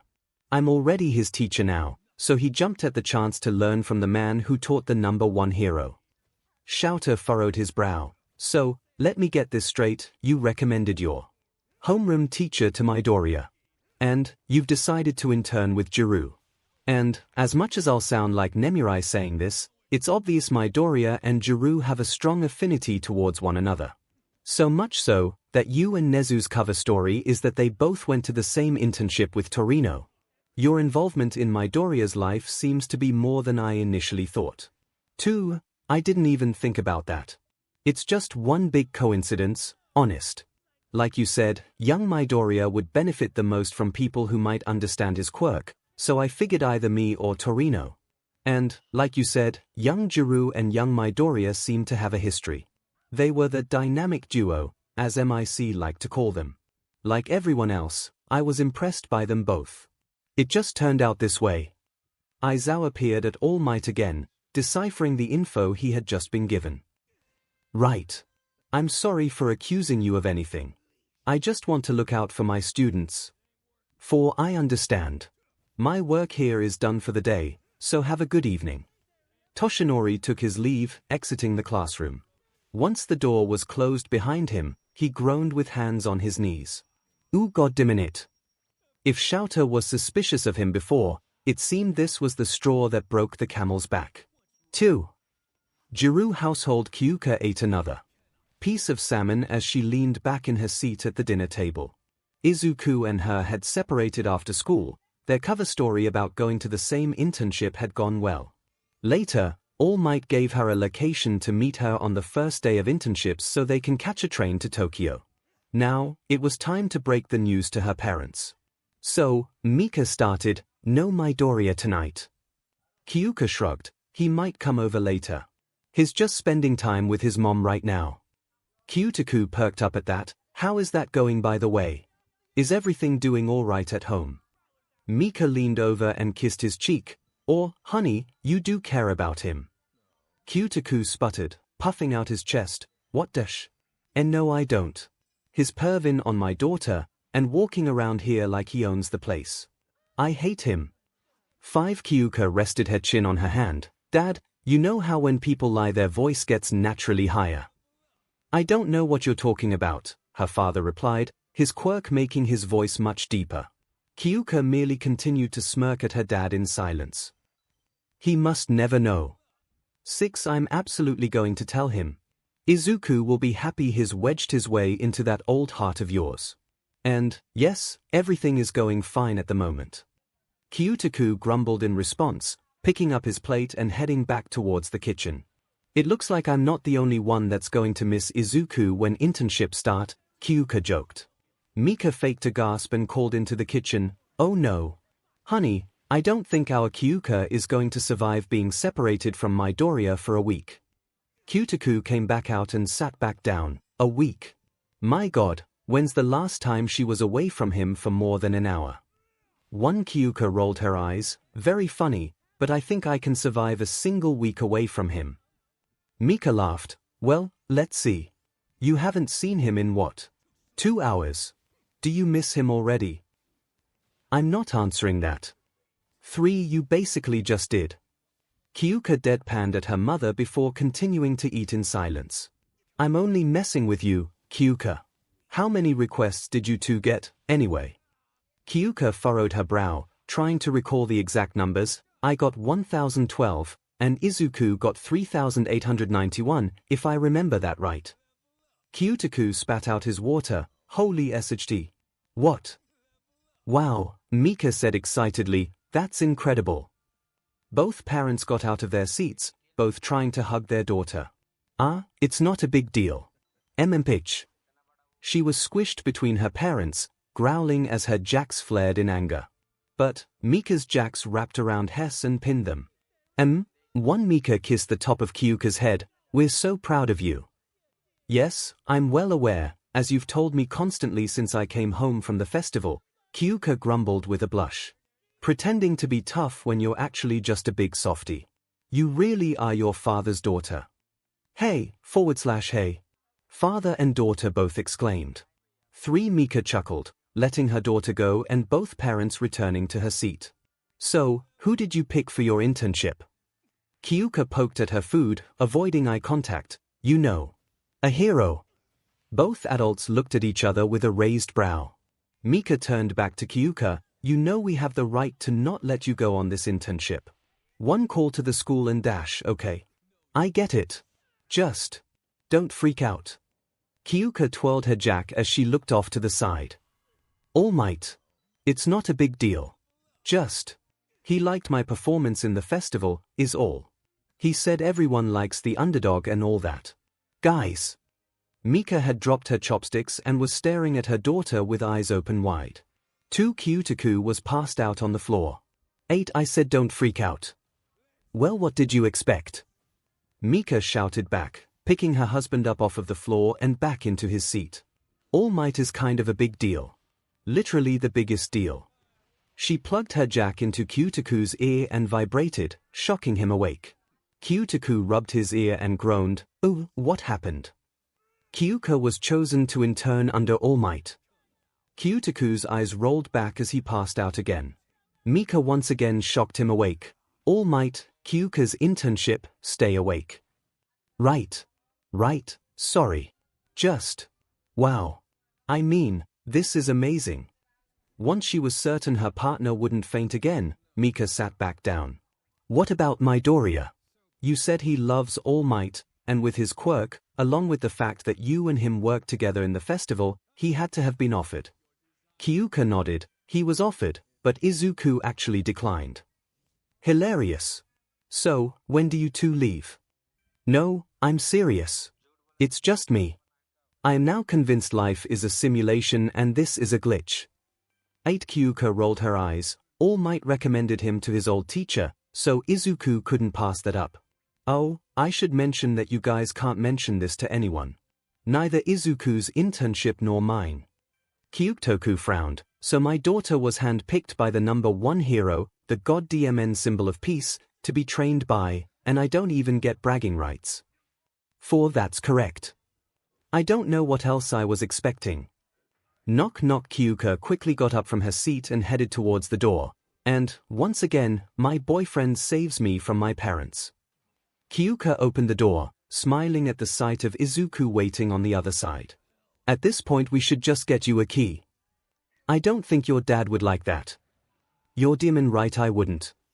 𝗬𝗧𝗅 called out from the dinner table. Izuku walked inside, bowing to both parents. Good evening, Mr. and Mrs. Jirou. Q-Deku sighed, but chuckled to himself, "Hey, kid." Mika smiled at Izuku, motioning towards one of the empty chairs at the table. "Well, if it isn't Mr. 3000 requests. Are you hungry? There's plenty left. You can have some before Kyouka steals you away for the evening." Blushing at the nickname, Izuku shook his head. "Oh, no thank you. I already ate." Kyouka scoffed, "Excuse me, but I can't steal what's mine." "Now, come on, Izuku. We missed out on training today, we need to make up for it." 8 Q-Deku made a face of disgust. "Training isn't some sort of euphemism, is it?" 6 Kyouka pointed at her father, an intense look in her eyes, not another word. She fled up the steps for Izuku to follow her, not before waving to her parents with a shaky smile. But, before Izuku could get to the upper landing, he was stopped. "Hey!" Izuku paused on the steps, turning around to see Q-Deku looking up at him. "You doing okay, kid?" "Why, yeah, I'm fine. Great, even." Q-Deku nodded. "Okay, good. That was it, I won't keep you." Izuku paused as he processed what had just happened, but he couldn't deny how nice it felt. "Also, don't go up there and make out with my daughter. You can lie, it's just to make me feel better." I won't," Izuku lied. "For good." Q-Deku walked back into the kitchen, standing next to his wife to help with the dishes. Mika placed a jack under his chin, leading him into a kiss. "My family of softies." Q-Deku rolled his eyes, a slight blush tinting his cheeks. "I like the kid, so what?" And he finally admits it to himself. "Yeah, well. It's not like it wasn't obvious at this point. I can't keep the act up forever. I'm still going to scare him from time to time."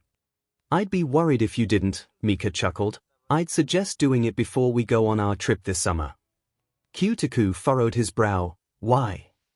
"Kyouka will be home alone for a whole week, where she'll no doubt invite Midoriya over whenever she wants. Not that she doesn't do that anyway, but they'll have the house to themselves." Mika chuckled, expecting some kind of response from her husband, but she was met with silence. She turned to him, finding Q-Deku with wide eyes. "You didn't think about that, did you?" Q-Deku closed his eyes, and took a long, deep breath. No, I did not." 15. 1 hour later, Dagobah Municipal Beach Park. Izuku grunted out as he did another push-up. "This won't be nearly as fun for you the day you're ready for our roles to be swayed." Kyouka scoffed from her position of lying on Izuku's back as she looked up at the now purple sky and the first few stars of the night. "That's not fair, you're like 90% muscle, and you're taller than me. You're at 100, by the way." Izuku flopped onto the mat they had laid out over the sand, groaning in relief. Kyouka rolled off of Izuku, kissing his head before he rolled onto his back. "Tomorrow is our rest day, so we'll be back on schedule." Laying her head on Izuku's shoulder, Kyouka sighed as she took in his warmth. "A whole week without this," Izuku chuckled. "How are you somehow taking this worse than me? You were the one that was doing good before we met. I was, and still kind of am, a train wreck. It's only 1 week." "Well, if you haven't noticed, I like having you around and have had you around every day for the last 4 months. And, in those few months, you somehow wooed me into entering a relationship with you. Forgive me if I've grown attached." Kyouka didn't want to think about the fact that it meant leaving her main source of comfort behind. She would just have to make sure to pack Izuku's jacket for the trip. "I understand. I feel the same," Izuku nodded. "But, I'm sure it'll be good to go off on our own, just for a little bit. The last thing I want is for you to get sick of me. If I get sick of you, get me to a mental hospital as quickly as you can." They both had a small laugh as they continued to relax in the rising sun, the early morning chill causing them to stay huddled together. "Are you still nervous about Gran Torino?" "A little, but I can't help but be excited, too. No matter how rough or mean he is, he was All Might's teacher. He's one of the people who helped in the creation of my hero. And not including you, of course. You're obviously my true hero." "Nice save," Kyouka laughed. "Not that I think I deserve that title, but thanks. You're my hero, too, even with all the cheesy lines you feed me." 7. At this point I'd say it's a staple of our relationship. But, what about you? I can say from experience that training with All Might is rough, but I have no idea what he has in store for your internship. 2. I'm still not convinced I was the one he should have picked, but it's not like I can say no now. It'll definitely be a new experience, that's for sure. Maybe he'll teach me something that will actually make me useful when All for One comes knocking on your door.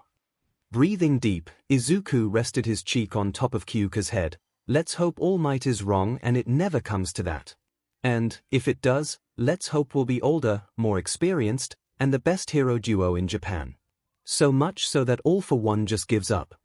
10. Still sticking to that hero duo idea. Why yeah, do.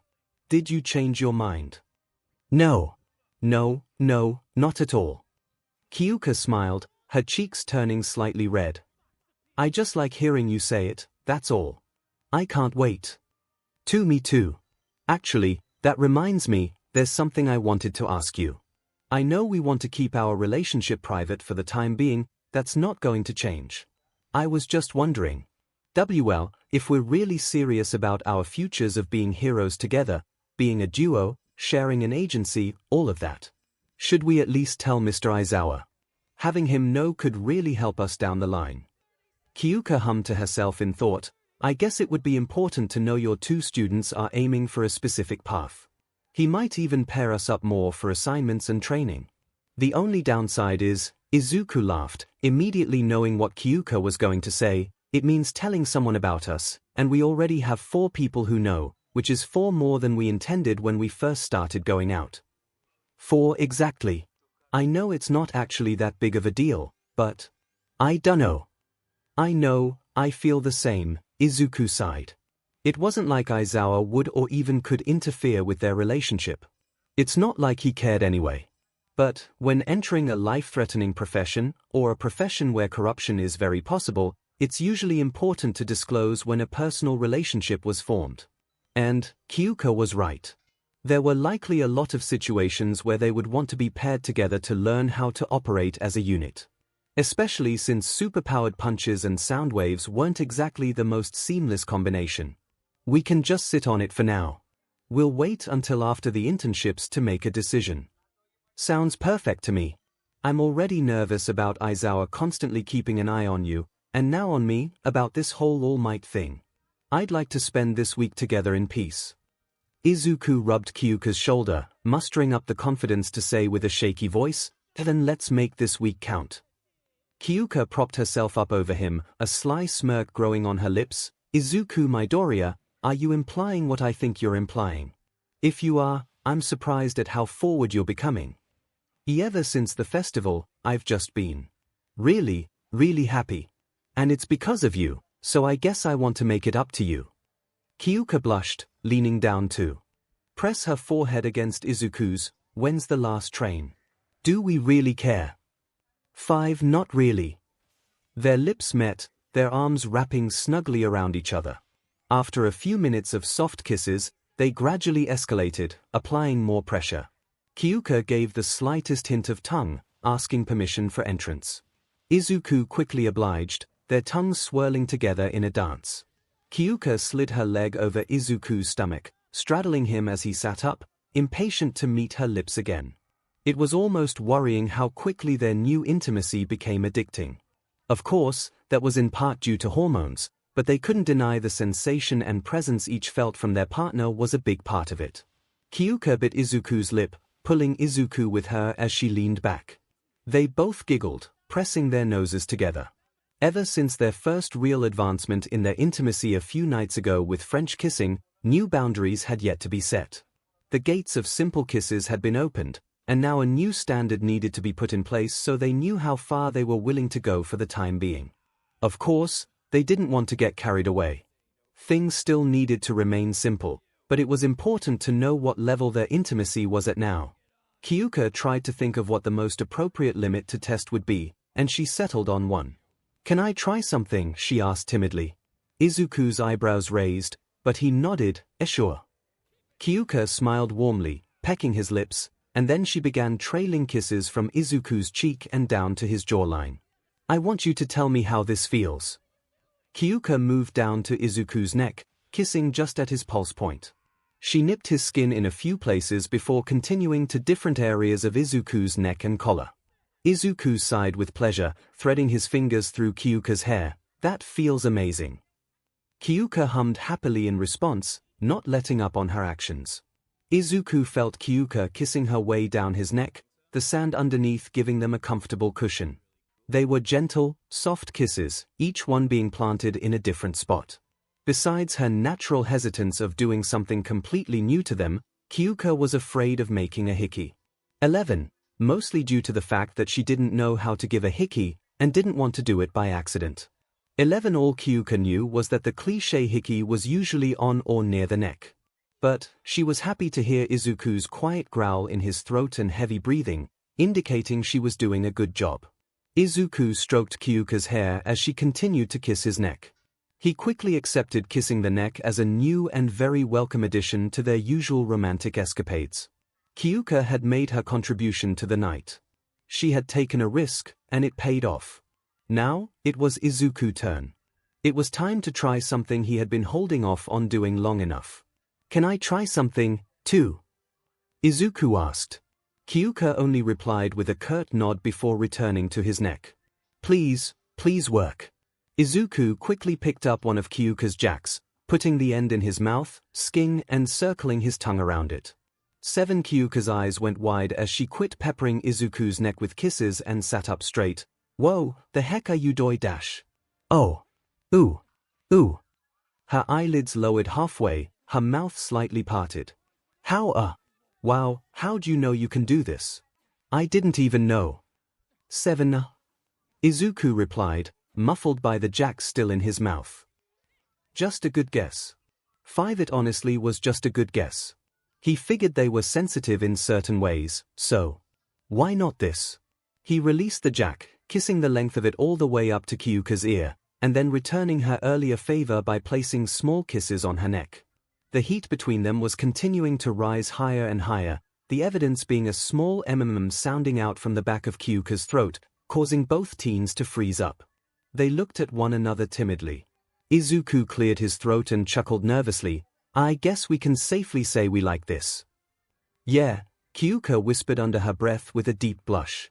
The 𝗵𝗃 had been involuntary, and she was a little embarrassed. But she couldn't deny it was natural. She was just thankful Izuku took it in stride. Kyouka wrapped her arms around Izuku's neck, resting her head against his. Izuku returned the hug, his arms snaking around her waist. They sat in silence with Kyouka in Izuku's lap, both with wide smiles on their faces. The ears and neck seemed to be the new limit, and that was perfect for them. It was a long road, and they were affirmatively still far away from talking about the elephant in the room. The elephant being what Kyouka could feel from Izuku pressing against the underside of her leg. Another involuntary thing that both would simply let be for the time being. 14. They had a set pace, and it was working. There was no need to rush. They were just elated that even with all of the stress life continued to throw at them, what they had together remained untarnished. They had found a way before, and they knew they would continue to do so. Everything was falling into place. 15. 1 week later, Musutafu Mandela Central Train Station 13. Does everyone have their costumes? Once he saw all of his students nod in confirmation, Aizawa nodded his head towards the trains. "All right, I trust you all to find your proper train lines. Be on your best behavior. Now go." Shouter turned around to leave, but then pivoted back to point at his students. "And none of you embarrass me." With that, he took his leave. As the class began to disperse, Kyouka smirked, looking at her friends. "I don't know about you guys, but I get the feeling he's a little embarrassed by us." Momo rolled her eyes. "I've come to accept that fact." Okako pumped her fists in the air. "Then we just gotta prove him wrong. Next time you guys see me, I'll be a martial arts 𝗵𝗃. 6. Kyouka chuckled. "Easy, Tiger. It's just a week. But I guess we could say the same for Yaozu here. I have no idea why Edshot chose me, but I intend to make the most of it," Momo replied. "What about you and Midoriya? Training under someone who taught All Might's class has to be exciting." Kyouka nudged Izuku with her elbow. "I'll manage. But I don't know about this guy. I might have to keep him from fanboying out every 5 seconds. I'm not that bad, Izuku deadpanned. I've seen your room, dude. Don't mention that. Kyouka laughed, looking down at her row of friends to see Ida had stopped. Everyone, I'm afraid this is where I leave you. This is my train. I'll see you all in a week. Wait, Ida. Everyone was surprised that it was Izuku who called out to him. If. We're here for you, Ida.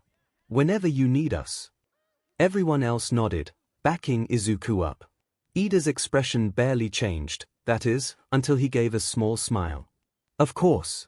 Thank you. He turned around and boarded his train, leaving his friends behind. Kyouka sighed, turning to Izuku, fate. Izuku nodded, fake. And, notice his train line's next stop. Kyouka looked up at the electronic sign above the platform, her stomach dropping when it read, next destination, Hosu. You don't think he's going to try something stupid, do you? Kyouka asked. I have faith in Ida's intelligence, so I doubt it. But, Momo spoke up, he'll be under watch by his pro, too. His chances of doing something as rash as what we're implying is low. Okako shrugged, but her face was one of worry and uneasiness. Maybe he wants to see where it happened. Kyouka sighed, tugging Izuku's sleeve, we've got to go. Our train leaves soon. After saying their goodbyes to the other two, the couple began walking towards another platform. They saw Aizawa still spectating from a distance, waiting for all of his students to leave. He nodded at the two, a signal that he knew what was going on. To keep their cover, Izuku and Kyouka would board the same train, but would separate at the next station. They found their train, entering and finding seats. As the train began leaving the station, Kyouka saw Momo talking to Itsuka Kendo from Class 1B, and they boarded the same train. Kyouka chalked it up to coincidence. 19. 30 minutes later, outskirts of Musutofu, Izuku and Kyouka both exited the train, turning to one another as they knew it was time to part ways. Kyouka sighed. 1 week. Izuku nodded, rubbing the back of his neck with a somber smile. 1 week. 7. You're going to call me as soon as you get there, right? Izuku nodded, of course. After making sure no one was paying attention to them, their lips met for a deep kiss. After a few more pecks, they hesitantly separated. I'll miss you. I'll miss you, too. With that, they both walked away towards their respective trains. 1 hour later, Musutofu suburban area. Wait, you've never been to All Might's place? No, he never took me there, Izuku responded over the phone. Never really needed to, I guess.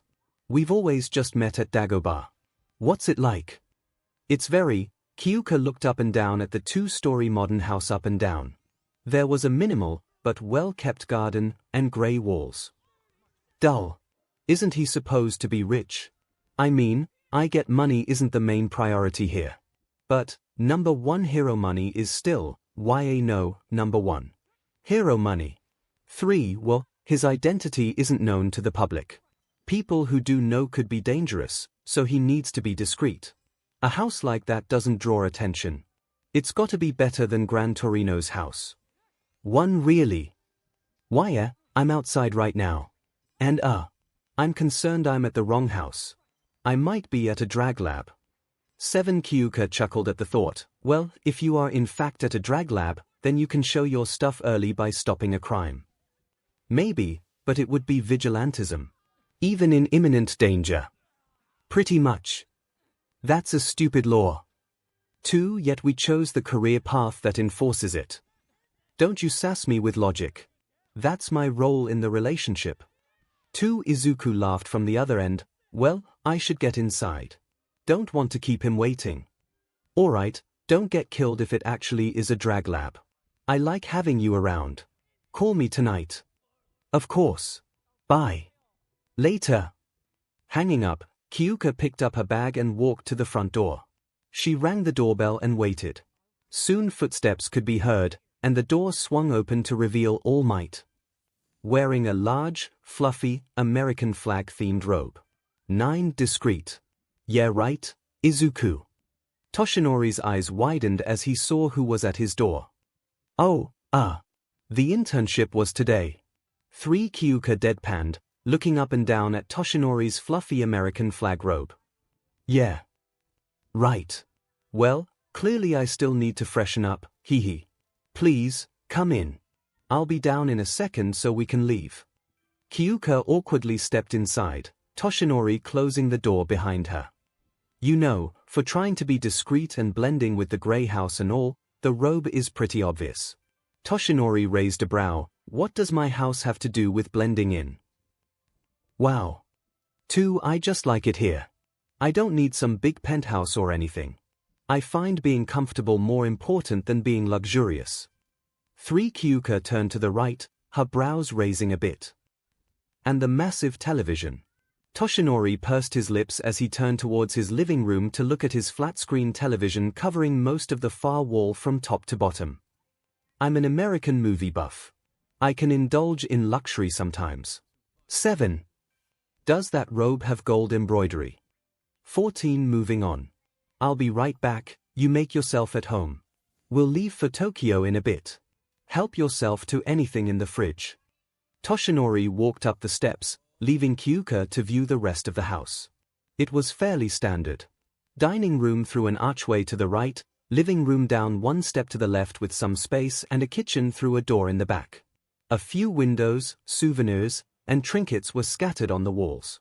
Clearly American, but nothing to give away his identity. The rosewood floors and muted blue walls also added to the little theme Toshinori had going on. Kyouka took the step down into the living area, setting her bags behind the large couch. As plain as it all was, she couldn't help but imagine Izuku still nerding out over it simply because it was the home of All Might. She took notice of the lack of pictures on the walls. She had to assume because of how Toshinori looked in the past, contrasting with how he looked now. If someone had to be there, they would question what happened to him.